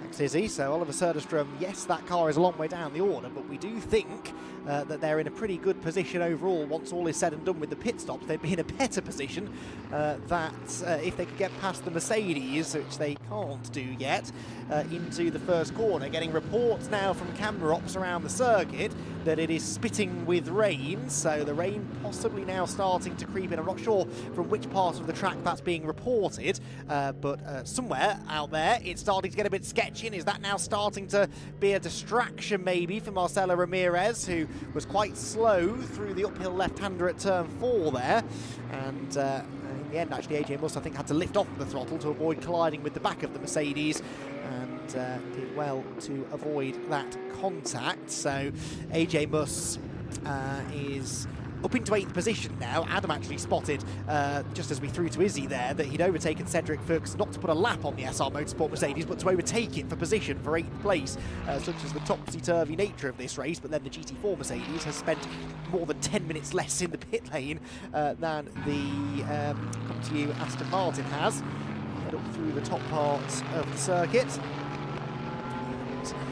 Drop back down the other side through the left-hander at turn 12. So still the Aston Martin trails the Mercedes on track, but how this works out once the pit stops have all been served, we're going to have to wait a little bit longer to figure out. Car 17 in, by the way. I didn't spot that one coming in. I did spot a Temto bringing their Audi in about 5 minutes or so ago. That car should be rejoining the circuit before too much longer. 17 in as well. Rogerio Grotta brings the 4th place car, as it was at the time of pit stop, into the pit lane. 2 hours and 39 minutes, I suppose, he had left at the time he entered the pits. Yeah, indeed. Got word, by the way, that we're not far away from having 18 cars back on the circuit again. The Razoon Porsche not far away from making it back out onto the circuit, although just as it's about to spit, I believe Tegan Bowles is going to get put in the car. So a streak of not getting a single dry lap may well continue. Let's hope the rain stays off so he at least gets a couple of laps in the slicks. We've been having a collective prayer circle for that all week long, that you get some dry laps in down at Razoon more than racing. So hopefully we'll get a full quota of cars back out there shortly.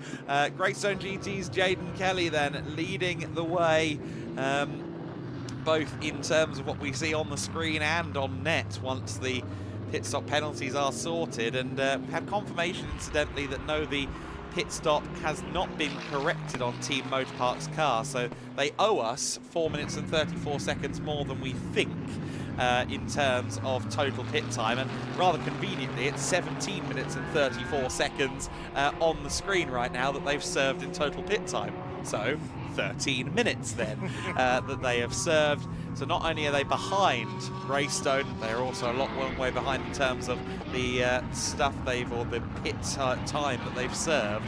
So to a discussion we were having earlier on just now, Andy, during the interview with Oliver Söderström, we think probably net second for the Aston Martin right now. I think so, and I don't think they're a million miles behind Greystone once the extra time has been served by the McLaren, because it's been a really good stint from Oliver Söderström before, but AJ Muss, to his credit, is running a pretty rapid pace as well. Still can't get past this Mercedes, but could now. The arrival of the E2P Racing Aston Martin ahead of these two present an opportunity for Muss. It's delaying Ramirez. It's giving Ramirez some dirty air of his own now to have to deal with, and AJ Muss will know that this is his opportunity to get through and try and get some clean air. He could go even quicker, you feel, if he did not have the Mercedes in front of him. He's had a good run through turn 4. This is surely his best chance, but is Ramirez going to try and go to the inside of the E2P car? He is, and that prevents AJ Muss from making the move. He sweeps out wide and really got rather blocked in behind the E2P Aston Martin. Didn't quite read that as well as Ramirez, you'd have to say, and that was an opportunity squandered there. The Mercedes stays ahead for now. Yes, indeed. Great scrapping then between them. Again, not for position, but it's a lot of fun to watch. Interesting that Pablo Beguera is still in this E2P Aston Martin, incidentally. Still not seen Sonero in the car as of yet. We ride on board then with AJ Muss as he works away at the wheel of that Comtoyou Aston and has a sneaky quarter look, shall we say, to the inside at the turn 11 apex. I'm of the opinion that Sergio Sette Camara isn't here because he's not appeared in the car at all as of yet. Now back at the helm of Sean Rashid is the 108 Iron Lynx car that Sergio Sette Camara was meant to be driving. He did qualify though. Unless they're saving him for the last 2 hours, perhaps. Maybe. The car's not been short on pace up to this point, but Sergio, you would imagine, give him a double stint at the end, could do some damage, couldn't he? Yeah, that's an interesting situation to keep tabs on as well. One cannot rule Iron Lynx out of the race, especially given they've done some 19 minutes of their stint so far, or 19 minutes of their pit stop time so far. Jaden Kelly goes and puts the Aston lap down, but up ahead of that is that battle pack, and wouldn't it be interesting if the Greystone McLaren ends up on the back of this? If Jaden Kelly gets to play with Ramirez and AJ Muss, it could all get very entertaining very quickly. It It's a visual representation, though, isn't it, of how much time Muss is losing, because that McLaren's definitely getting closer, and that's the car he's chasing in reality. So, yeah, this is a nervy time for AJ as he tries to negotiate the Mercedes ahead. Speaking of Mercedes, there is the Iron Lynx car of Sean Rashid. Sean it's only 15 minutes into the stint. I noticed that bonnet's been sort of flapping around in a rather odd way since the start of the race. Hopefully that doesn't get too much worse. Won't be helping the aerodynamics then. In fact, there's quite a big panel gap as they get towards the end of the straight, the fastest point on the circuit. And hopefully the team have spotted that, and maybe they'll feel the need to attach a little bit of tape to it at the next stop.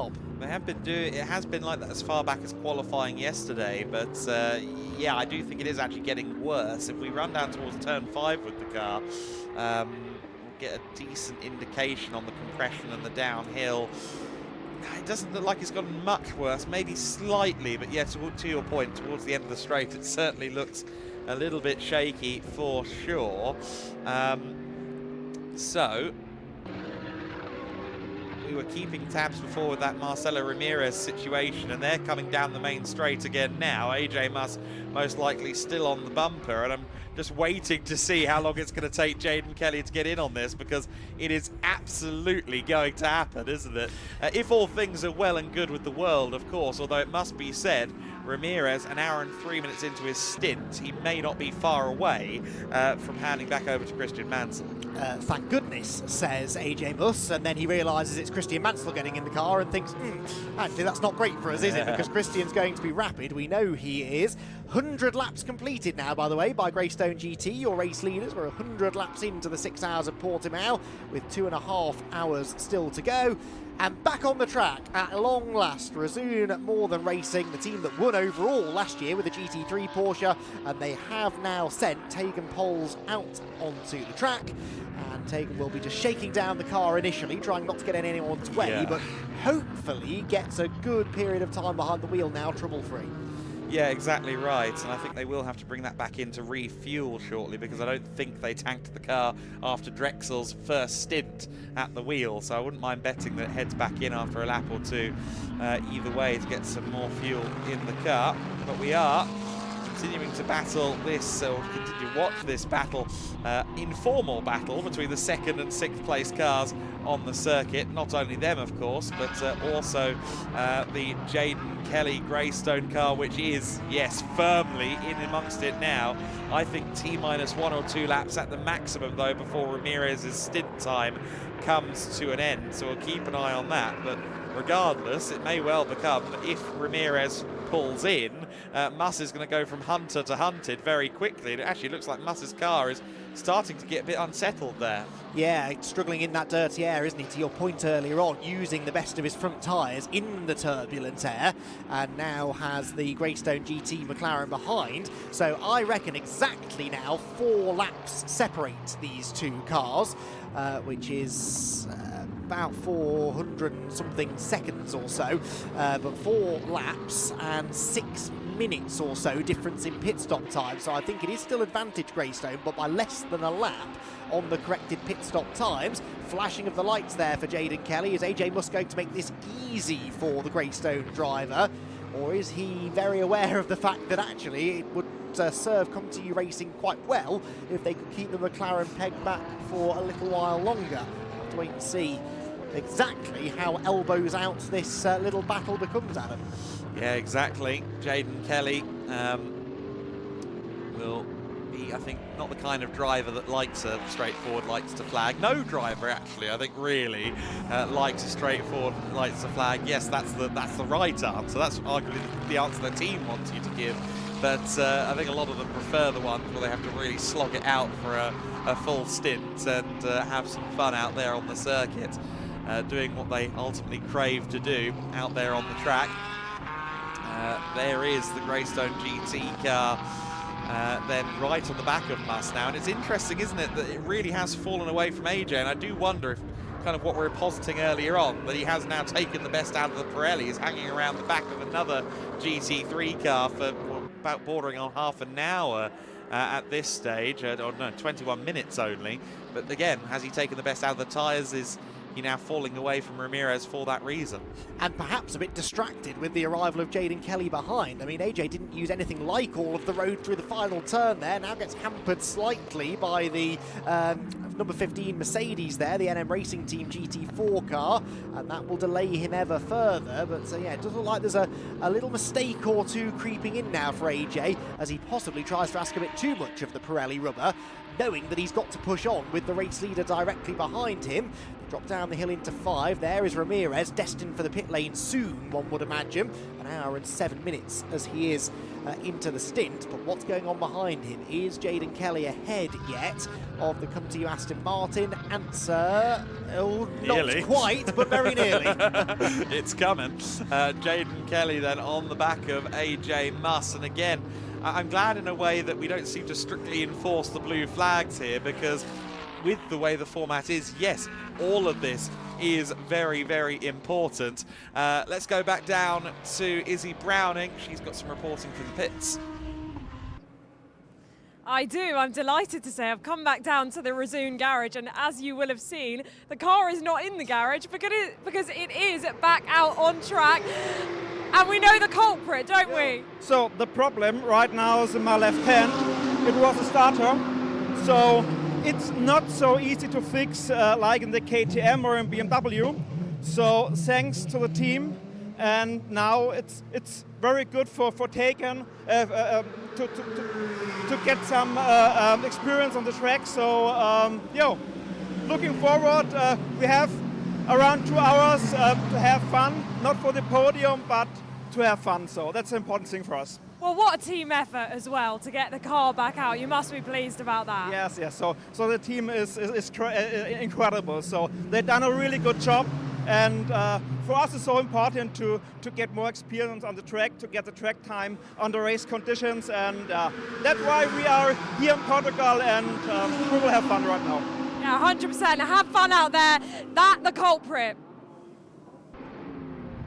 Yeah, so the starter motor, the problem there, where we just saw Tegan Poles getting overtaken by not just the overall race leader, but also the AJ Muss car, so the GT3s firing past, and that will be an almighty voyage of discovery for Tegan Poles, having exclusively had the worst of the conditions pretty much all weekend long. Wait a minute, we have grip now and everything?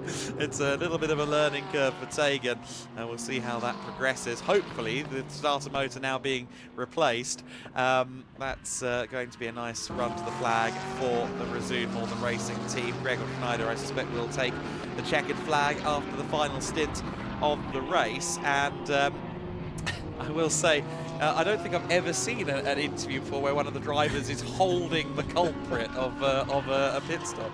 No, that was quite comical in a way. Yes. I feel very bad for the team, but yeah, that was at least they know what the issue was, and there was a sense of pride, I think, that they not only knew what it was, and they could prove that they knew what it was, because that's the part that they replaced. So Tegan slowly getting up to speed then. We'll watch her lap times with interest over this stint. There is the number 17 Porsche. That's driven by Andre Fernandez. Now, Andre's been in the car for 7 minutes and 44 seconds, but just came out of the pit lane. That was an outlap he was completing. Yeah. Came back in for 1 minute and 14 seconds, only a lap or two into his stint. So that, we don't believe, will count towards the overall pit stop time, because it's under a 90-second pit stop. Why they came in, we don't know though, so one has to suspect there was some sort of an issue that they picked up on pretty much straight after the initial stop. Car 90 now given a 5-second penalty. That is, oh, that's 90, that's the fourth place car, the E2P Aston Martin, Pablo Buguera. Replay here, meanwhile, shows us the moment that Jaden Kelly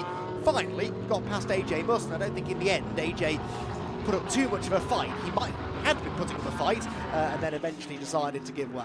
There may have been a polite request from somewhere in the annals of the Comtoyou Racing garage, I suspect, that we'll live to fight another day on this particular one. Here's our GT4 leader then, Cedric Fuchs of the SR Motorsport Mercedes. In fact, it's formation flying for SR Motorsport at the moment. In fact, not just in terms of the shot we just had on screen, but also in the overall contendership, because the GT4 and the GT2 are running 8th and 9th overall, albeit with a lap between them, and the GT4 rather bizarrely is a lap ahead. That's not normally how that's meant to work. with GT4s and GT2s. But again, the SR Motorsport GT4 lineup have been very much maximising, or rather minimising, their minutes in the pit lane. They've still only done 10 minutes and 56 in the pits, and that's after 2 full pit stops and a 3rd driver in the car. They've gone sub 6 minutes with both of their visits to the pit so far. Yep, they've got a very clear strategy in mind then, and they are sticking to it. And wait to see whether that is fully successful at the end of the race, but I think the pace advantage they've got over the rest of the class should be sufficient to carry them forward. Jaden Kelly, having negotiated one quick GT3 car, now negotiates another quick one. Marcelo Ramirez steps out of the way through turn 4 and allows the race leader through. Kelly then with a 1:45 lead in hand over Ramirez. Well, a lap, essentially, is the gap between the two of them.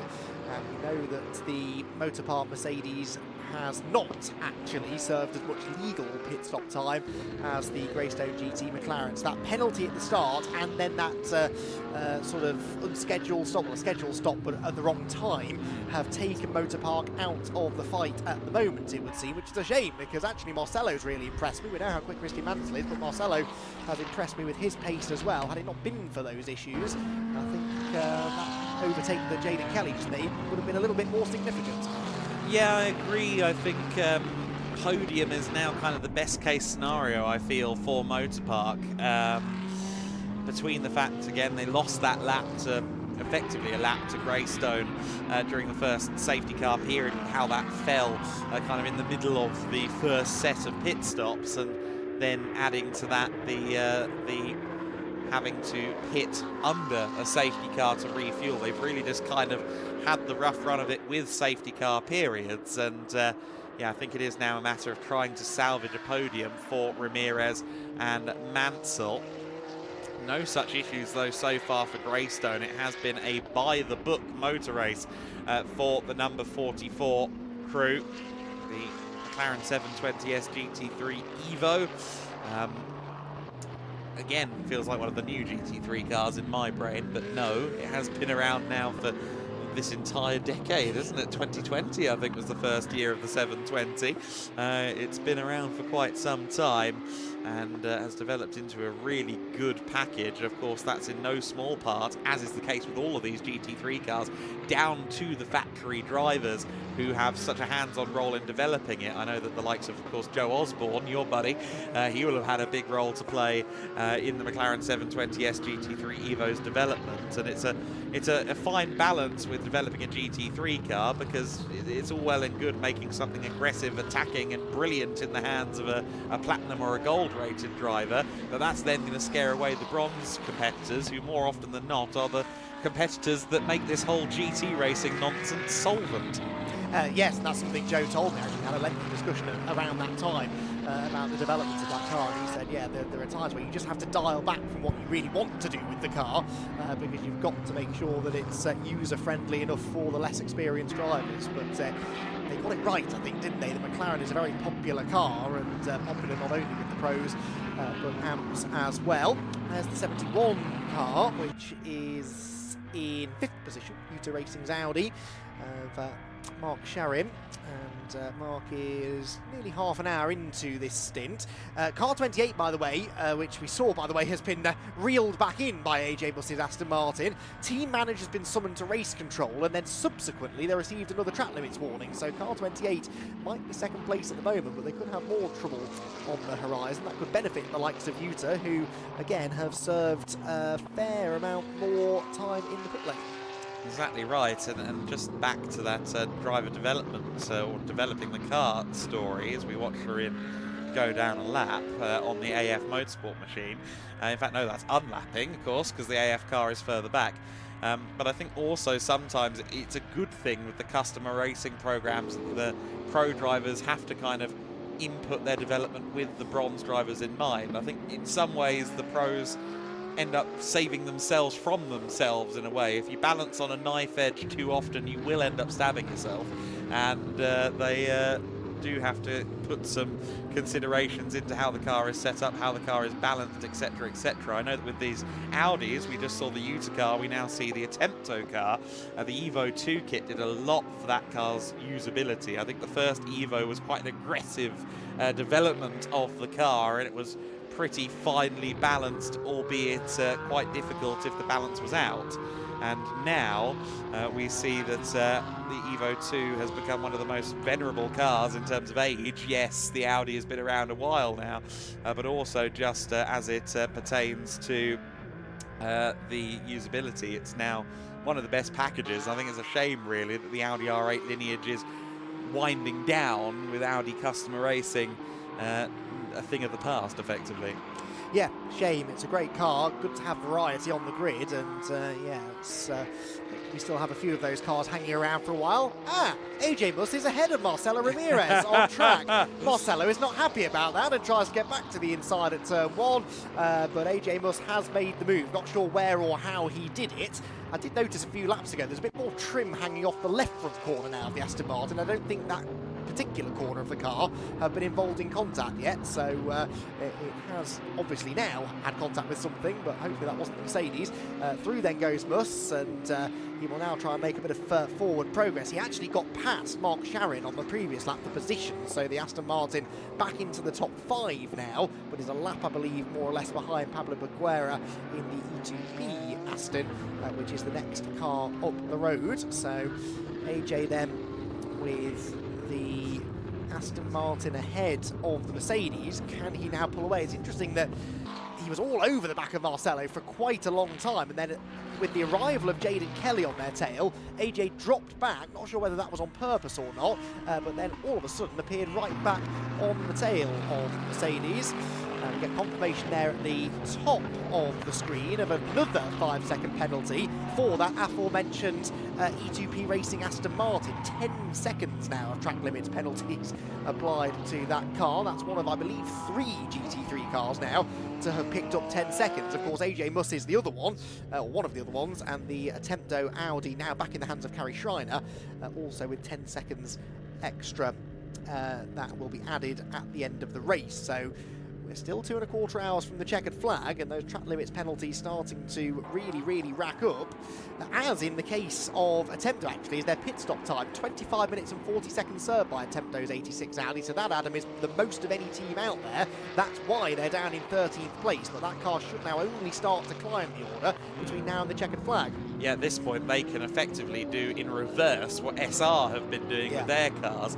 From here on out, they can just do the minimum, absolute minimum time they need in the pits on the refueling, on the driver changing. They've kind of cleared their deck, as it were. Incidentally, I heard some reports of still some light spitting around turns 1, 2 and 3 out there on the circuit. I thought it was looking a bit murkier around that first sector, particularly looking at this shot at the start of the shot around the entry to turn 5. It is looking a bit suspicious around there. This is Muss then getting past Ramirez, finally, after such a long time, and not the first time we've seen that Aston lay down some 11s. A great wheel-to-wheel exchange here between the two of them, and another instance of touching between Muss and I think Ramirez previously as well. Yeah, they've touched a couple of times. They don't live too far apart from each other, I suspect. Marcelo Ramirez in Mexico, and Muss is based in Texas, and well, they're neighbouring in the cars as well. Yes, interesting stuff. Those two getting very touchy-feely out on circuit, but Muss got through anyway. That's all that really matters, and he will argue there that Marcelo lent on him slightly as they came out of turn 14, and therefore was not really to blame for that particular trading of paint. There's the E2P car. That is the car driven by Pablo Baguera, and that is, again, a car that's been handed 10 seconds worth of track limits penalties now. They sit 4th at the moment, 16.5 minutes of pit stop time served by that car. Now, is it me, or is AJ Muss now starting to go quicker than Jaden Kelly? He certainly seems a bit closer to that Greystone McLaren than he was a couple of laps ago. Kelly on the previous lap of 48.4, and this might be why. We've got rain definitely starting to fall now. Well, one report said 2 o'clock, one said 3. It is 2:45 now, and the rain arriving, and perhaps that caught Jaden Kelly out, because that last lap was a 1:48.4. That was quite slow. Everyone's pace has dropped by several seconds all of a sudden. Drizzling in the paddock as well, we're being told by Izzy. For the likes of Gunther Benninger, who's just about to get into the X-Racing car, is in the X-Racing car for the first time today. For Tegan Poles, for a few of the others who've only just got in the car, I feel for them, because it will mean net zero slick driving time, really. Well, Tegan's got a few laps in now, I grant you, but yeah, in general, a bit of a painful one, really, that the slick running is gone. Possibly, if it continues to spit like this, if it continues to worsen like this, it's definitely still slick weather for a few more laps, but it's going to go the other way if this rain continues.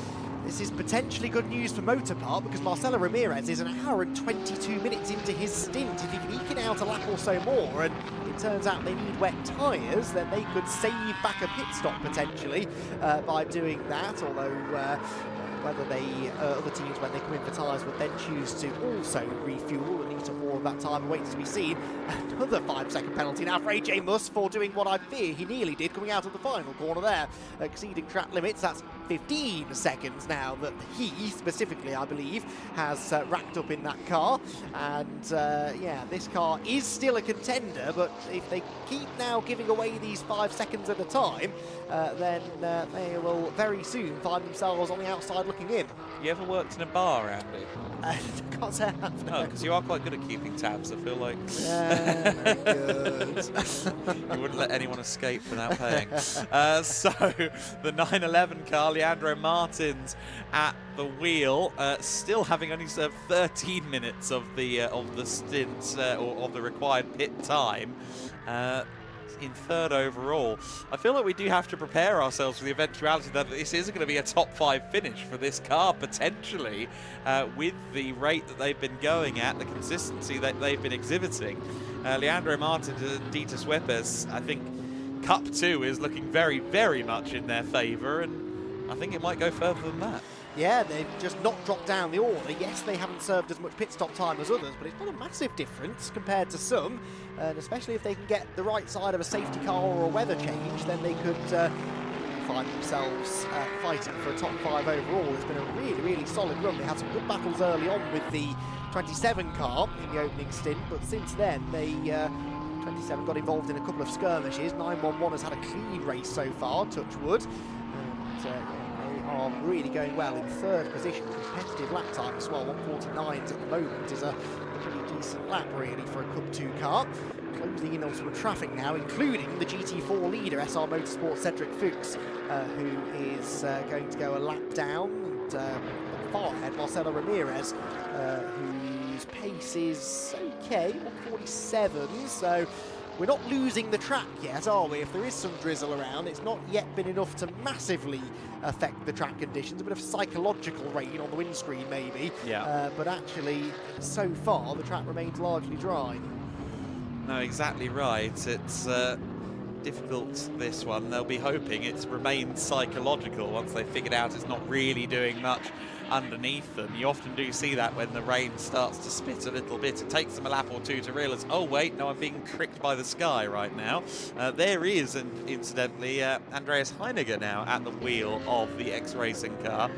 Okay, so Benning has done his stint, so Heiniger in for the second time in this race, which is interesting. I think that will mean that Peter Brunner will do the final stint in that X-Racing car. They were openly aware, shall we say, of the fact that a class win was going to be a long shot down at X-Racing. Peter Brunner told me that himself, but Podium was the goal. They've currently served 20 minutes of their stop, and well, the other Cup 2 cars have done pretty well on that front as well, LMR notwithstanding in the 911. So I think right now they would need some things to fall in their favour to make it happen. I don't think it's been a trouble-free run they've lost a few laps in the middle portion of this race. I do wonder if there was a long stop in there somewhere. Yes, possibly. I haven't noticed it, but there's been a lot going on in the pit strategy element of this race so far. There is Leandro Martins, who is only about half an hour or so into the stint, so he'll be out there for a fair while longer. Well into the 4th hour of the race, he will take that car. Marcelo Ramirez, an hour and 26 now since that car was last in the pit lane. And yeah, just under a 5-minute pit stop for them when they last came in. So, oh, mind you, no, I'm not quite correct in that. Of course, his stint time is an hour and 26, but he made that extra stop for fuel, didn't he? So actually, probably an hour and 10 minutes or so into his fuel load, if that makes sense. And so, yeah, maybe not such a surprise that he's going so far. The E2P car, though, he's done over an hour on a tank of fuel. As the Comtoyou Porsches, it's a deceptive camera angle, that slightly, yes. But it did look for a moment there as if Andreas Heiniger was not fully aware that Leandro Martins was coming through. How you can miss Leandro Martins in your mirrors, I'm not so sure. It is brighter than the sun, that car, but yeah, saw him just at the last second. Yeah, the fluorescent livery is certainly a benefit when in an endurance race situation.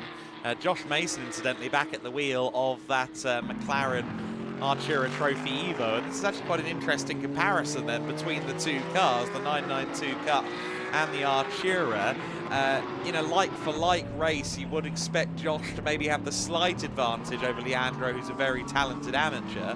But yeah, it is interesting to see. What were their last lap times last time by? 149.5 for Josh Mason last time, and for Martins at 148.2, sorry.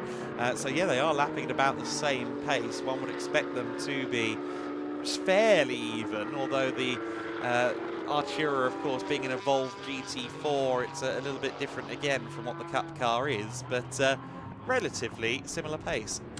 Indeed so. Marcelo Ramirez is in, by the way, so from second place. I said he'd be getting towards the end of the stint, and he did. He was in the car for nearly an hour and a half, but had that extra little pit stop in the middle, of course, just to top up the fuel. So, yeah, that's scheduled stop for him. They'll come out with about 2 hours to go. And so, in theory, one more stop would do it for them. Remember, they've got that extra 4.5 minutes or so, 4 minutes 34 to be precise, to serve, and they're putting on a new set, of course, of the slick tyres because that rain just hasn't materialised, really. So, driver and tyre change going on first. Christian Mansell will now get into the car. And we'll wait and see how long they elect to spend in that refuelling bay. Jaden Kelly then already with more than a 2-minute advantage on track. The gap, of course, will go up and up and up now, and in fact Leandro Martins will re-inherit second position, not for the first time in this race, in the Comtoyou Porsche. He's not being caught at the moment, Leandro, by the likes of Pablo Baguera in the GT3 Aston Martin, who's 2 and a bit minutes behind him, but actually was fractionally slower than Leandro on the previous lap. Kelly 36 minutes or so into his stint, so he's no intention of coming in anytime soon, and indeed blasts through to complete lap 115 of the race. Yeah, I've been so consistently impressed by Jaden Kelly on his appearances in the Winter Series. Of course, we saw him last year in the GT Winter Series in an Artura Trophy car, not unlike the sister Greystone car from this weekend, and he was searingly impressive there, putting in a great stint. And then, of course, we saw him win a race in the GT4s here at Portimão a few weeks ago. Every time I've seen him in a McLaren, it always is a different McLaren, at least in this paddock. I am very impressed. Of course, he's done a good amount of racing in recent times in GT3s. I think he did some GT Open, yes he did, and a little bit of World Challenge last year as well in GT3 machines. Another final warning for track limits infringements. That falls the way of the number 15 car, so that's Mario Pignazzo at the wheel of the NM Racing Team machine. And his is an interesting story as well, a direct karting to GT4 graduate, to the best of the information that I could find. Won the Spanish CET GT4 Championship last year upon graduating from karts with NM Motorsport. So another one of those youngsters that's foregoing this whole whole single-seater racing, Lark, and going, you know what, GT car, it's got a roof. If it rains, that'll be helpful. And I get the feeling, based on some of the feedback we're getting around the circuit, Andy, that the rain is very much making itself known. Yes, a few more sprinkles, I think, perhaps being reported now, but yeah, difficult, isn't it? You don't want to blink too quickly and come in to change the tyres, and equally you don't want to make a mistake out there. It's these changeable conditions that can very easily catch the very best of drivers out. The good news is there's not a huge amount of wind around today, unlike yesterday when it was very blustery. That was bringing the weather in very quickly. So when it started raining, it got very wet within a minute or so of it starting. This is much more of a gradual transition, I think, that we'll go into here. So we shouldn't hopefully get that situation where they arrive at a corner and suddenly it's like an ice rink, which is when disaster really can strike. Well, with apologies to Tegan Poles, who I've known for a number of years, I do have to report that she is responsible for the first penalty on the Racing car, a 5-second time penalty for track limits infringements, although a lot of that is from Drexel's stint earlier on, of course. I think the first 4 infringements were from Daniel, but Tegan's pushed it over the edge there with the 5th track limits infringement, and thus a 5-second penalty to apply at the end of the race, but that's inconsequential really, of course, for that team, given how long they've spent in the pit lane. This will be about enjoying oneself and getting some miles under the belt for both Tegan and Gregor Schneider in the remainder of this motor race. We catch up once again with AJ Muss, the US racer. I hadn't seen AJ before. I'd read AJ's rap sheet, but I hadn't seen him. I will confess that I saw the cowboy hat on him, and when I reckon that might be AJ. When I was in the Comtoyou carriage for the first time, I was like, if I'm going off the headwear, I think that's the man who lives in Texas. And I wasn't wrong. Well, yes, they're, as Brits working in European Motor Racing Championship, we're used to the British stereotypes being fired at us. So AJ very much living up to the Texan one, I suppose. And yes, standing out in the paddock wherever he goes. Yes, someone from a North American country that isn't America told me not to bring any baked beans, Tegan, coming into this weekend. In the pits now, or in the refueling bay now, is Christian Mansell, who will be doing what should be his final stint at the race. And that will be, I'm sure, as electric as ever. He will be hoping, I'm sure, that the weather remains at least somewhat slick tyre ready out there, because well, he will be heading out onto fresh slicks. He won't want to be switching to that wet compound in 10 minutes time if it does start to really come down again. It's light rain that's been threatened on every forecast that I've seen, so if we're lucky here and if the winds work in our favour for once around the Autodrome International do Algarve, we might be able to hold on to the slicks. Yes, fingers crossed. Certainly Christian Mansell will be hoping that the rain doesn't arrive for at least another half an hour, because by then Jaden Kelly will have pitted again, and he won't be a pit stop behind the McLaren, so to speak. AJ Muss here continues on. This car, remember, still holds the fastest lap of the race from the Oliver Söderström stint. Most spectacular drive of the race, though, in this car, definitely AJ. Every time we look at him, this car is pitching around all over the place. He's extracting the most that he can from the Aston Martin. The Vantage is running well in 5th position, but as we keep labouring the point, in a good position as far as pit stop time served, we believe.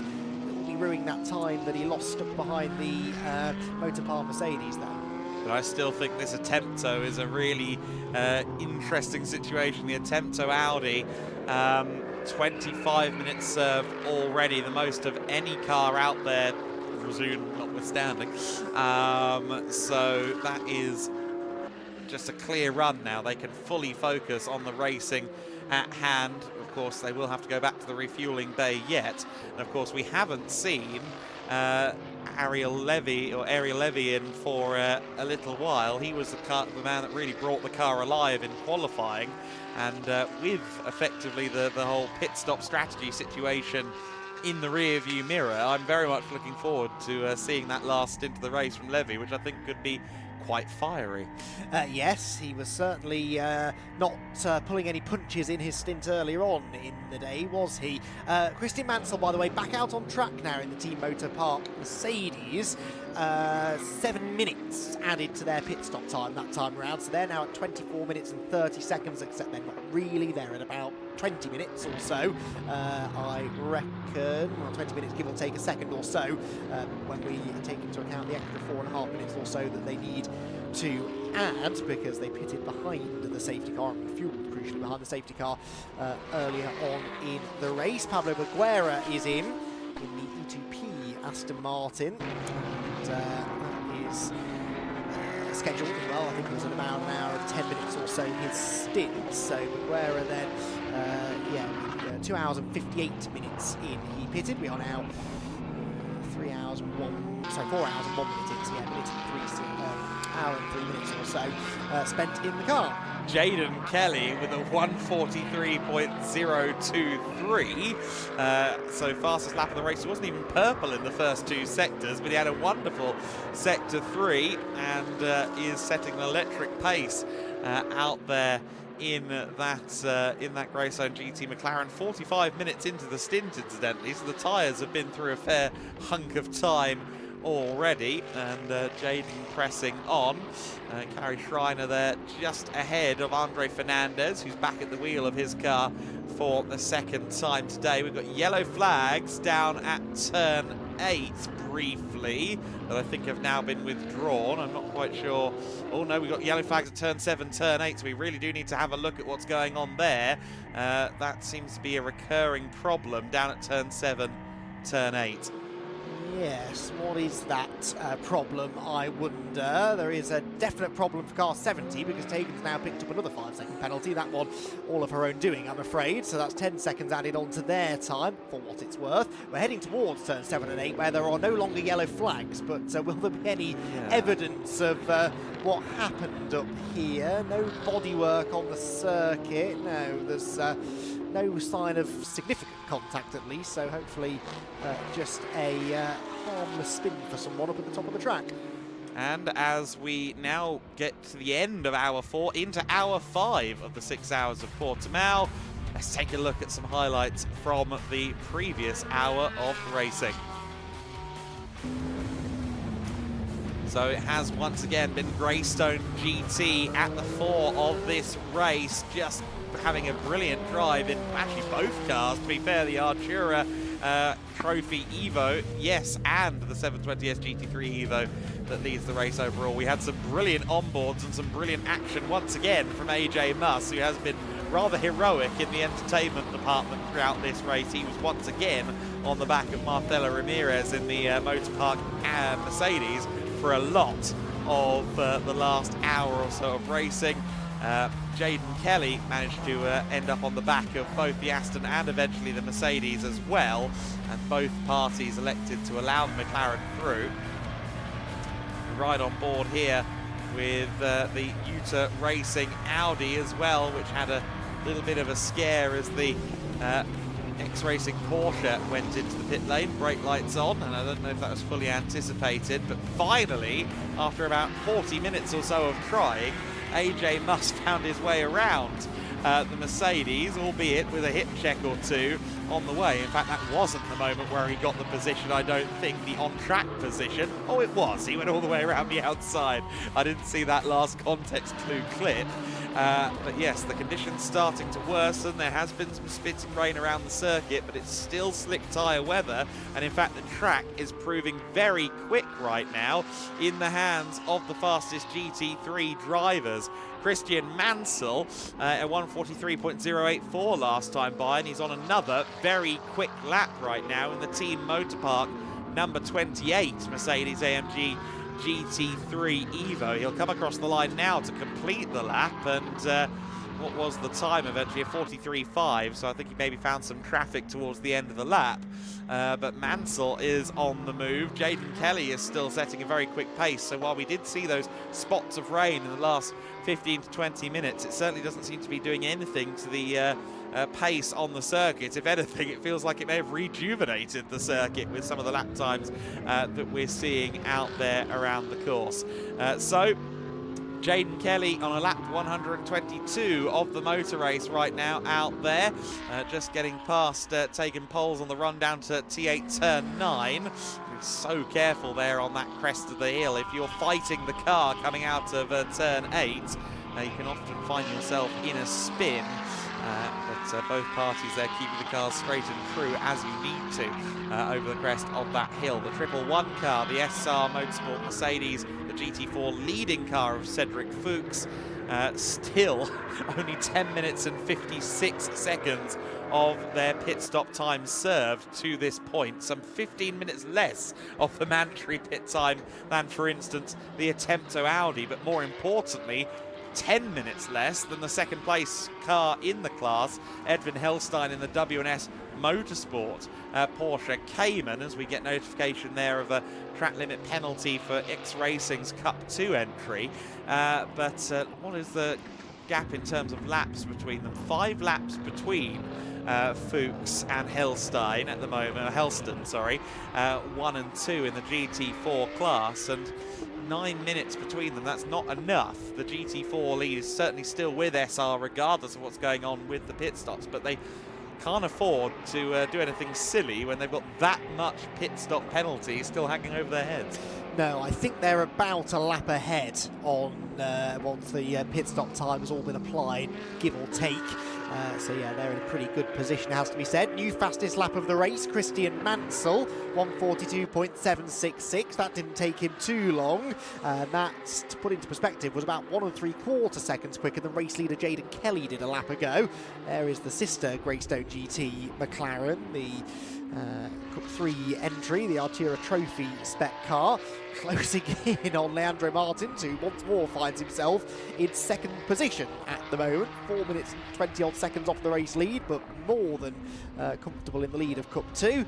Although just drifting a little bit wide and allowing the McLaren to close in. Well, you were pondering earlier on about the relative performance between these two specs of car, and they're still just as close now as they were 10 or 15 minutes ago, so not a lot in it. No, that's always interesting to see. I suspect like for like, the Porsche is a little bit quicker, but you know, all the same, very interesting to see that comparison direct wheel to wheel on the track, especially without any attempt at balancing between them. They're in their own classes, so we're getting to see the raw performance of each car. Christian Mansell, having set that fastest lap of the race, continuing to thunder around the circuit. For him, I suspect he's gone into this stint now with the mission of trying to salvage a podium for he and Marcelo Ramirez, because of course they look like they might be losing out on that with the various maladies they've had in the race. And while Mansell powers past, we see in the pits the number 44 Greystone GT car, Jaden Kelly, hopping out once again.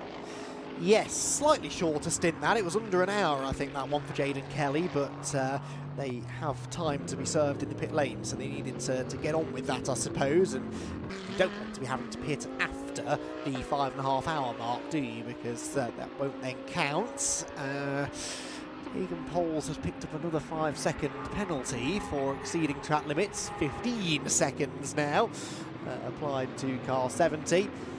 Don't think they care all that much really in the grand scheme of things, but yeah, it would be good if she could keep it within track limits. Lap times have been getting steadily better. In fact, that car's best of 1:58.9 from earlier on is still in damp conditions, I think, but she's certainly exploring the limits, which I suppose is kind of the point. I suppose so. The number 28 car then powering through 9, 10 and 11 at the moment. I think that's just such an awesome section of circuit. I still haven't done it, and I've just realised now that I've run out of opportunity to do it this year. Yeah. I wanted to do a lap of the service roads with other photographers and get to see the track up close and personal. It's only just hit me in this moment that I've once again gone through our Portimão events without doing that, and very frustrated with myself all of a sudden. But there we go. That's reality of sometimes having a bit too much to do in the paddock running around. You forget some of the leisure activities you'd like to do. So I still find this so funny that Cedric Fuchs is currently 5th overall out there on the circuit. Of course, not representative, ahead of half the GT3 field, more than half the GT3 field. Interested to see that Sergio Seta Camara is now out on the circuit, so the Iron Lynx car is out there, and indeed he can now run through till the end of the race. Of course, yes, they will have to refuel the car over the course of the next hour and 50 minutes, but I suspect he'll be in for the rest of the race if all things are fair and just, unless he's feeling particularly charitable and wants to give him in around the honour of crossing the line at the end of the race. Which is possible, I suppose, but I suspect the most sensible thing to do is to leave him in until the end of the race. Just noticed as we follow Christian Mansell's progress here. Well, Christian actually is only 8.1 seconds adrift of Mark Sharon for in what would be a battle for third position. It's not that genuine because the Mercedes has spent more time in the pits, but I feel like we've had to quantify every on-track battle with that context over the course of the race. But he is catching the Audi nonetheless, and is catching by a couple of seconds a lap. In fact, yeah, 2.5 seconds quicker on the previous lap, and looks to have gained even more time this time by the next car ahead of Christian is for position, and that's to get him into a third position on the road.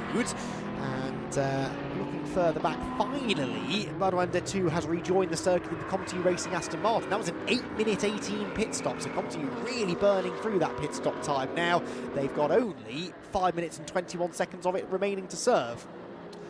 Yeah, exactly right. They've done a brilliant job of sorting that one out, and that's actually put them in a better position, if you want to call it that, in terms of that than a Temto, even, who seem to have been the gold standard so far of making the pit time elapse quickly. But no, now Madouanda 2 joins the race with just one more pit stop effectively to do. They've got, what, 5 minutes and 20 seconds effectively left of stop, which is actually quite a hurried fuel and driver change, so they might go slightly over 35 minutes once all is said and done. Sergio Sete Camara is setting the track on fire.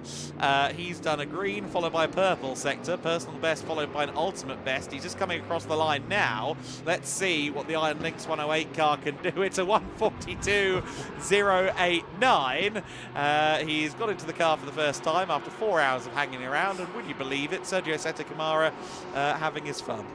It's only about 7/10 quicker than anyone else has been all race. That's remarkable pace from Sergio there. He is, look, through turn number 3 and immediately proving the point that we all know anyway, which is how talented a driver he is. He's 17 seconds behind Kari Schreiner in the Attempto Racing Audi, which has served only 38 seconds more in the pit lane. And yes, look, there is an addition now of some black tape onto the front of the car. Well spotted, Adam. I did suspect they might have to do that, especially the speed that Sergio's going. They want to make sure everything is as aerodynamically sound as possible.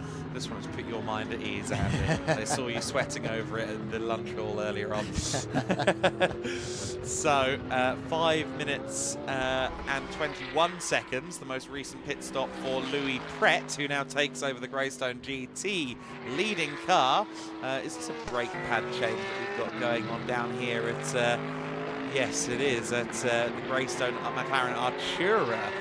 So the Cup 3 entry is needing a pad change, which in an endurance race you'd see, in a 24-hour race, you'd see once. So either they didn't give it a fresh set of pads for the race, or simply the car's been a bit thirsty from that perspective in terms of just needing the brake stopping power that's now starting to fade under the foot of Josh Mason. But Louis Pret, I was saying before, now taking the car over with 20 minutes and 44 seconds of their total pit time elapsed. So again, they don't need to spend 15 minutes in the pit lane in the next hour and 15 minutes. So there's going to be a long stop in there somewhere. Yes, so don't panic if that car suddenly disappears for quite an extended period of time. It needs to, in order to be legal as far as its pit stop time is concerned. Leandro Martins leads the race is something that we didn't necessarily expect to be saying. Certainly not 4 hours and 14 minutes into the race. He has leapfrogged ahead of the Greystone GT McLaren as it made that not that lengthy pit stop, in fairness, 5 minutes and 21 second pit stop. And so the Cup 2 leader is the overall race leader now. I think we had a similar situation at one point or another last year, but of course there were significantly fewer GT3 cars here a year ago. It is all the more remarkable that the car that just disappeared out of shot, the bright yellow Porsche, there is your overall race leader.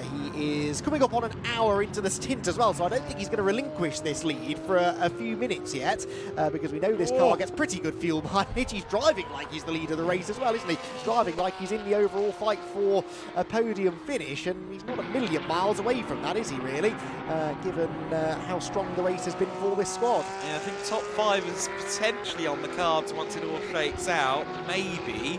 But yeah, podium would be a stretch, but it is, as you say, could be a possibility depending on how it unfolds for some of the leading GT3 teams the next hour and 45 minutes. So the number 911 car coming out of turn 14 continues on its way. Yes, we did see that graphic on top of the screen, incidentally. 9th track limit infringement.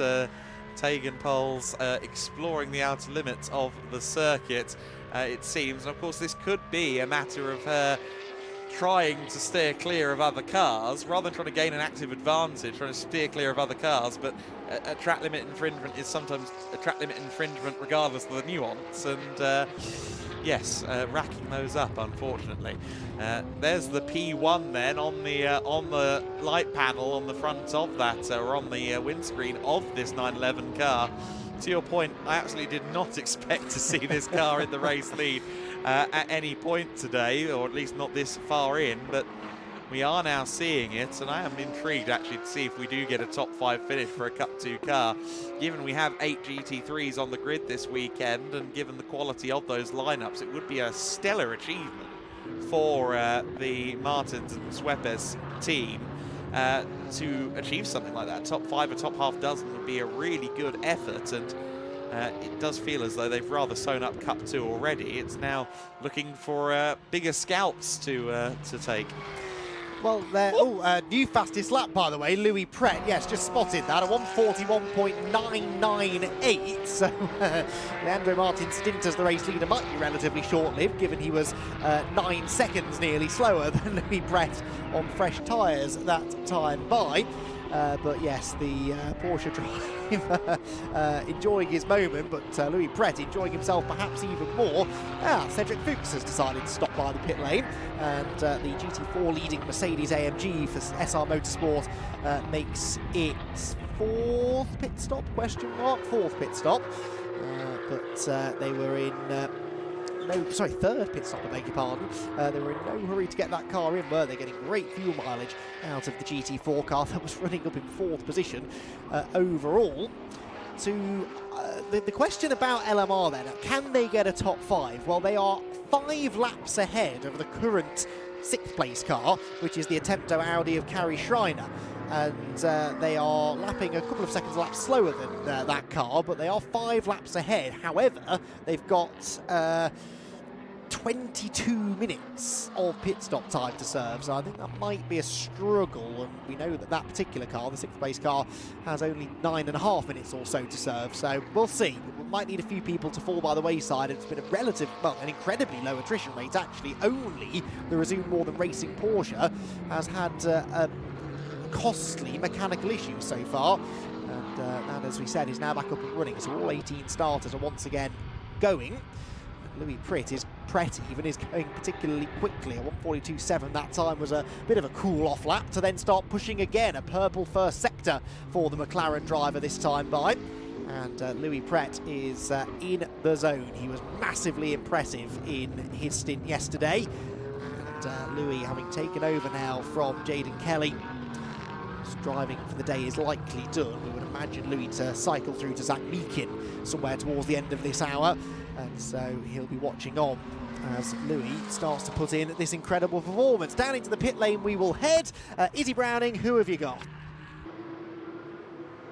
Well, no one. I'm actually on my own, but I wanted to come down and give you an update anyway, just outside the Greystone garage, to let you know that that brake pad change was actually pre-planned before coming into this race. Of course, the McLaren Trophy car is a sprint car, and so the brake pads wear out a lot quicker than on the GT3 car, which is made for the endurance racing. So it was pre-planned by the team, and no issues there. They've, of course, sent the car back out. Good news. Yes, I did wonder whether that was the case. The Artura Trophy don't generally run 6-hour races, and so yeah, that was just a car that was burning its brakes up at the the expected rate, I suppose, and so a schedule change there 2/3 of the way into the race. Yeah, exactly, and they could get something else on the car to make it endurance friendly, but then that would kind of change the data points a bit for their summer season, and they're here in part to log miles for that summer season. So I completely understand why they would stick with the quote-unquote sprint spec, as it were. So understandable stuff there from the team down at Greystone GT. They're certainly doing a brilliant job with the car that I was going to say leads the race. Currently not, 20 seconds off Leandro Martins, but it has been a pretty exemplary by-the-book race from Pret, Meakin and Jaden Kelly. Coming across the line in the GT2 car now is David Felinius. I think he's due a stint in the GT4 before we're done here. Drive-through penalty as rain is starting to just lightly spit again. But we are getting a drive-through penalty for taking poles for track limits infringement. So on a step too far there. The good news is once you get to that point, you've wiped out the penalties that were being added to the race time. So that will now clear the deck, the drive-through. But still, a little bit of a slap on the wrist there from race control. Yes, okay, so into the pit she'll be coming soon. 48 minutes, though, she's been in the car, which is at least a fair amount of running. Lap times we're getting down towards the sort of pace being set by the NM Mercedes before it made its most recent pit stop, which it made only a couple of moments ago. Car 44, 5-second penalty. So Louis Pret's been setting fastest lap after fastest lap, but has now just gone a little bit too far as track limits are concerned. 5-second penalty shouldn't matter, but the way that the race could still pan out, especially if the rain starts to make a real appearance, that could really start to matter a little bit more. 5 seconds, we've seen 6-hour races won by less than that in the past. But, Louis Pret continues to push on. Louis, someone with enough experience now to surely be able to respond to that and just rein it back in by 5% maybe. He's 13.5 seconds behind race leader Leandro Martins, lapping about 6 seconds a lap quicker, so give him 2 laps, he should be back in the lead, and no need then to take too many liberties with track limits. Exactly right, and just looking at some of these stint times to see who we should expect in next. Edwin Helston's been out there for an hour and 12 minutes now in the W&S Motorsport Cayman, so that's going to be a sooner pit stop for them. And SR, of course, just exiting the pits now with Kenneth Hire at the wheel. So Kenneth has made a stop. 16 minutes 31 is still all they've done. So again, they need 20 minutes of stop in the next hour and 7. So that's going to be a fairly lengthy stop at some point for Kenneth Hire. But our co-commentator there for a period of the lunch break, or the lunch time, he is now back at the wheel of a second car for the day. Tough task that, isn't it, being Kenneth? 16 years as a Mercedes AMG driver, gets to drive multiple cars in the same race. Actually, you missed this, so I should tell you. A lot of the audience that's been watching on the whole race will know this one because we heard it on the stream. But he was telling us about his 24 hours older experience, which he won for the 5th time last year, while also jettisoning back and forth to Spa on a helicopter to do the Special Tourenwagen Trophy races over there, in which he was fighting for the championship and ultimately won the championship. And I said, that wasn't the first time you did that though, was it? He goes, no, I think it was about 14th. So, and he said it, I mean, Kenneth can be deadpan, but he said it with utmost sincerity, I felt. So it would make sense as well, of course, VLN, NLS, he'd often do that at the same time as like a GT Masters weekend or something like that. Wouldn't be a surprise if he was being completely accurate there, and yeah, goodness me. What a life. It's not bad, is it? I think he enjoys himself, does Kenneth. We enjoyed having him here in the commentary box to give his insights on the race earlier on. We'll watch with interest to see how he goes in his final stint behind the wheel with an hour and a half or so to go. Just had a change for 5th position. Sergio Sette Camara getting himself ahead of Kari Schreiner. That Attempto Audi might be doing well as far as pit stop time is concerned, but struggling a little for pace at this stage of the race. The pace has dropped again now. We're back into, well, Louis Prech just at a 1:44.5, which is a good 3 or so seconds slower than he was doing a few laps ago. I can see a little bit of mist in the air now, so I do think it's starting to get a little bit more slippery. Worth noting there, we did just see a lead change, as it were, with Louis Prech getting back past Leandro Martin, so a couple of on-track position changes there going on. And of course, that's really a fairly organic battle now between the Iron Lynx and Attempto teams, because there's only 38 seconds between the amount of time they've spent in the pits. So Camara getting past Schreiner, who should be in the back of shot. Yes, just in the back of shot, losing time to Sergio Sette Camara, though. Those two are on about a level pegging, and I do think the Iron Lynx team kind of not said much about them in this race, but if Sergio's in the car till the end, which he might well be, this could be a podium run. Yes, most definitely. 10 minutes more pit stop time to be served for this squad. They'll do that at their next and final stop, one would imagine. Well, I say next and final stop. That is as long as the rain doesn't get any worse. But this is proper rain, and Sergio is sideways at turn 1. That came all of a sudden. He wasn't expecting that. And he might not be the last person that we see slipping and sliding in the ever-worsening conditions. Raining that heavily at our end of the pit lane. We're up towards the final corner, but down at turn 1 it's getting quite slippery now, it would seem. And yeah, the Iron Lynx Mercedes driver, even someone of his experience, getting a little bit caught out by that. So is this the point at which the wet tyres start to be prepared in the garages? Will we get to a point where you need a wet tyre? And who does that benefit? Who is coming up ready for a pit stop? Well, Leandro Martins is one who will be doing a bit of a rain dance at the moment, I'd imagine. He's due a stop fairly shortly, as is Kari Schreiner in the Attempto Audi. So a bit of a weather change now would not be bad for them. Yeah, I think we're going to see quite a few stops coming up here. To be fair, Leandro Martin's just pitted, but we were expecting him to pit around this time, weren't we? He's been out there for a while. But an hour and 10, I think, roughly, isn't it? An hour and 15 even, potentially. But a fairly long stint from Leandro. For those who do need to pit around this time anyway, they're presented with a conundrum. Seeing those conditions get worse at turn 1 through 3, seeing Sergio Sette Camara almost lose it there a moment ago. There's yellow flags at turn 2 and 3 right now, so he should probably, Gedlich Racing, and they're not yet beached in the gravel. If Gunther Benninger is gentle, good job, sir, he can get himself out of there without digging his heels in, as it were, but I would be tempted right now, if I were down at LMR Motorsport, to scramble for wet tyres. It'd be interesting to see what's going on there, whether there is a tyre change in progress and what compound is being put on the car. But yeah, I feel like in a few minutes we might need wets, but we're not there for most of the circuit yet. Clearly at 1 through 3 we are. Yeah, but how long is it going to stick around? How wet will it get? I mean, to your point about LMR, they've got the gap in Cup 2 that they could roll the dice a little bit, and if they do then have to come back in and stick slicks on, it's not the end of the world. But yeah, that could be the move that gets them properly into top 5 contention, couldn't it? So interesting to see what they choose to do. They haven't yet made it into the fueling area, so we might have half a chance of seeing what that car's doing in the pit lane.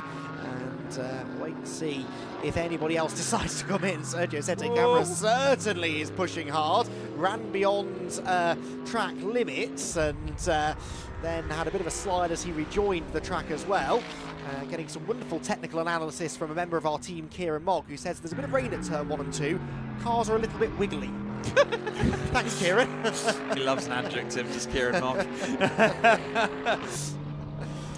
Yes, so the 5th place car we follow at the moment. Leandro Martins is now in the fueling area, although grant you it may actually now be Dieter Swedberg. We'll have to wait and see whether or not there is a driver change once it's out of the pit lane. But yeah, this is not the time to be on the verge of a pit stop. For example, Kari Schreiner, who's now done an hour and 3 minutes in the car. They didn't just pit, did they? No, they didn't. An hour and 3 minutes in the car for Kari Schreiner. They're going to be sat there going, please just do one thing or the other now, like from a weather perspective. Look at the lap times, a 1:52 last time for Louis Pret, a 1:48 for Christian Mansell, some 9 and 6 seconds off their best respectively. Even Sergio Sette Camara, who we follow now, is down to a 48.3. Clearly, at least half of this circuit is pretty slippery now, and the question mark is over that other half of the circuit. Perhaps the final few camera ops around turn 10, turn 12 can give us some insight that we can feed back. But Comtoyou Racing are in, and they're in for what will be a tyre change. But right now, will they go slicks to slicks? Will they go slicks to wets? Well, let's see. I can't actually see any tyres at all at the moment. Kari Schreiner then getting out. So Kari Schreiner, who pitted 4 hours and 5 minutes into the race. That's a short stint. I know they've got pit stop time to burn, but is this going to be, well, no, that's fresh slicks waiting, I think, is it? Or did those slicks come off the other side of the car? I think maybe the latter. So they're hedging their bets at the moment. Of course, whilst the driver change is going on and they know they've got time to burn in the pit lane, they can wait and see to some extent. Yes and no, because this won't be their final stop of the race. The 90 minutes left to go, and they've only got 10 minutes left to use. So, I don't know. And just getting confirmation as well from our director that the rain is now blanketing across the circuit. So it's not just the first sector that is in these greasy limbo conditions, but it's so tricky for everyone out there right now. And again, the timing screen tells the story on that front, although Christian Mansell is braving it more than most. A 45.6 last time, which is not a bad time in the fully dry conditions, and he's making it work in the slippery conditions. Well, 2.8 seconds quicker than the leader that time. It's not an insignificant gain, is it, for the Team Moto Park Mercedes? Still trying to bounce back from their delays within the first hour of the race, of course, but yeah, doing a good job is Christian Mansell, and we'll see whether he is able to continue that through the rest of his stint. He's about halfway through the stint. There is Christian Mansell, turns in very early to turn 14 there, the penultimate turn. Gets the nose of Mercedes hooked into the corner, front-engined car, lots of front grip once you get the car into the corner, so different driving styles required depending on what car it is you're behind the wheel of. He continues on, and yeah, I think so far his pace at least would suggest that he's quite happy in these conditions on these tyres. Let's see as he heads into turn 1, the rain not coming down as heavily now as it was 5 minutes ago, I'd say.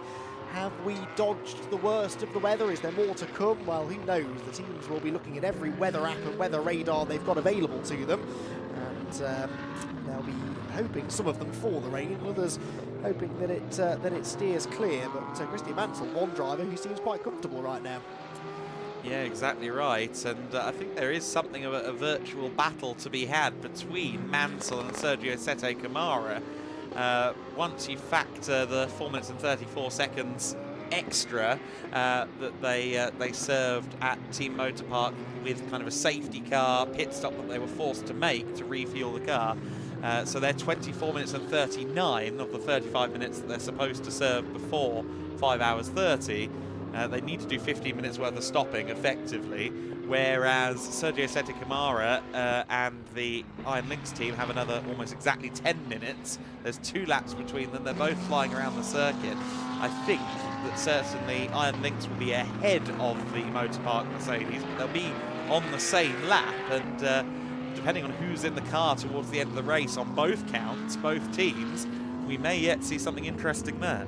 Yes, we may well do. Dieter Sweppers, by the way, did jump into that LMR Porsche, which is sort of expected, I guess. Yeah, they've just been... oh, well, yes, so Leandro had a sort of extended stint at the start, didn't he? But then they've been alternating ever since then. But under 2 there being overtaken by Christian Mansell, and there is the race leader, very tentative through the final corner, was Louis Pret. Is that a sign that the rain? Yes, it has moved down to this end of the paddock, looking at the commentary box window. Lap time now suggesting exactly that, a 1:52.8 for Pret. Mansell a 49.6 though, 3 seconds quicker. And Pret's previous lap was a 46, so 6 seconds slower. that time by. Here is Christian Mansell just coming up on the 71, the Utah Racing Audi and the NM Racing Team Mercedes. Track space at a premium there at turn 3, but yeah, before long he's going to be on the back of Pret and putting the Team Motorpark car just 1 lap behind the Greystone GT machine for the first time in 3 hours, I think. We saw there Anders Steiner recovering from a brief spin. He's back underway without any issues, and another spin for the 71. Nicolas Michelin. The conditions are getting to a point now where I think some of the teams may have to start thinking about their next move.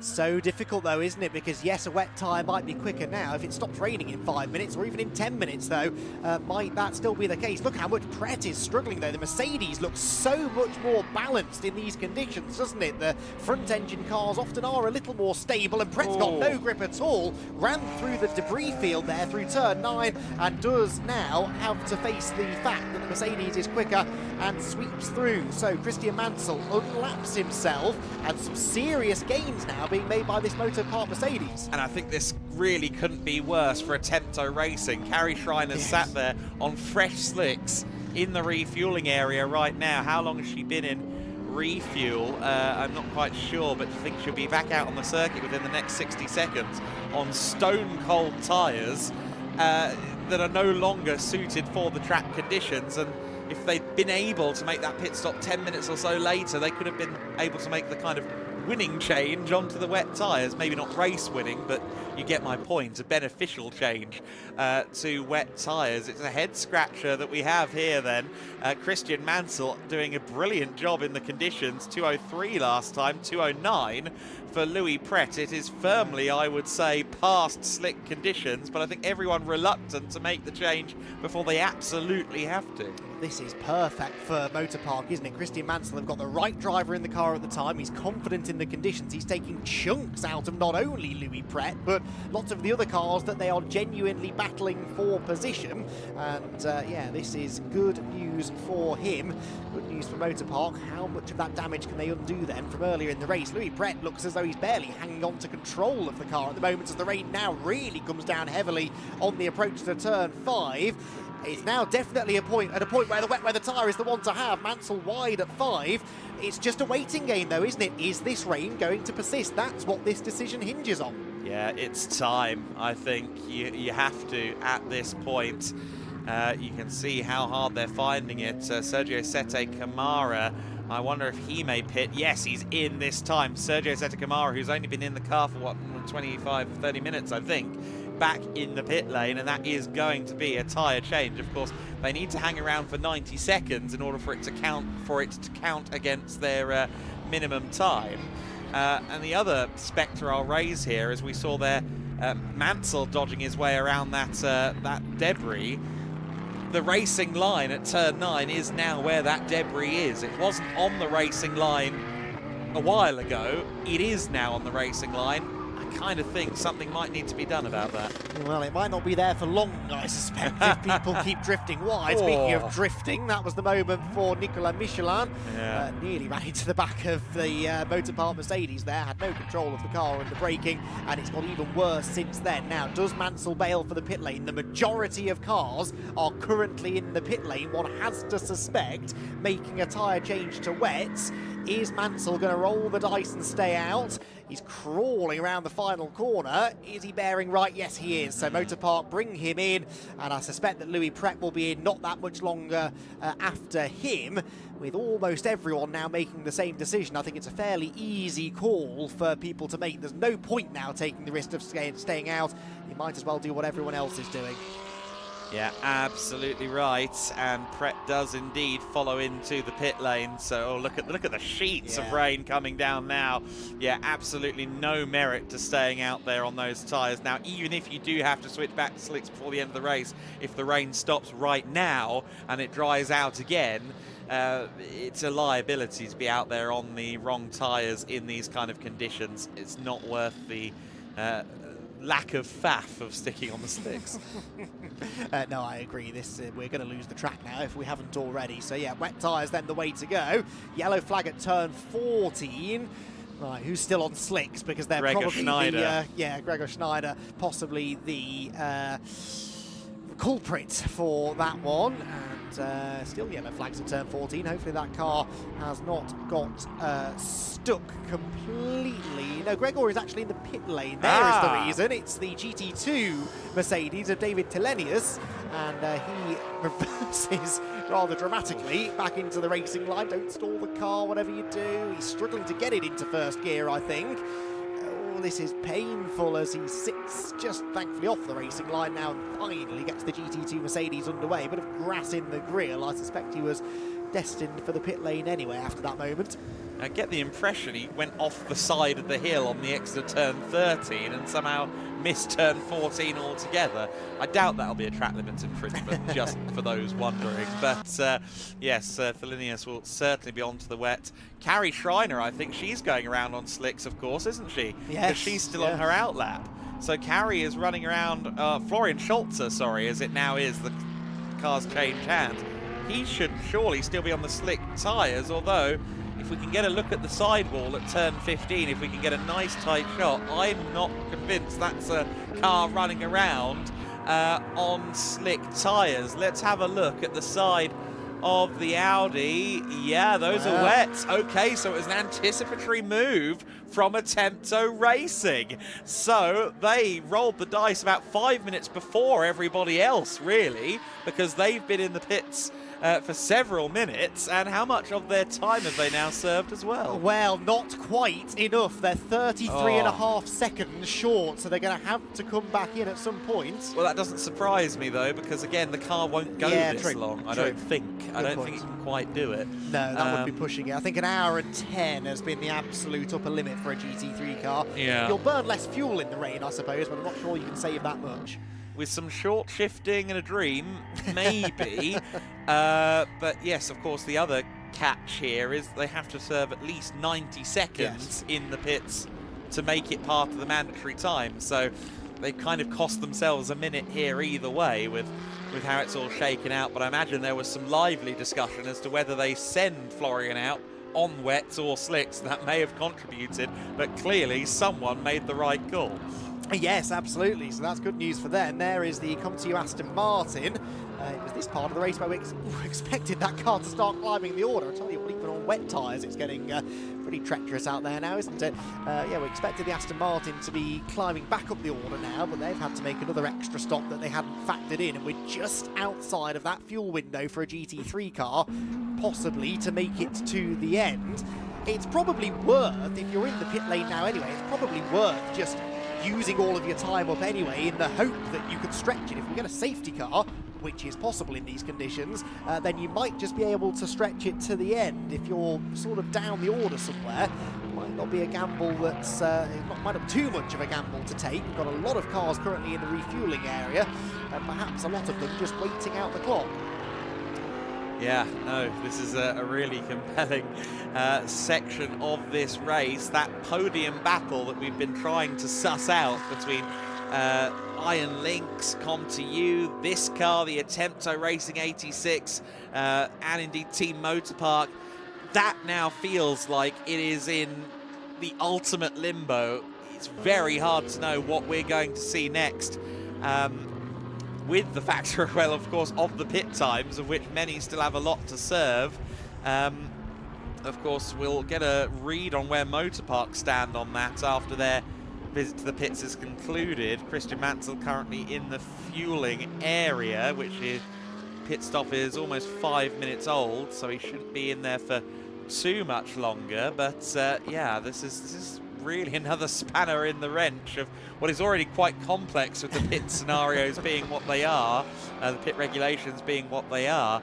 A lot of people's game, a lot of people's idea in the garage will have been shifted, of course, by an extra stop. A lot of them had to make out of sync stops now, and it changes everything. Yeah, no one has used all of the 35 minutes up yet, that much I can tell you, apart from Razoon, obviously, so everyone will have to stop again, but you're absolutely right, that the length of that final stop is now going to be of interest. There's the NM Mercedes going through. They've been third in GT4 pretty much all race, that's where they remain. As they climb up through the right-handers at the top of the hill. Descend once again towards the end of another lap. We've got the Team Motorpark Mercedes still in the refuelling area, so is the LMR Porsche and the E2P Aston Martin. David Telenius's GT2 Mercedes is in there now as well. The LMR Daniel Neumann driven car, also number 27. Greystone's Artura Trophy car and the X-Racing Porsche. They're all in the refuelling area right now. And some of them have been there for a while. Certainly looking at Team Motorpark, 6 minutes and 20 seconds this pit stop has been. So they're definitely eating into some of that time they've got to serve. There's the 108 of Sergio Sette Camara coming out of the final corner. Third position then at the moment. They've got about 8 and a bit minutes of pit stop time remaining. They will have to stop again. But this car continues to go well. That was a 2:0. Yeah, by some margin, the fastest car on track, continuing actually to lap quicker than Louis Pret, who is struggling in these conditions. 4 seconds quicker than Louis Pret last time. Does that tell us maybe that the Greystone team went for a more aggressive, dry weather setup? The second that the heavens opened, Louis Pret seemed to struggle. It looked like that before, of course, yeah, on the slicks as well. I tend to agree with you. That's what I'm seeing from all of that information, and this could be open house then for a lot of these parties that we've been kind of relegating to second place back. Chief among them, Sergio Sette Camara, who's been on the move, or rather at least the car of Sergio Sette Camara, because yes, he is still in the car, but with 10 minutes left of his time to serve versus 14 for Louis Pret. That is a lively possibility all of a sudden, with Sette spamming fast laps. Yes, he's 4 laps back from Louis Pret, but an hour and 14 minutes of lapping that much faster, and of course with that time being taken back, it's possible. Yeah, 4.5 minutes more the McLaren will have to spend in the pit lane at the final stop. So that's, well, a lap is in these conditions in excess of 2 minutes, I suppose. So it's 2.5 laps or so. That is the difference. There is more than that between them right now. But you're right, the rate that Camara is going, that margin is coming down quite rapidly, so we'll keep an eye on that. Motorpark are back out now. Christian Mansell staying in the Mercedes, and they also still owe us another pit stop. They have 3.25 minutes that they still need to serve, so they'll be back in again. 7 minutes they spent in the pit lane that time. Right on board with Camara, then through the last corner, right out to the edge of the road, that wet racing line, arguably with more rubber on it now than the traditional racing line, given how much wet running we've had over the course of the last few days. But still plenty of grip out there for the Iron Lynx driver, who's up to second now, interestingly, ahead of Mansell. And when you add those 4.5 minutes extra on for Motorpark, that's not a massive difference between the two of them. No, exactly. Well, I think if anything, it's indicative of the fact that I think Camara and Iron Lynx have gone past at this point fairly definitively the Team Motorpark entries. So again, just sneaking into play here, Iron Lynx, courtesy of the efforts of all 3 of their drivers. But Sergio Sette Camara, with certainly the short straw in terms of the stint that he's had in the car so far. He only got in, 40-ish minutes ago, and he's had the rough run of the weather and a rough run of the circumstances to work in, but he's doing a fabulous job and bringing the team right into podium contention. And depending on what's going on down there at Greystone GT and what that car does for Louis Pret, and indeed, I think Jaden Kelly, who should probably take the flag. No, Zach Meakin, of course, he's only had one stint. So, yeah, Zach Meakin will probably take the flag, depending on how both of those drivers adapt to the car. It does seem quite aggressive in these conditions. Yeah, it's still anything up for grabs. Let's have a look at some of the other GT3s in terms of time. We know, of course, we have a yellow flag at turn 2. So that's, again, Anders Steiner. No, Mats Kimby now in the Team Steiner racing car. So just losing it out of turn 1 there, and now regaining the car that runs 12th overall and second in Cup 2. A couple of laps clear of LMR Motorsport's 27 entry, which interestingly has now served all of its time, as has the Greystone GT Artura. They've both gone over 35 minutes now, so that's compelling. I think those cars could now go to the flag in theory, especially the 27 and the 27.33 both on their out lap, I think they've tanked to the flag now. Yeah, I think you're right, and they should be able to stretch it. An hour and 11, I would imagine they can get there, can't they? We're probably getting quite close to the fuel window now for even a GT3 car, so I think... We are there, we're there, aren't we, basically? Well, certainly by the time you've served the pit stop, yes, because that's not going to be a quick pit stop, is it? So, yeah, we are in the window now where you could make that final stop. But when do you want to make it? What you don't want is make it early, lose several laps, then there's a safety car, and, you know, it all gets a bit complicated. So I suspect we'll see them hanging out for a little bit longer. Obviously, in GT3, with the broad array of different engines and first that comes along with it, results may vary, but certainly with the McLaren, we had Ollie Webb, of course, in commentary with us for a bit in 2025 here at this event, and he implied 70, maybe 75 at a very, very strong push is about where you get out of the McLaren 720S GT3 Evo. So yeah, I think we're well within time for the final pit stops now. It's just a matter of whether it lines up with things like driver times in a two-car lineup like Mansell and Ramirez, and whether it lines up with the plans of the teams, which I'm sure again have been thrown up in the air by everyone needing to switch over to the wets. Yeah, absolutely right. So there goes Sete Kamara, about to put a lap on Oliver Söderström, who's back into the Comtoyou Aston Martin. That's 4th place now, and on a similar sort of strategy, no, not on a similar sort of strategy to Motor Park ahead. They've got an advantage on Motor Park because, again, I keep forgetting about this 4.5 minutes. So, yeah, Comtoyou could still very much be a contender for a podium. The E2P car has slipped back slightly now. Antonio Sonero is behind the wheel. Their 5th position still, though, ahead of Utah's number 71, and then the Cup 2 leader, Dieter Schweppes, who is in 7th place for LMR. Kamara across the line. What's the lap time? It's a 2:0 again. He's consistently in the low to mid 2:0s, consistently 4 seconds a lap quicker than Louis Pret right now, and continuing to charge towards the leader as quickly as he can, with an hour and 10 minutes still to go. 5 seconds faster than Söderström, who put a lap on as well, and a second quicker than Christian Mansell, who's in the same car. So really impressive stuff, albeit let's see what Christian does this time by coming across the line in 3rd place. He did 2:01.7, so he's losing a second a lap to Sergio Sete Kamara as well. Yes, he is. So Kamara, the man on form, and again, does that tell us that maybe Iron Lynx gambled on the weather? They knew the race was starting wet, they knew there was a chance it would end wet, and are they going to have enough time to reap the benefits of that? 8 minutes and 52 seconds between the top 2 cars. And of course, that may also come down to the composition of the driver lineups, because in the case of Mansell and the Motor Park team, it is a pro lineup, a silver lineup. So I'm sure that Mansell and Ramirez will have both wanted a fairly stiff car, whereas someone like Amir Naran, for example, who is a bronze-rated driver in that Iron Lynx car, he may have been lobbying for a bit more give and a bit more softness, forgiveness in the car, which a pro driver will go, oh, okay, fine. But now in these conditions, Sergio might be thanking his lucky stars that he's got a softer car, to your point. It definitely looks more compliant, doesn't it, than this Mercedes, I'd say, that Christian Mansell's behind the wheel of.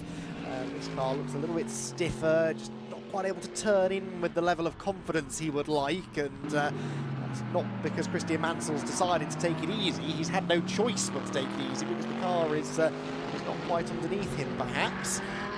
Down the hill in the Team Motor Park Mercedes, 31.6 seconds adrift of Sete Kamara. That was a big slide again, this time into turn 13. And just to illustrate the point, when he turns into the corner, the car does not want to play ball.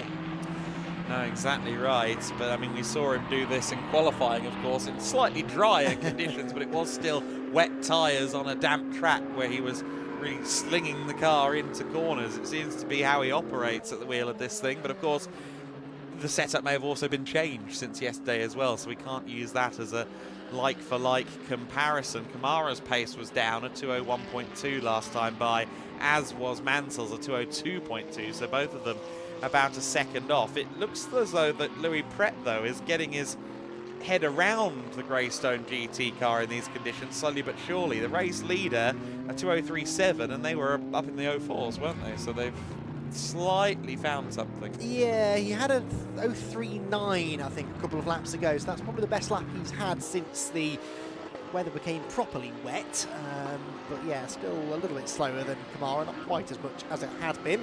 There is Michael O'Brien, Greystone GT car. I don't think we've seen much of Michael in this race so far. He's done a stint or two, but hasn't found our cameras just yet. He's about to find a charging Christian Mansell coming up behind him fairly rapidly.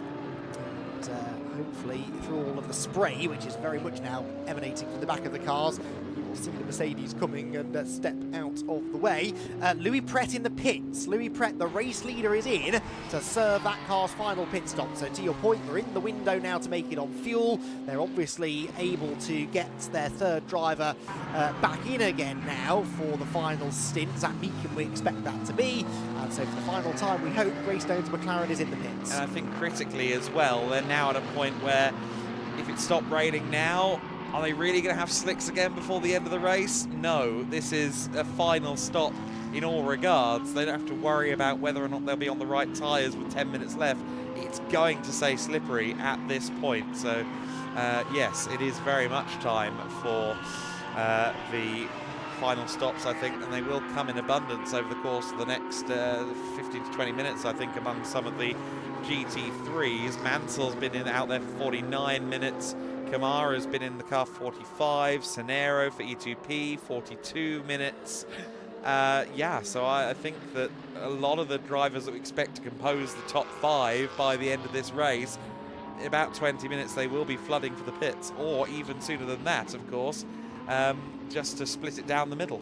Yeah, it depends, I suppose, who they've got waiting for them, doesn't it? True. Some drivers, like Christian Mansell, for example, it might make more sense to leave him out to the end of his stint and maximise his driver time, whereas Louis Pret clearly wasn't that happy in the conditions, so time to let someone else have a go. We'll see whether Zach Meekin is able to rise to the challenge. The visibility becoming worse and worse now as the spray continues to be thrown up. Christian Mansell negotiates the Cup 3 McLaren Artura of Michael O'Brien. But yeah, this is a pivotal moment in the race now. Final pit stop time being served, and also important that the teams don't miscalculate this now, because we've seen that happen before. It's easily done. Greystone, for example, have got to spend some nearly 13 minutes in the pit lane. And the question is, of course, do they do that now or do they do that later? I suppose part of the question is, do we think this weather's going to improve or not? If it's as bad as it's going to get right now, then burn it away while everyone's limping around. If it's going to get slightly better later on, then, yeah, obviously, hang on and do it now. Of course, they would also have to do it before 30 minutes to go. That's the other thing we should be reminding you of now as we come towards the final hour. So we've got 33 minutes in which you can serve that time. Now, as you might be already thinking, can they start it and then continue on through the 30-minute mark? Yes, so as long as you're in the pits to start your final stop before half an hour to go, you're safe. So you can do it with 30 minutes and 30 seconds left to go. Even if you've got 10 minutes to sit there, you'll be fine. Indeed so, and Oliver Söderström has brought the 007 Aston Martin in, so not choosing to wait right until the end of the stint, at least for the pit stop. I think the temptation for me would be to serve all of the time now, but then you are running the risk of a safety car coming out and scuppering that, so maybe better to wait until that final 30 minutes. We'll see. We'll get an answer in a few minutes' time when we see the Greystone car re-emerge onto the circuit. I think we have an answer already. I mean, it's been in the pits for 3.5 minutes and they've not even approached the refueling bay yet. So it's just hanging around outside the garage right now. Yeah, good point. So they are just counting down the time then, aren't they? And although they didn't have a lot of time to burn, that is true, 13 minutes or so, they could split it 50-50 maybe, hedge their bets. They've got time to do that. They've somehow ended up on the short end of the pit stop time, haven't they, Greystone GT? They were somewhere in the middle for much of the race, but now they do have a fair amount of catching up to do. Speaking of which, every second that they spend in the pit lane, this car gets a little bit closer to them. And Sergio Sette Camara in the Iron Lynx Mercedes, which is now becoming, seemingly, the car most likely to challenge Greystone GT for the win. This is time for Sergio to set some good lap times if he can and do as much damage to the lead gap as possible. Yes, I still think that Comtoyou are equally as threatening in this, despite Kamara's obvious pace advantage right now, because they've only got effectively one pretty swift pit stop left, 3 minutes and 45 seconds there or thereabouts. In fact, that's ongoing. So Söderström or whoever is in for the final stint, I think it probably will be Söderström out in favour of maybe Baudouin Detu.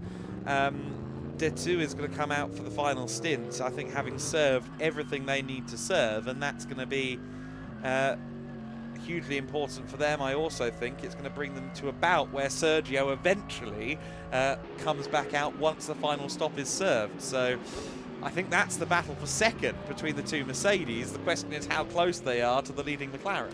Yes, indeed so. I suspect they might leave Söderström in, actually. He's only been in the car for 20 minutes, give or take, because Detu handed over to him just as the rain started, didn't he? They were one of the teams that couldn't quite hang on long enough for the change of tyres, so Söderström has been their quickest driver. If they can use him, I'm sure they will.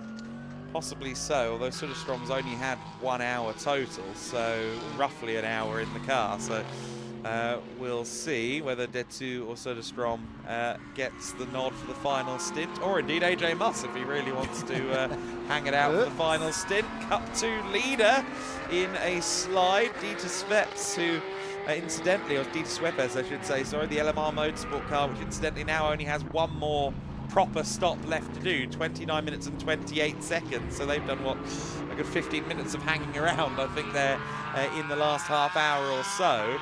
Incidentally, we are now into the final hour of this motor race, which has somewhat flown by. Sergio Sette Camara is the one flying more than just about anybody out there on the circuit right now, but what a twist in the tail the weather has once again provided us here at the 6 Hours of Portimão.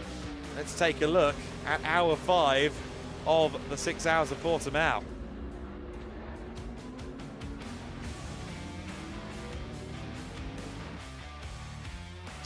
So then it was dry at the top of the hour. The conditions were gloomy overhead. The pessimists among us thought that we might soon see tyre changes. We saw brake changes on the Greystone McLaren Artura being in sprint specification, meaning that it would need a fairly swift change to the brakes.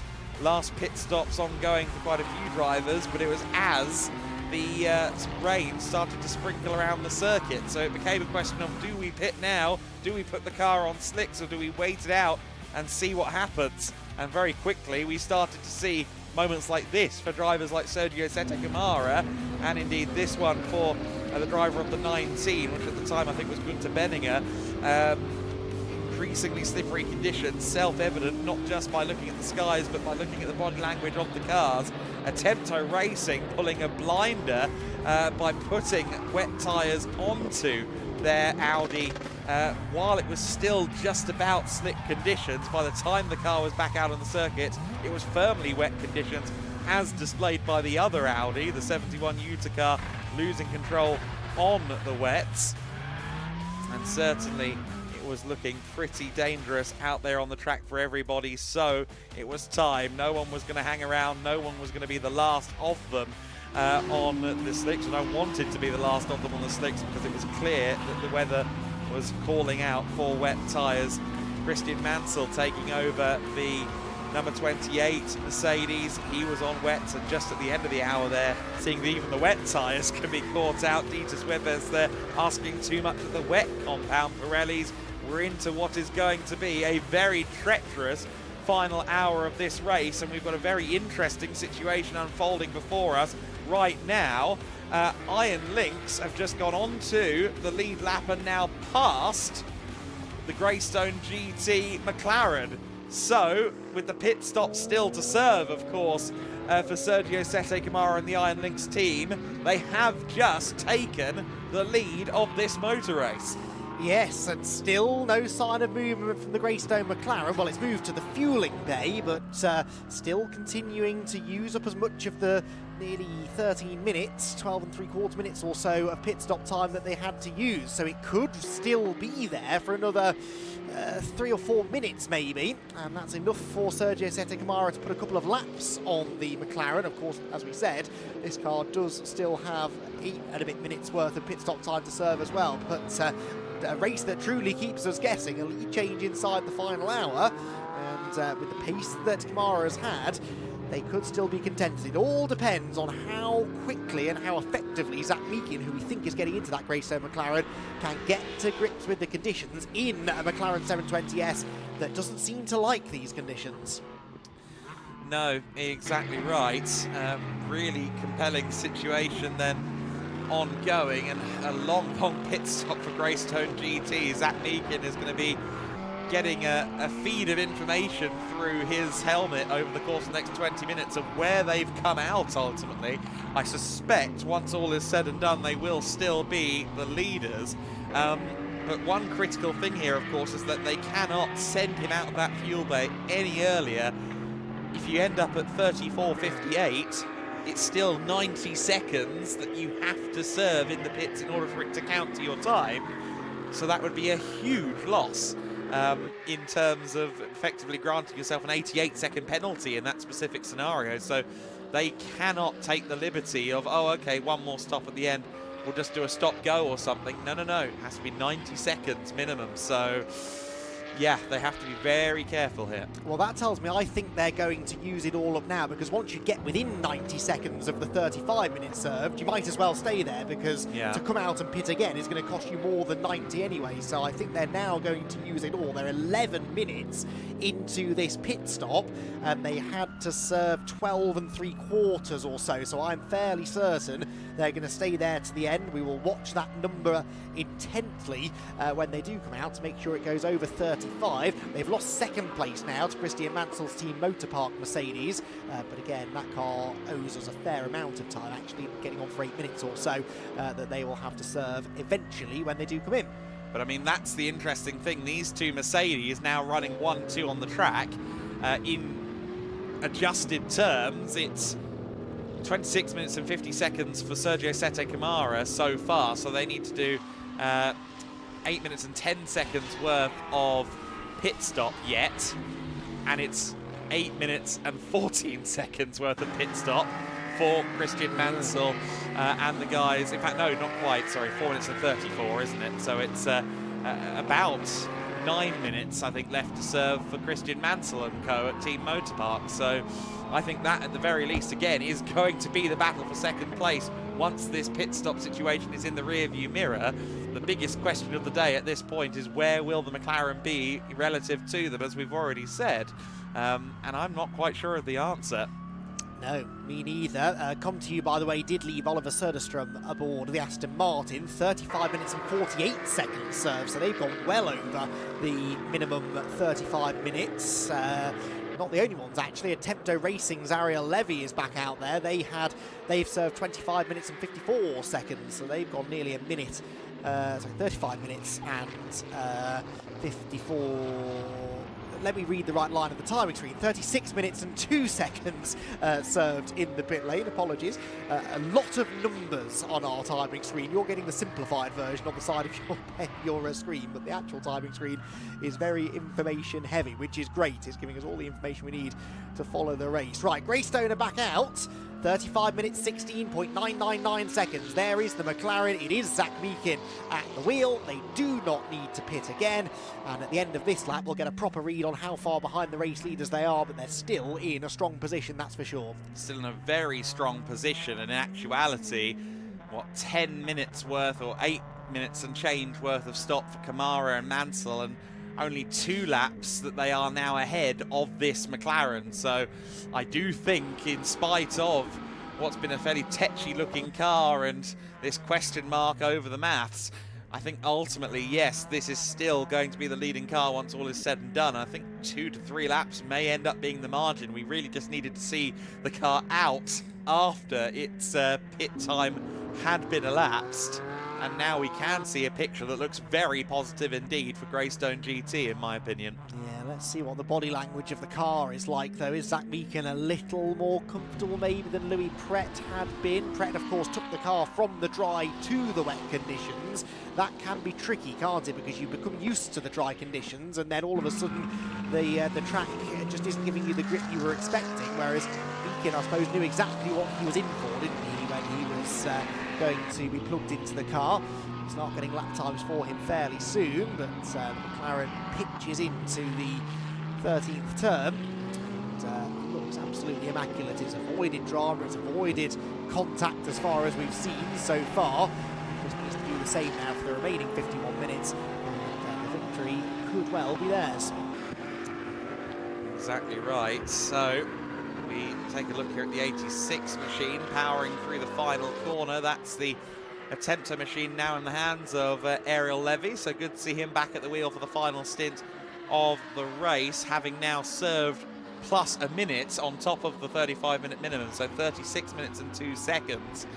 They've done all they need to do from that perspective, and a little bit more with just how everything fell into place with the wet tyres. And Zach Meekin getting caught out there on the run to turn 1, understeering wildly underneath him. But the runoff saving his skin. Yeah, but a sign maybe that the McLaren still isn't the most comfortable of cars to have in these conditions. I know he's quite early in his stint and still finding his feet, but one would suggest maybe he's not yet pushing at 100%, and yet still the car moving around a lot underneath him. Down into 5 he comes. Can he get the car stopped here? No, not even close to getting it stopped in time for the corner, and that is slightly concerning. 2 off-track excursions in 5 corners. I'm interested to see what happens at the next braking zone, because my brain is starting to say, well, is this just wet, or is this maybe the brakes a little bit as well? Because 2 kind of straight-on moments in a row, I mean, it's less likely, but all the same, no matter what, it's clear that Zach Meekin does not have the car he wants underneath him right now, and it's looking almighty treacherous. Indeed so. Comtoyou Racing's team manager, by the way, being told to report to race control. Not sure what that's all about. They did just make a 96-second pit stop. That was a pit stop out of necessity, I think, because remember, they had 30 seconds or so more to serve, and we knew that that meant it had to be a 90-second pit stop, which it was. But whether they did something in that pit stop they weren't supposed to do, we'll find out momentarily. But yeah, Zach Meekin, this has not been a brilliant first flying lap in this stint. In the sectors, the first sector he was 2.2 seconds slower than Kamara. Second sector, 4 seconds slower than Sergio Sette Kamara. That is concerning. That's very concerning, absolutely right. Although it's worth noting, of course, that those 2 sectors both had an off-track moment in them, so it may not be fully representative. What will be interesting is now this run down to the first corner. Let's see how Zach handles it now. 7 seconds dropped. I know he lost a bit of time with those off-track excursions. I'm not convinced it was 7 seconds. No. Does he make turn 1 this time? He will learn quickly, I'm sure. And yes, that looked a lot more stable. So I think he was just exploring the limits on that outlap. And at least we are at Portimão, not Estoril, for example, where doing that can easily lead to your car becoming beached in a gravel trap. Here, the drivers do have that safety net of sorts. Exactly, although you also don't want to utilise the track limits too often, as we found out from a couple of drivers during this race. Now, what's the first sector split this time for Meekin? It's much more on the money, only 4/10 off of Sergio Sette Kamara, so I think it was, to your point, Andy McEwen, the scientific method from Zach Meekin, seeing how it all pans out and using the data to progress forward from there. The easiest way to find the limit is to exceed it, isn't it? And then you can sort of rein it back from there. So I feel like that's always dangerous advice, especially on motorcycles. To quickly veer into that, Marc Marquez has always scared me for that very reason. A bit less risky to do, I suppose, at a circuit like this with 4 wheels and various body panels surrounding you. But yes, I guess I take your point, although the concerned uncle in me maybe goes, no, don't do that, guys. But yes, indeed, especially with this much runoff, you can kind of go to 110% and work your way down. I've spoken to enough young up-and-coming racing drivers to know that that is absolutely the mindset that they have when it comes to wet conditions. Sergio Sette in the pit lane now, by the way. Not the only one, actually. We've got the E2P Aston Martin. Dieter Swepes is in the LMR Porsche. Still Cup 2 leader, remember. And for only about the 4th time all race, the SR Motorsport GT4 Mercedes is in for what should be its final pit stop. 5th time of the race. Still significantly fewer pit visits than most other cars out there. And for that reason, they've got quite a bit of time now to spend in the pit lane. They've only served 18 minutes and 38 of the 35 minutes minimum pit stop time. Yes, so they'll actually go beyond the half hour to go while kicked up with their feet on the dashboard, but that's okay, that's allowed. That's fully within the rules. As long as you start your final pit stop before we get to half an hour to go, you're okay, much like a pit window in a typical hour-long GT race. So that is a-okay. But yes, it is going to be a rather long break. Kenneth may come and commentate with us again during that break. Who knows? It's a fairly long one. Well, here we see an illustration of just how treacherous it is out there. You can see the confidence gap, quite frankly, there with some of the others taking it very carefully. You can't blame Matt Skimby. He was also wanting to find some track to get back into the pit lane, actually. He was just on an in-lap and obviously didn't want a GT3 car plundering up his inside while he was trying to get to the pit entry. No, definitely did not. Oliver Söderström here in the Aston Martin battling on. He is in 7th spot at the moment, but a lot of the cars ahead of him are in the pit lane currently. I still think they've got an outside shot at a podium here. Oh, for sure. They're definitely in that conversation for 3rd. I don't think they'll do better than 3rd, but looking at the time to be served by cars ahead, I think they should still be on the podium, all things being well. And we ride on board with the Aston Martin briefly, heading over the hill behind the paddock area and into the hairpin at turn 5, into the spray of the now 10th placed Greystone GT McLaren Artura, which has no more pit stops to serve. And they've done a really good job, actually, of managing that pit stop time. 35 minutes and 13 seconds. Not a lot of wastage there. No, exactly right. Just about on the money, and that's an impressive calculation given the hurdles in the way. Getting to a total of 35 across, minimum really 5 pit stops. And bearing in mind you've got that 90-second minimum to contend with as well, getting it down to a science is not easy in the slightest. No, definitely not. And we're seeing that with plenty of teams going well over the 35 minutes, well over track limits there, when Michael O'Brien up at turn 7 and 8, I think, isn't it? No, sorry, the 10 other. 11. They do look very similar, those sequences of corners. 10 and 11 up at the top of the other hill, the other side of the valley at turn 9. Oliver Söderström will have spotted that and thought, well, you can do that again if you want, because that's one less car that I have to physically overtake on the racetrack. So Sergio Sette Camara's car, perhaps not with Sergio Sette Camara in it, of course, would maybe get some information from the pits as to whether or not Sergio stayed in or not. Would be interesting, because he's already in the pit road.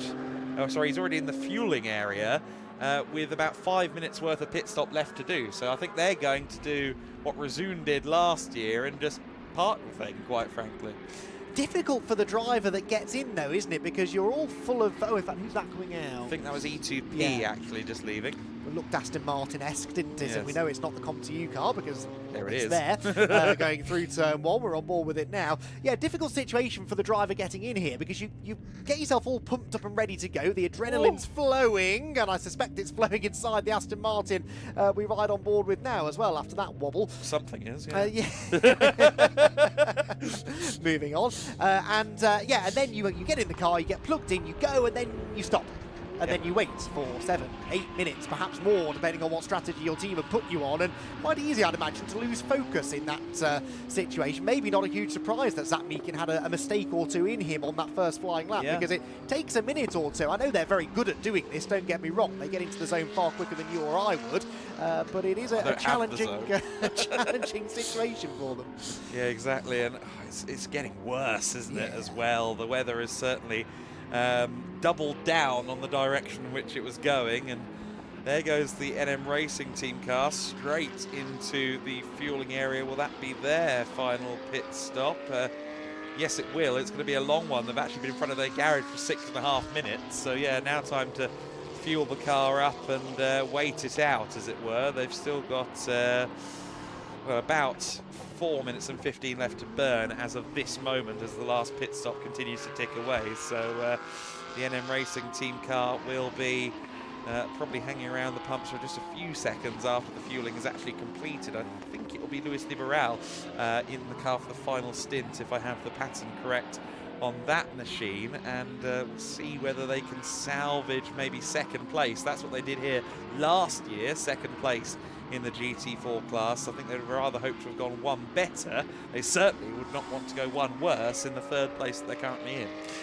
Indeed so. Back into the race goes Dieter Schweppes, by the way, the Cup 2 leader. Into the refuelling zone will go the Motor Park Mercedes, just in behind. Whoa. 77, who's that off? It's the 19, Racing, isn't it? yeah. I was about to mention X Racing, actually, because they are currently 14 seconds short, give or take, of the 35 minutes. So they're going to have to come back in, and they'll have to come in, as we've said, for a minimum of 90 seconds. And it's clearly a miscalculation, because they just did a 12-minute pit stop. So they just short of what it was going to be. Now, I think you can take it as a penalty, as it were, but it would be a fairly, I think, hefty penalty. I think it'd be a stop-go at the very least if they were to try and do something like that. And of course, they still have to do it in the next 10.5 minutes. They have to do it before the 5.5-hour mark.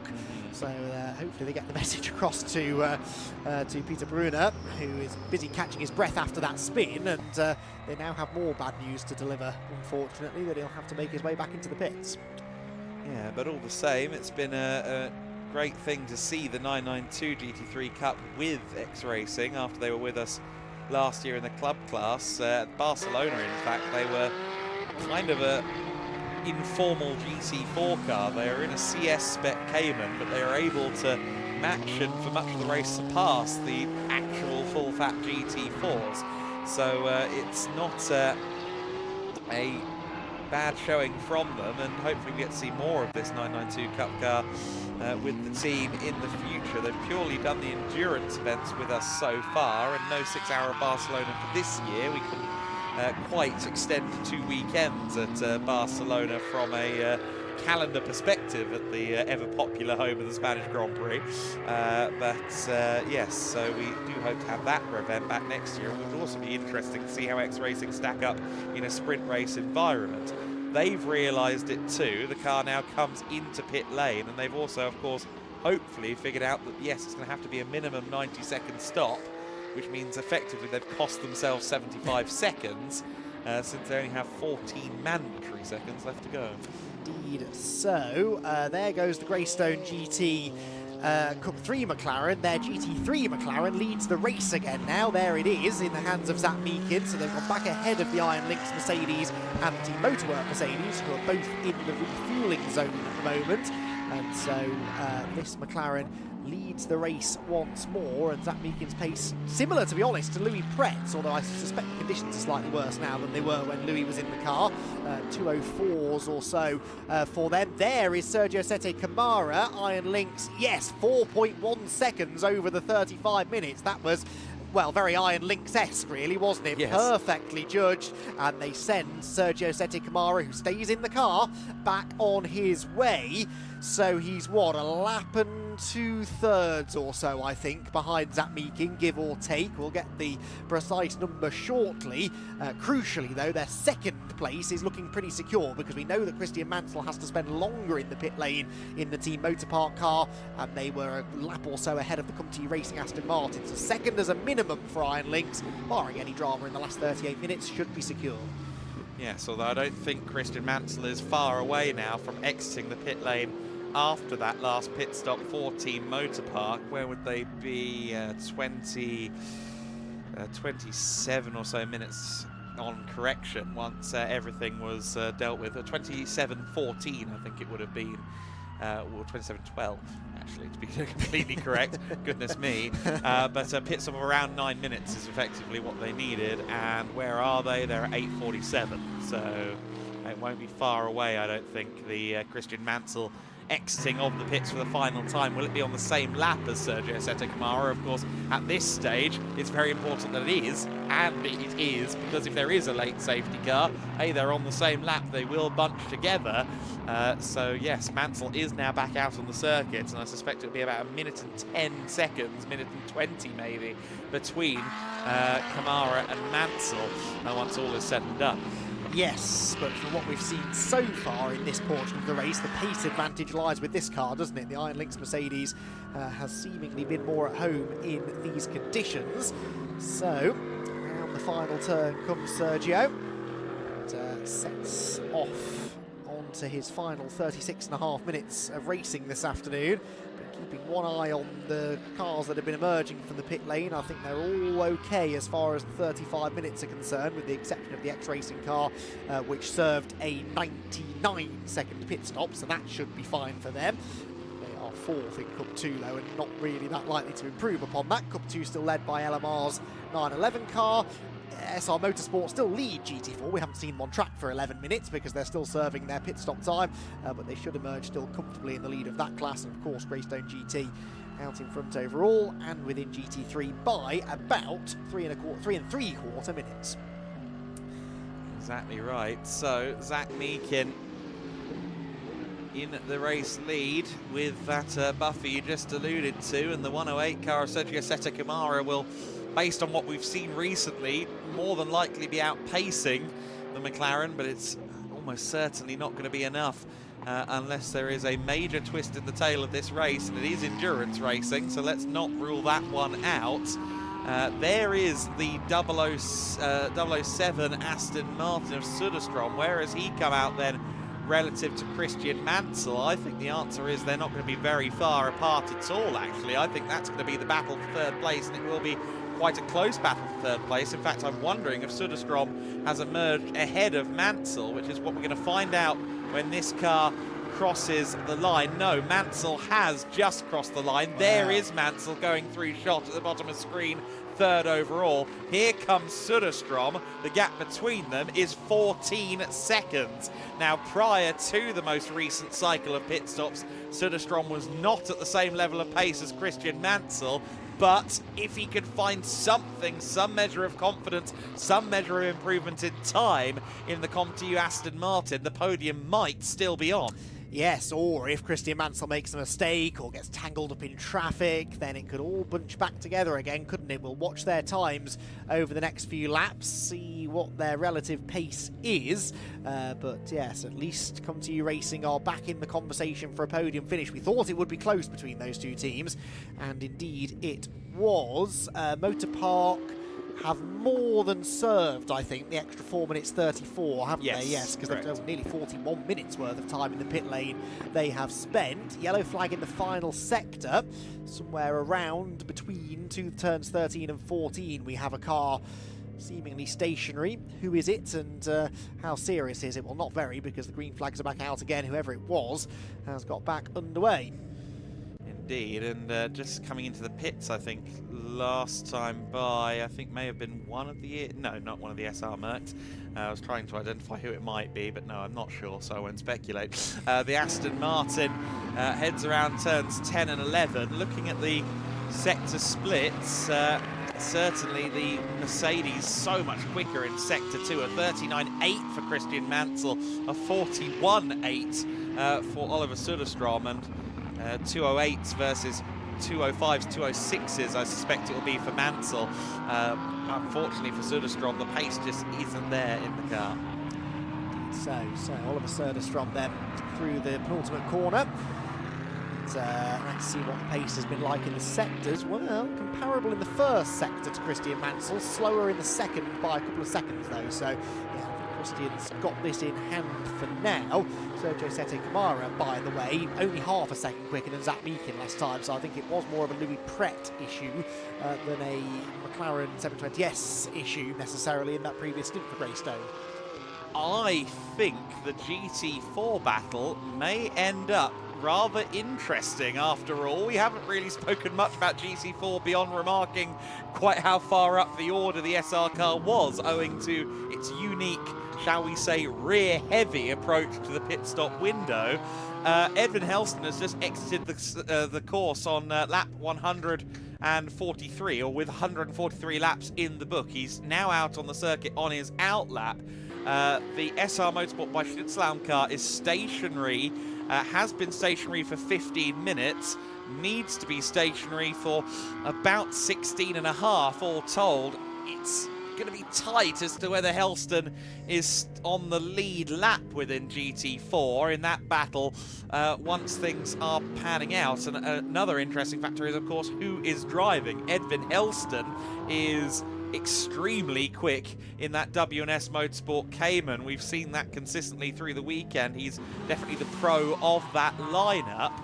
It's still showing J-Mo Hartling in the SR Motorsport by Schnitzelbaum car. Kenneth Heyer seemed to believe he'd be in the car for the final stint of the race. So let's see what happens. What will the gap be and who will the participants be? I think maybe there's a chance GT4 isn't quite as cut and dry as we thought. At least an outside shot, particularly if there's a safety car, of something happening. Yeah, you might be right, actually. That's going to be a lot tighter than I expected, which is odd because I really thought that leaving all of your pit stops towards the end of the race was the safer way to go. But, yeah, perhaps SR Motorsport are going to be feeling the pressure from W&S, and I certainly wouldn't say no to an SR versus W&S battle for the class victory in the closing stages, and that may well be what we're treated to. Edvin Helston in that Porsche Cayman will be pushing on. He just did a 2-minute 19.3. And, well, we'll see when that SR car comes back out, just how strong that pace is. There is the Porsche, I should say, as it makes its way over the hill. There is the Mercedes, but a lap between them, question mark? Still a lap between them, yes. So I thought it might just be on the lead lap, but no, it is not. Kenneth Heyer, it is confirmed in the car. He rejoins the race just over a lap clear of Edvin Helston. But for the security's sake, of course, especially in conditions this treacherous, the team will be willing Kenneth to get the elbows out and keep the car a lap clear, just in case a safety car needs to be deployed. Yes, I mean, we have had 2 safety cars in much drier conditions than these. Now it's fully wet. We've had a few people slipping off the road, but nothing of too much significance. The window is now closed. We're into the final half hour of the race, and I'm pleased to report that everyone has done at least 35 minutes in the pit lane. So big round of applause to the pit wall, unless there are some short pit stops in there that we can't take account for here. It looks like everyone has followed the rules to the T. Yep, I think you're right. We currently have the Resume More Than Racing Porsche in the pit, serving its final stop, but well, they don't really have to worry too much, do they, about the 35-minute minimum. As long as this is a 90-second pit stop, they should be fine. Gregor Schneider perhaps getting out of the car then for the final part of the race. I mean, it could be a 30-second pit stop. They've been in the pits for 2 hours and 41 minutes, so I think you're okay, actually. I suppose so, yes. Although they've been racking up the track limits penalties, they'd rather not pick themselves another penalty up, just as a matter of pride, I suppose, in the closing stages. But once they get back on circuit, which hopefully they will soon, we will have all 18 cars running again. It is remarkable. Over 6 hours, multiple classes, multiple different weather conditions, and not a single retirement from the race. That is really, really positive to see. A touch wood, obviously Adam's glaring at me in the commentary box. I should know better by now to say things like that. So far, the attrition rate, though, remarkably low, and driving standards on the whole, very impressive. I should admire your optimism. I should aspire to your optimism, as a matter of fact. So let's take stock of where we are in the overall order. It is pretty much stable, at least in terms of any future visits to pit lane or anything of that nature. It is Greystone GT Zach Meakin that leads the way by the better part of 2 laps over Sergio Sette Camara. It's about a lap and 2/3, maybe even a lap and 3/4. In fact, it is a lap and 3/4 between Zach Meakin, the race leader for Greystone GT, and Sergio Sette Camara for the Iron Lynx Mercedes-AMG GT3 Evo T. Christian Mansell is a minute and 22 seconds back from Sergio Sette Camara on the same lap as the fellow Mercedes driver. So Mansell looking fairly comfortable in 3rd place. Söderström in the Comtoyou Racing Aston Martin in 4th position. He is only 24 seconds back as of last time across the line. He is also lapping, though, 4 seconds per lap slower, and that is not insignificant. If anything, there could be an opportunity for Comtoyou Racing to maybe move up before the end of the race. There is 46 seconds between Levy and no, minute and 9, sorry. No, I'm right, sorry, 46 seconds between Söderström and Levy, and there's a 3-second pace deficit between them. So 3 seconds a lap, maybe more, when Levy's fully figured the car out in these conditions. That's doable, I think. 4th position could be on if Attempto and Ariel Levy have a solid run here to the finish. It will depend on Söderström and if he can find something in the Aston, I suspect. Sonero fairly secure in 6th place, of course, in E2P Racing, GT3 Aston Martin. Ditto within the Cup 2 class, the sister car to the 927 that we see on screen, the 911 LMR motorsport car with Dieter Schweppes at the wheel, running 7th overall, also running several laps clear, 4 laps clear of any other Cup 2 class entry. So Schweppes and Leandro Martins well on the way to what should be a Cup 2 win. Cup 3, of course, we know that the Greystone GT car's running solo, ditto the Moritz Viskirchen driven SR Motorsport number 11 Mercedes-AMG GT2, and it is a little over a lap and about 10 seconds between Kenneth Heyer in the GT4 leading SR Mercedes and the WNS Motorsport machine of Edvin Helston second in the class. So in terms of class battles, I think the actual overall battles at the sharp end of GT3 are arguably the closest and most compelling. But still, there is room within the next 25 minutes of the race, particularly in conditions this hairy, for the picture to shift a little bit. Absolutely, so easy to put a foot wrong and make a little mistake that could prove extremely costly. And given some of the gaps that are reasonably close still, it is very likely that could happen. Speaking of gaps that are close, this gap I was monitoring a lap or so ago. Sergio Ramalho catching Tyler Sharin. This is for position. It's for 10th place overall. They're running in different classes, of course. The Utah Racing Audi, which has had its issues today, is a GT3 car. The Cup 2 Porsche behind, which has had arguably even more issues today, certainly of a front splitter variety, is in a different class, but going quicker. Debris there possibly on the main straight as well, I think, just opposite the pit lane. Hopefully nothing too much to worry about that. But yes, in the latter stages, still positions to be decided. And Sergio Ramalho here for LMR Motorsport wanting to get a position inside the top 10, which I'm sure he would not say no to if the opportunity presented itself. No, Ramalho, who has won championships in his native Brazil in the series that was kind of the precursor to what is now known as NASCAR Brazil, closing in. He's been racing for a good number of years. I don't think that Tyler Sharin has quite the same amount of experience in his arsenal, certainly not in a GT3 car. To my best understanding, it is his first weekend in a GT3, Tyler Sharin, so he's very much learning on the fly. Not that they've lacked for wet weather running on Friday and Saturday here this weekend, but all the same, Ramalho with the experience advantage in terms of the car as well, because he's done well over a season of racing in this Porsche 992 GT3 Cup. And again, I'd wager in the wet conditions, the gap between the two specs of car isn't quite as significant. So Sharin is going to have to work, I think, quite hard and find a step of extra pace to keep Ramalho at bay. And it does seem they're quite evenly matched. A second between them, 1.1 seconds between them last time across the line. And I think it may just be under a second as they come across the line, but not far under a second, if at all.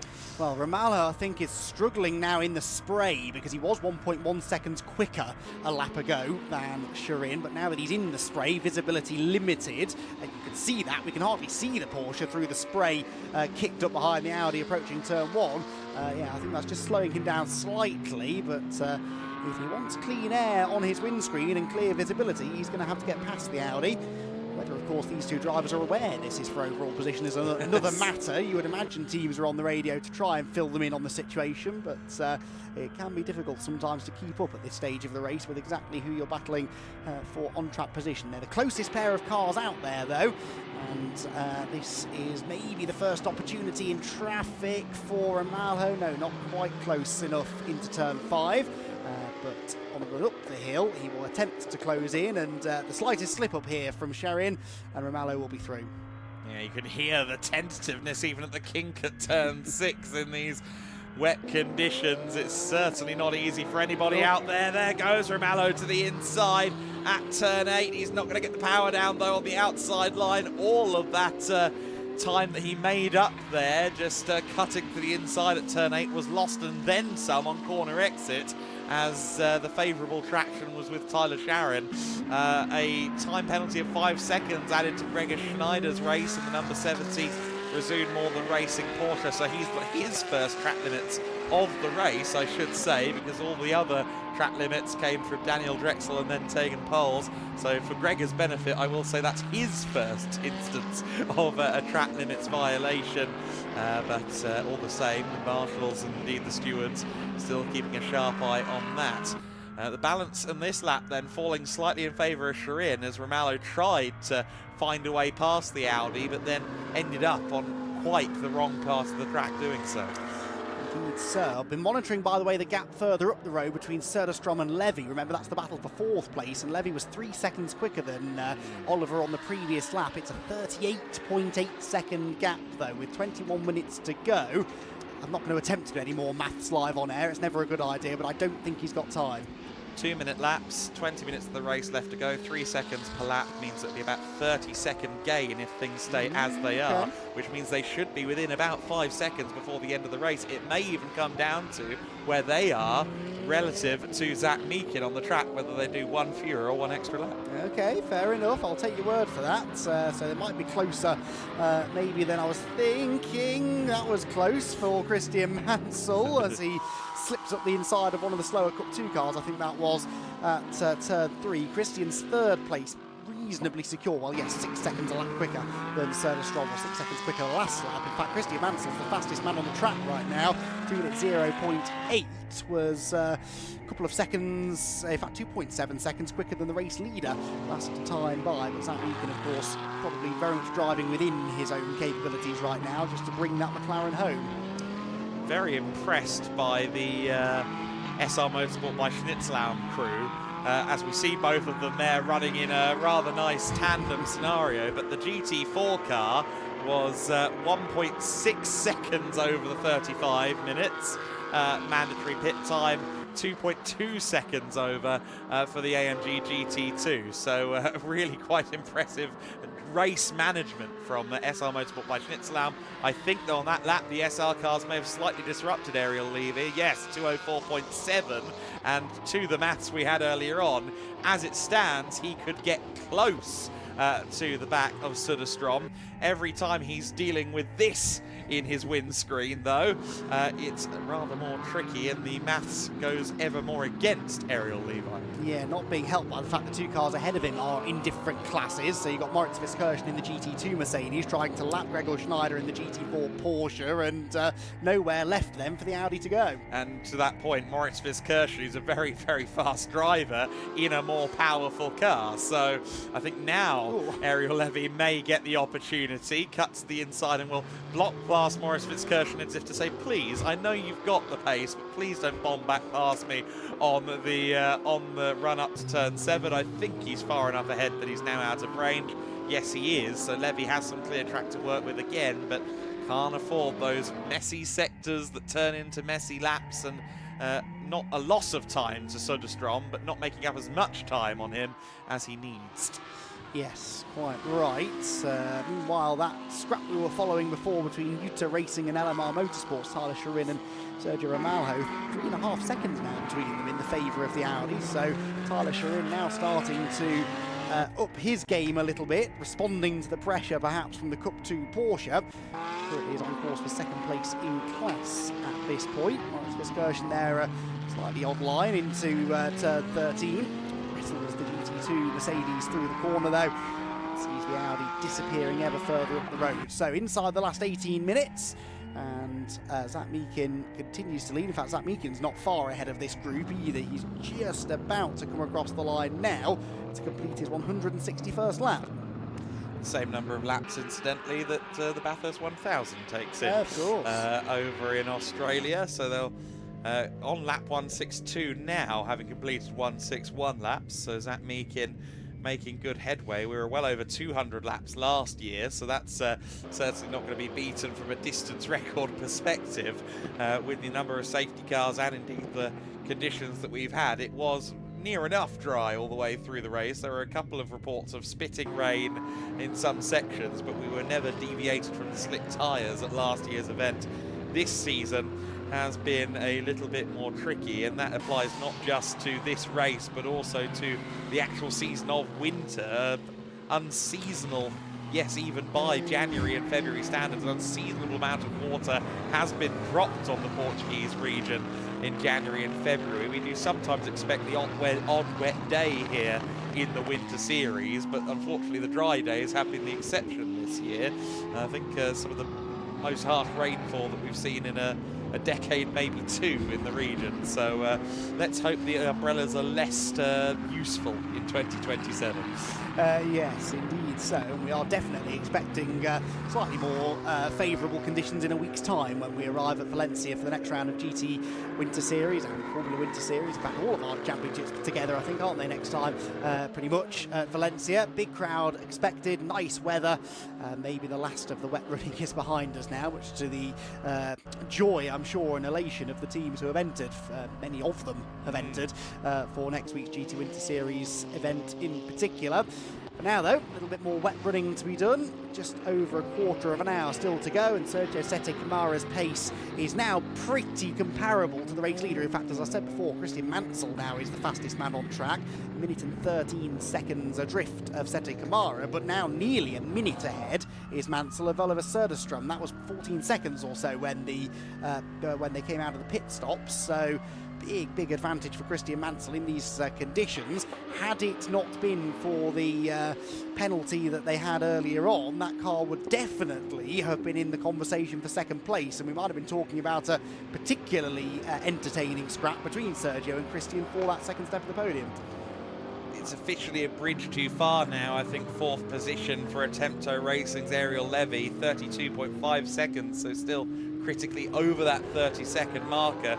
Would need to be doing something like 4 to 5 seconds a lap over Söderström to challenge, and well, it was 3.5 last time, and it's not quite enough. I think it would need to be 5 plus a lap actually for Ariel Levy over Oliver Söderström. So I think fourth place, all being well, should now be secure for Söderström as long as he keeps it on the straight and narrow. Interestingly, Tyler Sharon has kind of built his lead back out for 10th overall as well. We were having a look at that battle between the Utah Racing Audi and the Cup Class LMR Motorsport Porsche 992 GT3 Cup car, and yes, it's out to 4.3 seconds. It was actually 5 seconds on the previous tour, so what was within a second has gone outwards as well, as I think Tyler Sharon has found a little bit more confidence in what's going on underneath him in the car.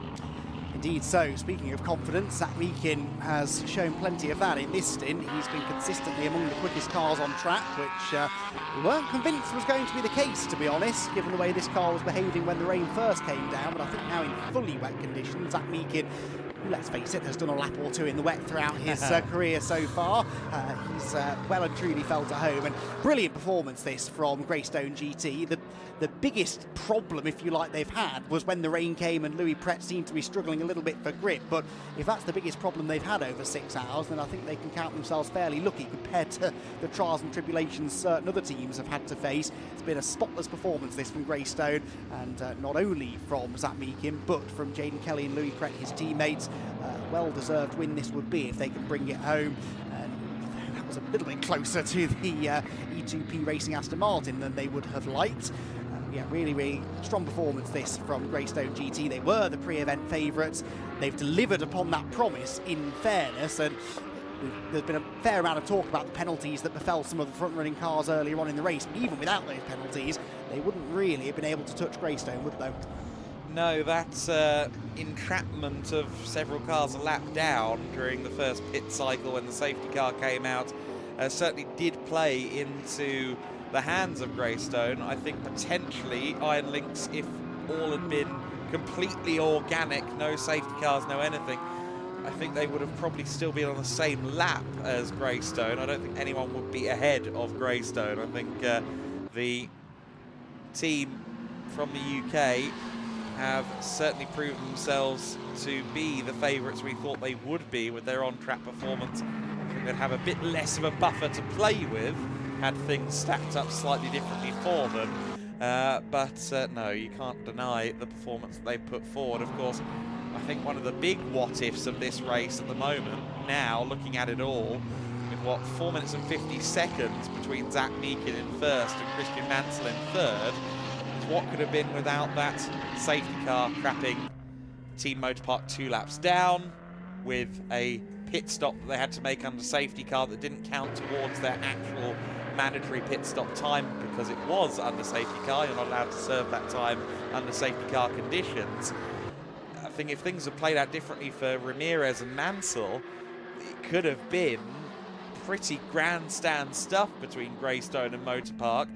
If they'd both had perfect races, they would have been very close together, I think, right now. Good point, actually. I'd factored in the drive-through at the start of the race for Motor Park. I'd forgotten that extra 90-second stop they had to make later on. So well, yeah. It was a 3-minute stop. Sorry, 3 minute stop, beg your pardon. Yeah, that they had to make later on because of the timing of the safety car and the fuel mileage. So yeah, that cost them actually quite a lot of time, didn't it? They're 4 1/4 minutes back from Greystone, and that combined accounts for most of it, doesn't it? So yeah, they would have been a lot closer than they are now. Certainly second place would have been a possibility for them, but still a solid performance. This Christian Mansell has certainly showered himself in glory. Always looked very competitive whenever he was on the track, and Marcelo Ramirez, very impressed with him as well over the course of his stints. Did not show himself up at all, often against much more experienced drivers on track. No, exactly. I didn't think he quite had the same venom as Christian coming out of qualifying in what were very tricky halfway house conditions, but certainly in the dry and then in the wet later on.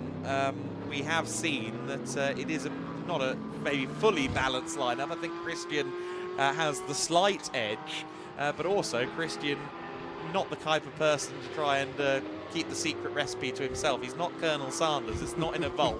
He is going to impart what he's getting out of the car to Ramirez, and since these two, as I understand it, will be sharing throughout the year, I wouldn't mind betting that this becomes a very balanced and very potent lineup as the year goes on. Yeah, certainly a driver pairing to be feared, I think, aren't they? Because they're both capable of operating well against drivers of similar ability to each other. It's all about your AM driver, isn't it, generally, in Pro-Am racing. If your AM driver is getting closer and closer to your pace, then there's a good chance they'll be quicker than the rest of the AMs. So, yeah, that's a really, really positive lineup, I think, these two.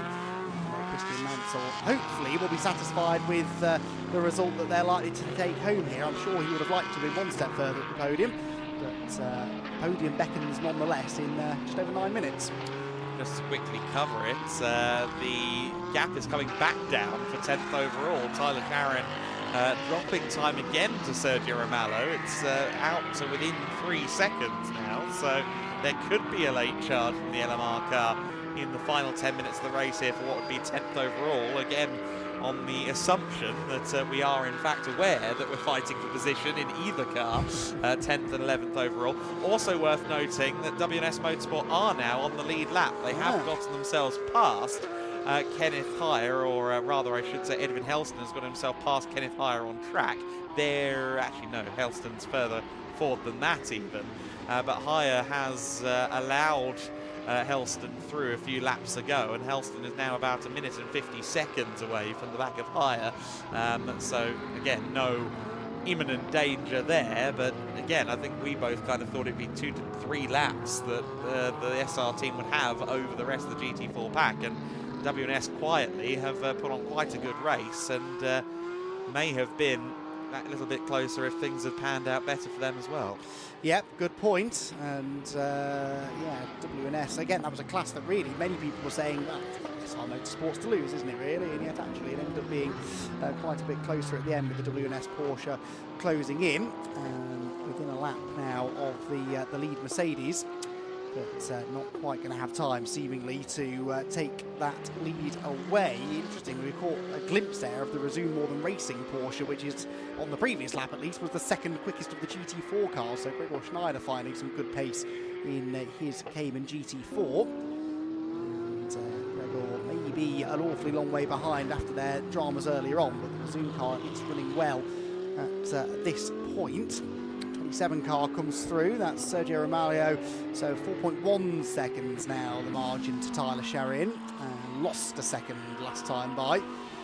Difficult though to find any sort of consistency in these conditions, isn't it, because a mistake is just that little bit easier to make, and whether he made a mistake or caught traffic I'm not sure, but the gap up to 4.1 seconds, if it stays like that for another lap or so, I suspect Romaglio might then be too far back from Tyler to catch him before the flag. And I'm led to believe that it's actually Daniel Drexel in the Resume More Than Racing car to reach the flag. I think they didn't switch out the driver ID, but it has been mentioned that Daniel got one last track limit violation for the memes down at Resume, so that strongly implies that he's in the car right now rather than Gregor Schneider. Here then is that Sherrin Romaglio battle, although it has gone out in favour of Sherrin last time by. Let's see about this lap then. The Audi comes across the line, and it's 4.4 seconds between Sherrin and Romaglio. So it is not, I think, going to go the way of the LMR car unless there's a mistake from the UT Racing driver, the American Tyler Sherrin, that Romaglio has certainly, I think, had a bit of fun giving chase to what should theoretically be the quicker car over this stint. Yes, indeed. Zach Meekin there puts another lap on Oliver Söderström, who is now only 14.5 seconds clear of Ariel Levy, so that gap's come down quite significantly. He said 5 seconds a lap he needed, but on the previous lap he was 4.3 seconds quicker, was the Audi driver, and have to assume that Oliver's lost a little bit of time there in allowing Zach Meekin through on this lap. We'll see what the lap times are. Zach Meekin, of course, this matters very little to him. He's over 3.5 minutes clear of Sergio Sette Câmara in the battle for the win, but what's going on with the cars immediately behind him on track? Söderström crosses the line, 2:09.1. Ariel Levy will be here fairly shortly, I'd imagine. And what is that gap going to be? What's the lap time for him? 2:04.1. So look at that, that was 5 seconds, almost bang on 5 seconds. 9.5 seconds in it with 5 minutes to go. Now that is doable. That is doable. It certainly isn't over yet. There is the Audi. There is Ariel Levy putting in a great showing here in the late stages of this race. And lest we forget, his first time racing a GT3 car, and he's really taken to it very well indeed. I will say duck takes to water, even though it feels very trite in these particular conditions. Yeah, he could be on for 4th position. Söderström through the first sector of 40.3 and a second even in that first sector. So Ariel Levy is doing some very heroic things in the Audi. It's just a matter of whether he has time, and I think it will depend on where they are relative to Meekin. They're actually just behind Meekin on the road, so I think it's only going to be 2 laps to go though. So Levy not, I think, going to get quite there, but he will be close, as Meekin will start what should be his penultimate lap in just a few moments' time. Yeah, Söderström was lapped by Meekin last time by, which I suspect is the reason for his 2:09 lap time. He's been in the 7s to 8s for much of the stint, really, but we'll see whether he can now get back down to a reasonable time. He loses another 1.5 seconds to Levy in the middle sector. And then through the final part of the lap, Ariel, you'd have to imagine, will keep on getting closer. He'll be able to see the Aston Martin, or at least the Aston Martin's plume of spray in the distance, and he knows that he's getting within touching distance. Yeah, achingly close, I think is the way to put it. Another 1.5 seconds in the second sector as well, so he's probably going to be 3.5 to 4 seconds faster, pending a good third sector as well. It is going to be so close. It might be on. I shouldn't discount it. I was the one encouraging it earlier, and we've kind of switched positions, but no, 2 laps to go. The gap as they come across the line is 6.1 seconds. He's basically going to be there for the final sector of the lap. It's all going to come down to opportunity for Ariel Levy. Yeah, Söderström cannot afford a bobble here, can he? If he catches a back marker and has to overtake it at a inopportune moment, that could be the second and a half time loss that matters. Levy's car aquaplaning around through the river that does tend to run across the middle of turn 2 in these conditions. Accelerates uphill through turn 4. The mid-engined Audi look gets very snappy over the top of the hill. Now he can commit to the throttle. First sector time in for Söderström, a 40.2, a 39.7 for Levy. So that little bobble through turn 2, I think, cost him a little time on the approach to 3. But he is charging onwards, and as you said, has just over a lap and a half left to catch, but more importantly, pass the Aston Martin. That's the key. He can get there. He could have done with a lap or so, though, to suss out Söderström and find a way through, couldn't he? Yeah, that is the case. It's not ideal, but he'll take the opportunity if it arises. Meanwhile, Zach Meakin, just a couple of corners from starting his final lap of the race. He'll be around turn 12, turn 13 at the moment. He's got a fairly comfortable run, of course, to the checkered flag. The real question mark is who will be P4 right now, and Söderström maybe won't like the answer if he's not too careful. He has been slightly quicker versus the Audi on this lap, but we saw there the gap in real time. There they are, both in shot. 1 lap to go. I'd say that's about 4.5 as we look at it there. It's going to, again, depend on that last lap. It looks like Söderström has found something this time by. Is it going to be enough? That's the big question, isn't it? They're getting closer, not as close, by the way, as Tyler Sherrin and Sergio Romaglio are now. They're within a second of each other again, and I think they might have 2 more laps to go. Yes, I'm pretty sure they're ahead of the Greystone GT McLaren, which begins now its final lap. So they've got 2 laps left to settle that battle, and this fight for 5th position is separated by 3.4 seconds between the Aston Martin and the Audi. There is the Audi taking a odd-looking line into turn 1, but just in reality trying to find the grip. 3.4 seconds. He was, well, about 3 seconds quicker on the last lap. He might just run out of time. Another lap, and I'd be backing Ariel Levy to do this. The question is, how much pressure can he put on Oliver Söderström on the final lap, and is it enough to make the Aston Martin driver crack under pressure? To an extent, you have to drive within your skin, no matter how much you want to go beyond it in these conditions. So Levy is pushing, but pushing within the parameters of what these conditions are offering forward for him.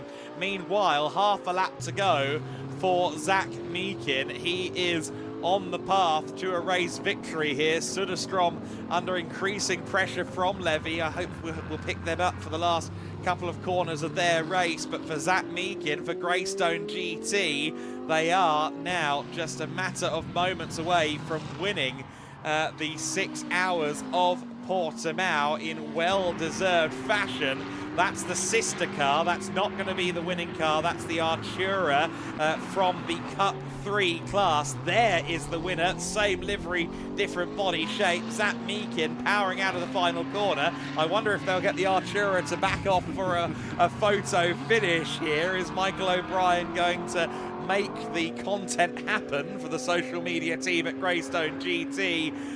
Regardless of that, Jaden Kelly. Oh, Ariel Levy's pushed it too far, but let's get the leader across the line. Here he comes now. Zach Meakin across the line to win the 6 Hours of Portimão. Louis Brett, Jaden Kelly and Zach Meakin have done it in a pretty dominant fashion, something to be proud of for them. Söderström does take 4th place. Levy pushed it too far in the final lap of the race, but will cross the line now to take 5th position. Next across the line will be Sergio Sete, or it will actually be Christian Mansell to take 3rd place. Where is that battle for 10th place? It matters not, because Tyler Sherrin has fallen over 7 seconds back from Romaglio. So it will be the LMR car to take 10th overall. Who's that just coming across the line now? It is one of the Cup 2 Porsches. It's not the winning car. Dieter Schweppes should be across the line before too long to win that class.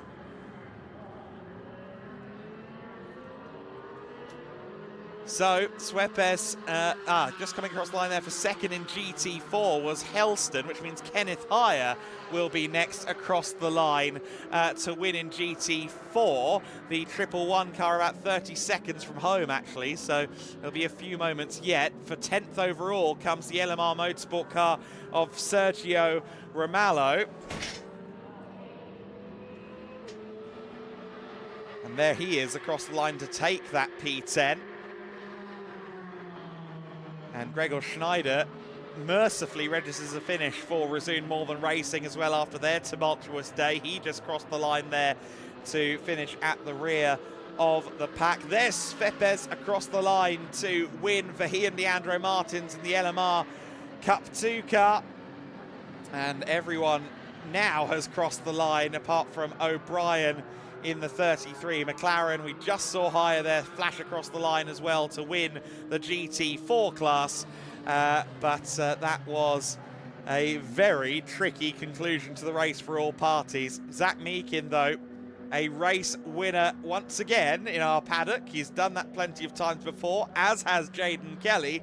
Kelly, Meakin, and the newcomer to our paddock at least, Louis Pret, have won the 6 Hours of Portimão. Greystone GT have done it in fairly dominant circumstances. They came in as touted favourites, and while it didn't always look as certain as the race wore on, eventually they did the business, and they did the business by almost 2 laps. They were a lap clear of Sergio Sete Camara, but Camara was the better part of 2 laps down. In actuality, some things certainly fell the way of the number 44 team, but you cannot take away the performance that all 3 drivers had there. One could call that drive an optimized one. Very little left on the table from Greystone GT over that race distance. Pret and Kelly debriefing there as they celebrate their race victory. And the Greystone team with embraces, handshakes and congratulations all round. I think that Iron Lynx should also be very happy with how their race has panned out. They'll be arriving to the paddock soon for 2nd overall. Sete Camara showing what he can do in a GT3 car. He made his switch over towards sports car racing last year and has certainly been turning heads already, and we can see why. Amir Naran, the 40-year-old Zimbabwean driver, he should be happy as well, preparing for a season in tandem with Iron Lynx, joining a new team for 2026, and I think he will be pleased, as will Sean Rashid as well. Christian Mansell and Marcelo Ramirez debriefing their race, 3rd overall. Not a bad showing at all for the Mexican-Australian lineup, and they will have effectively done something like a half-dozen race simulations for their, I think, sprint-oriented summer campaign.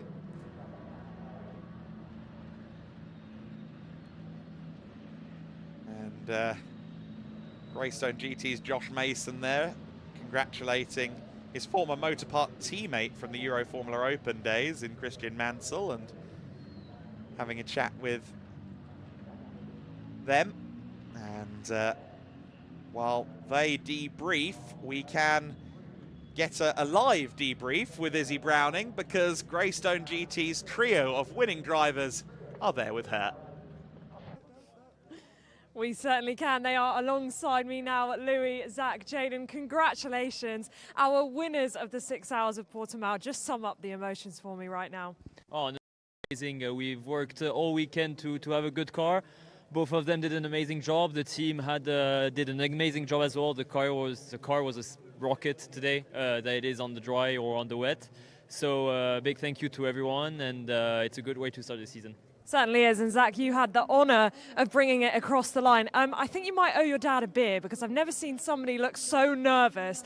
That was not easy out there. To be fair, I think the highlight of my day was scaring my team right at the end. But no, it was a great race. I think I drew the short straw on ending it. These two got the easy stints. But yeah, it's mega to bring it back home, and well done, boys, and well done, team. Yeah, fantastic job. I mean, you came in as the favourites, but of course you had to deliver, and that you have done so, Jaden. I mean, to start the year like this must be an incredibly proud moment. I can only be so proud of myself to have such an amazing team behind me and an amazing teammates most of the time. It's just been amazing to work with everyone this weekend. The car, as Louis said, it was a rocket ship. We've worked so hard to get it to where it is, so I'm so happy what we've done together. Well, boys, you've been awesome. How are we going to celebrate this? Flight back home. That was not the answer I was looking for. Well, it might be raining in the pit lane, but it's going to be raining champagne for our winners in a few moments' time. Absolutely right, Izzy. Nice to see the camaraderie and gentle banter of the Greystone GT's winning lineup. Three very jolly and exciting young talents, all of them McLaren Junior drivers as well. Let's take a look then at highlights of 6 stunning hours at Portimão. The 2026 6 hours of Portimão kicked off with, of course, a 2x2 rolling start, but one that was out of formation for the left-hand side of the grid. So that would cause a slew of drive-through penalties, unfortunately. Didn't affect, however, the leading car. The number 44 machine, which, if memory serves me correctly, some 6 hours ago, was started by Jade Kelly. And early stage battles in the classes, Cup 2 class scrap between the two LMR Motorsport cars. We would see the second of the LMR cars, the 911 machine, in that shot, eventually proving to be the faster of them, of course. The other Cup 2, one of the other Cup 2 Porsches, the X-Racing machine, struggling with some rear grip towards the end of the first hour. It was quite slippy out there on the circuit for the first phase of the race, but it was critically drying, and soon they would be partaking in slick tyres at the conclusion of the first hour of the race. A few brave souls did start the race on slicks. We saw there AJ Muss getting involved in some of the battling for the Comtoyou Aston Martin team. He was constantly in warfare, largely with Marcelo Ramirez specifically. Ramirez and AJ Muss had some really interesting scraps throughout the race, not always for track position, in fact almost never for track for actual position, simply multiple laps apart and fighting for the sake of it. We had debris on the circuit on a couple of occasions. In fact, on a couple of occasions, this car, the number 27 LMR Motorsport Porsche, lost its front splitter. That was splitter number 1. Later on in the day, splitter number 2 would come to an end at turn 9. Safety car was called out to retrieve said splitter, and during that safety car period, the Greystone GT car trapped quite a few of the fellow GT3 runners a lap down, because it was kind of middle of pit sequence when the safety car came out, so it was advantage Greystone GT from that regard. In fact, the Mercedes just ahead there, the Team Motorpark car, was almost 2 laps down, was at this clip going 2 laps down against Zach Meakin. In fact, no, sorry, Louis Pret, who was at the wheel at this stage. This was Pret trying to put Christian Mansell 2 laps down, and eventually he succeeded at doing so, but it took a good 15 minutes of jousting between the two of them. Some very exciting action between the pair. Slick tyres on all the cars by this juncture,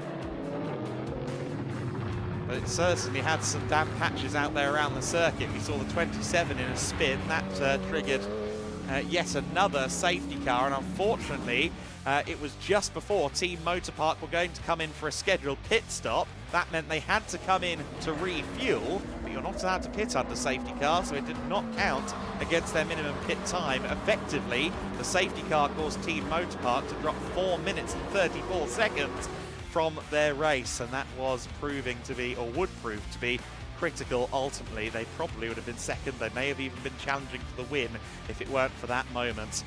Lots of inter-class battling, of course, as one would expect with the variety of different cars on the circuit. That was splitter number 2 for the number 27 Porsche. It would not last much longer.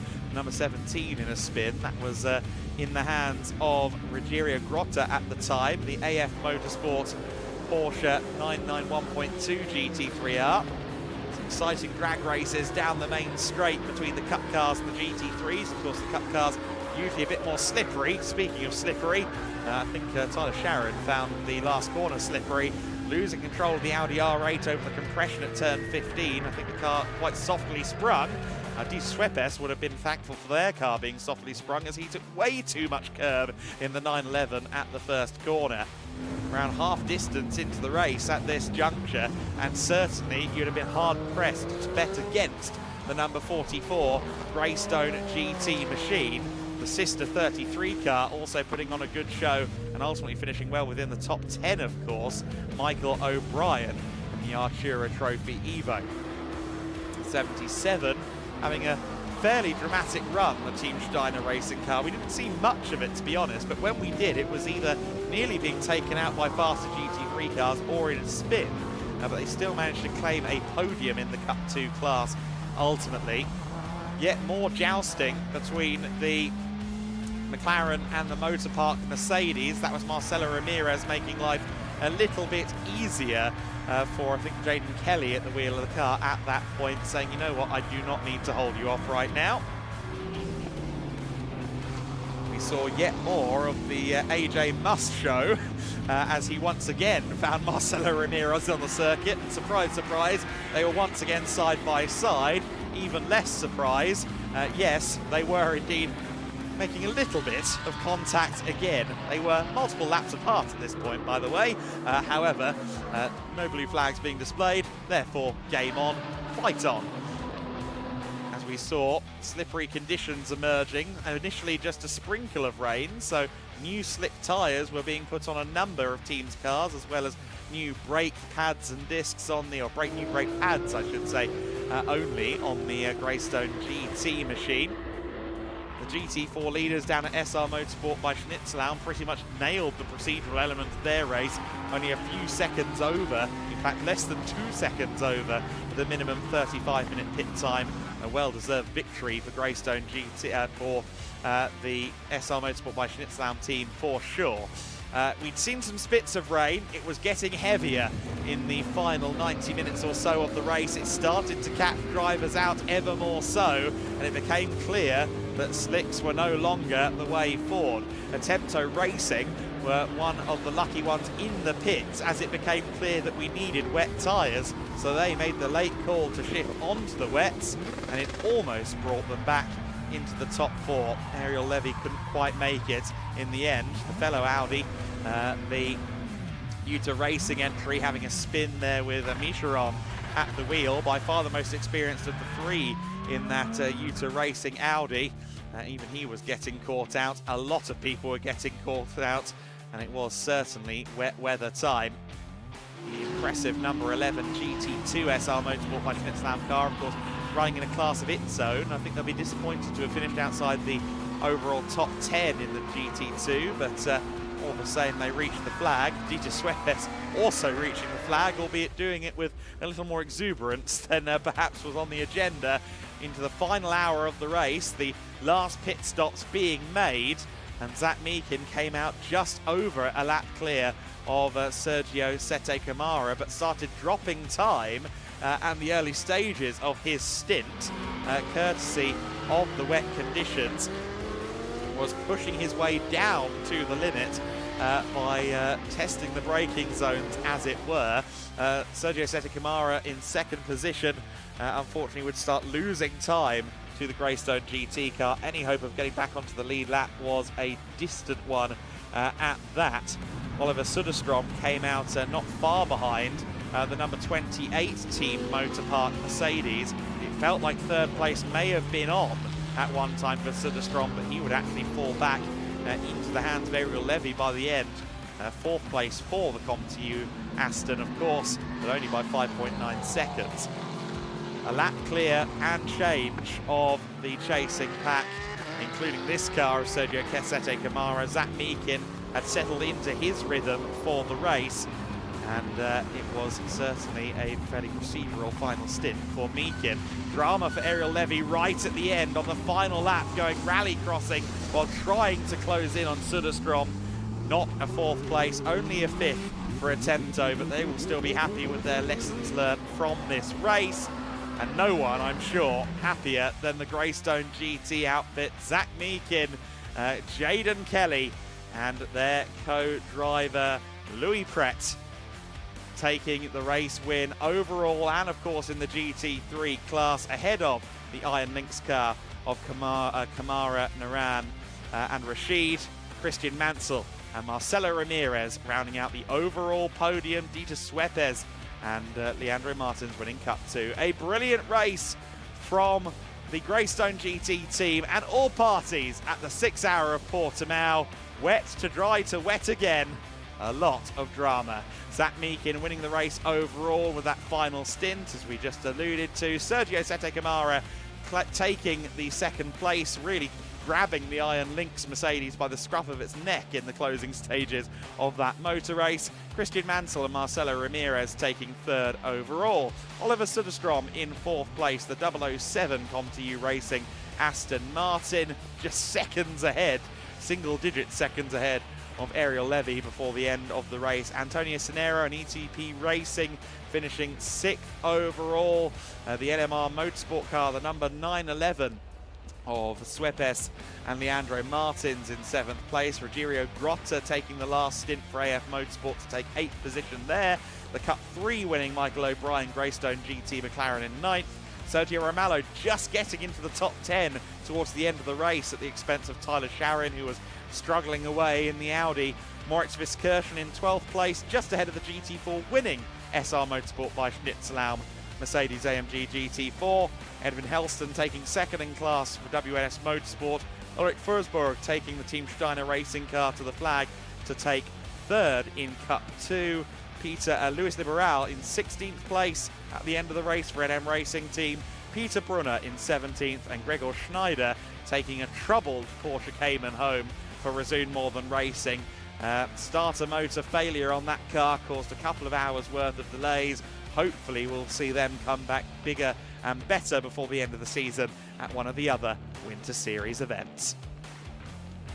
It has become quite a ravine here at the closing stages of the weekend. I think we had probably the worst conditions of the day on that very last lap. Everybody really slowed up a great deal on the final lap of the motor race. I dare say that's what caught out Ariel Levy as well with that last lap moment. Could he have gotten there? It would have been very exciting if we'd had that drag race to the line that looked like it might be on for a moment for fourth position. But let's not worry about fourth position. Let's worry about the top three. And to do that, let's go to the podiums with Andy McEwen. Thank you, Adam. A fantastic 6 hour race here at Portimão, and we are ready now. I think we've just about got all of our drivers ready to go on the podium. We'll start with our GT2 class winners. Our GT2 winners, SR Motorsport by Schnitzelaum, David Telenas, Kenneth Heyer, Billy Kuhner and Moritz Viskirchen. Schnitzelaum on the top step of the podium. That has been a familiar sight in Winter Series of late, and the Schnitzelaum team head to the top step of the podium to celebrate in their GT2 category. I think they all had a lot of fun in that race. A car that was at times a challenge to drive, I'm sure, in those conditions, but they are happy with the end result. The trophies are going to be presented by a myriad of different people. We've got here, I think, Danielle and Luis from Quintas de Arras, and they hand the trophies over, along with Miguel Pryor as well, to our GT2 class winners, and the SR Motorsport by Schnitzelhelm squad, successful in GT4 and successful in GT2 as well. They pose for the photos. They've got the bottles of Kintatasarkas champagne there to celebrate with if they choose. Lots of people gathered down below for the celebrations. And what are SR going to do? They are taking the drinks with them, I think. We'll have a word with a couple of them. Moritz, can we grab you for a quick word, if that's okay? Congratulations, tough conditions out there, and that GT2 car is a handful, yes? Yeah, there's a lot of power, so yeah, coming with rain, it's starting to get really difficult. But yeah, we managed quite well in the end, I think, yeah, quite good. And the car ran well for 6 hours, no dramas? Oh, no dramas at all. It was a really good car. We had a bit of yeah, problems in the beginning with slicks. There the car is quite difficult, I can imagine. Yeah, but otherwise it went all smooth. Excellent. Congratulations. SR Motorsport then get the victory in GT2. And from around behind the podium come Moritz's teammates to ambush, rather, their driver, who gets a proper drenching on the Portimão podium. The SR Motorsport team will continue the celebrations. In fact, Moritz gets his own back now. That's always the problem with going early with the champagne, is you leave yourself nothing to defend yourself with afterwards. SR Motorsport, though, have done that before. That won't be the last time we see them on the podium in 2026. So the podium is ready then for our next set of drivers. We move on now to GT4, and in third position, NM Racing teams Luis Cabral, Mario Pinazzo and Vaidas Mikuna. NM are somewhere in the back. I think they might be making their way out to the podium. Here they are, NM Motorsports out onto the podium, and they are third position in the GT4 category. Luis Mario and Vaidas to the third step. Second position in the end, within 1 lap of victory. WNS Motorsports, Daniel Nielsen, Edvin Helston and Max Kronberg.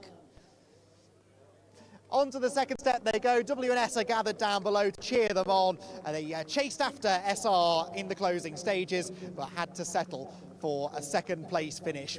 It is, though, another visit to the top step of the podium for SR Motorsport by Schnitzelhelm, with David Telenius, J-Mar Hartling, Enrico Förderer, Cedric Fuchs and Kenneth Heyer. We've got 4 of the 5 here to the top step, and they once again get the handshakes from their competitors. GT4 we knew was stacked a little bit in the favour of Schnitzelhelm. They took the gamble, remember, at the start of the race to start on the slick tyre. It didn't look like it was working for them at first, but they really came on strong in the second part of the race. A big cheer from the crowd below. We have trophies somewhere for our GT4 drivers. Here they come, and lots of trophies to get out here onto the podium. 10 drivers in total to receive podiums. We've got Gedlich staff members here to do the honours as well. And as the rain continues to pour, it does not dampen the spirits of our GT4 field after a tough race, an entertaining scrap, but Schnitzelhelm Racing having the best performance overall, and were able to take it relatively easy in the final stint on their way to the victory. Handshakes all round, the trophies are all out, the photos can be taken. Again, a big crowd of people braving the conditions down in the pit lane to be part of our 6 Hour of Portimão celebrations. And once the pictures are taken, I suspect some of the corks will fly from the champagne bottles as our 10 podium finishers in GT4 celebrate after a hard day's work here at Portimão. The SR Motorsport by Schnitzelhelm squad in particular are keen to give Kenneth Heyer another good soaking, that's for sure. And I found myself a little bit in the crossfire there as well, but it's wet enough up here on the Portimão podium as it is. And Enrico Förderer has very much won the battle of the champagne spray, I think, and gives everyone a good soaking. Let's dive in and have a chat, shall we, with, let's go for J-Mo. There you go, J-Mo, let's have a word. Congratulations, GT4 victory. Tough race there and some tough decisions at the start of the race on what tyre to go with. It all worked out in the end. Yeah, the first three, 4 laps was very very hard, but yeah, it's getting a little bit more drier than drier, and in the end it works very good. Excellent, congratulations. SR Motorsport by Schnitzelaum celebrate victory in the GT4 category. And Kenneth Heyer had just one little bit more of champagne left to share with JMO Hartling as we were conducting that interview. From GT4, we move on now to Cup 2 and another entertaining class, particularly in the early years. Our third place team in Cup 2, Team Steiner Racing, Anders Steiner, Matt Kimberg. And a huge cheer from the crowd down below, and the Team Steiner Racing team head to the third step of the podium. It was a 1-2 finish though for LMR Motorsport. In second place, Sergio Romaglio, Casimir Jr. and Daniel Neumann.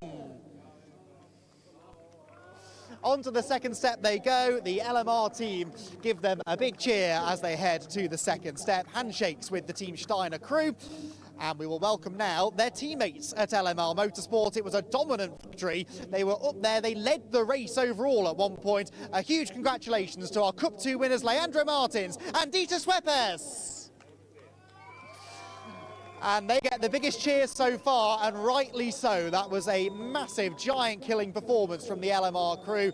As I said, they led overall during the pit stop shuffle in the second half of the race, and they dominated in Cup 2 in the end. A comfortable victory. Trophies are handed out once again to our Cup 2 drivers. And in challenging conditions, there was no stopping LMR Motorsport, who I think ran pretty much 1-2 through most of that race.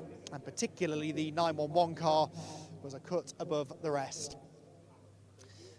Handshakes then, trophies held aloft for the cameras down below, and whoops, Mats Kimby's trophy will be going home in 2 parts, I think, but he is happy enough with third place on the podium. More photos to be taken, and then another champagne spray. But Cup 2, always guaranteed entertainment, and Dieter Schweppes and Leandro Martins with a fantastic performance, faster than some of the GT3 cars at times during the 6-hour race. Trophies are put down, champagne will be sprayed. That's my cue to dodge to the side of the podium slightly.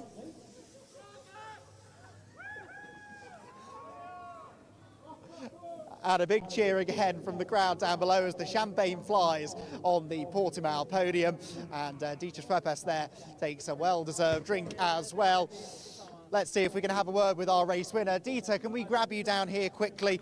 A fantastic performance there for LMR, a 1-2 finish, and your car seemed to run faultlessly. You led the race overall at one point.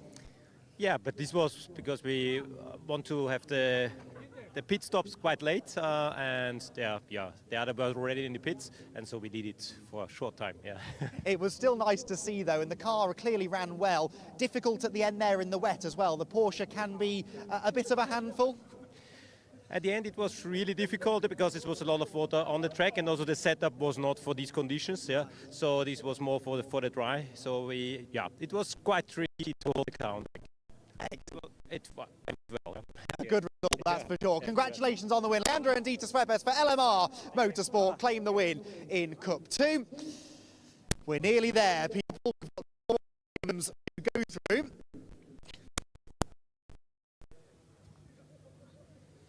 So we move on then to Cup 3. This one won't take quite so long. Just one team to welcome up onto the top step of the podium.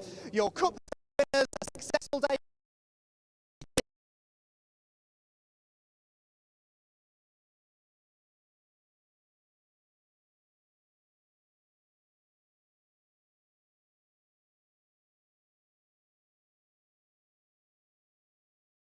Onto the top step of the podium they will go. And apologies, the weather, I think, playing havoc with the electrical systems here on the podium. Josh, you go with the so they have the podium all to themselves.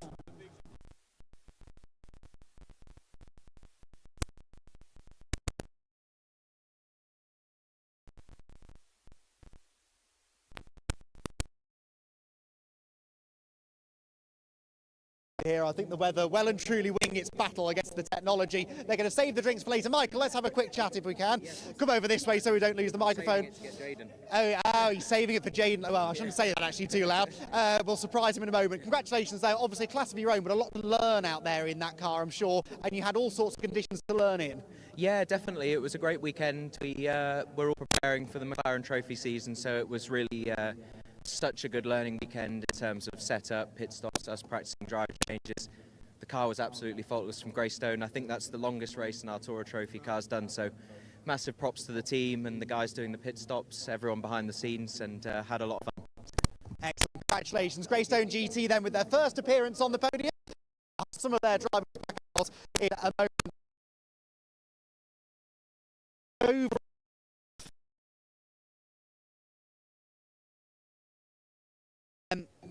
We'll welcome the drivers out in a moment or two. So, our third place team in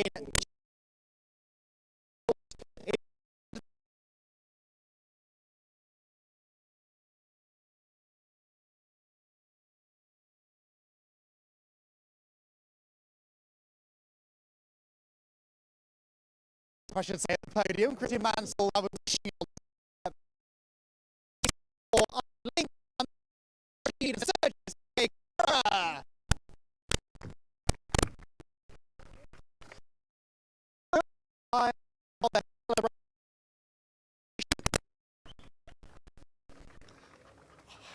And onto the second step they will go.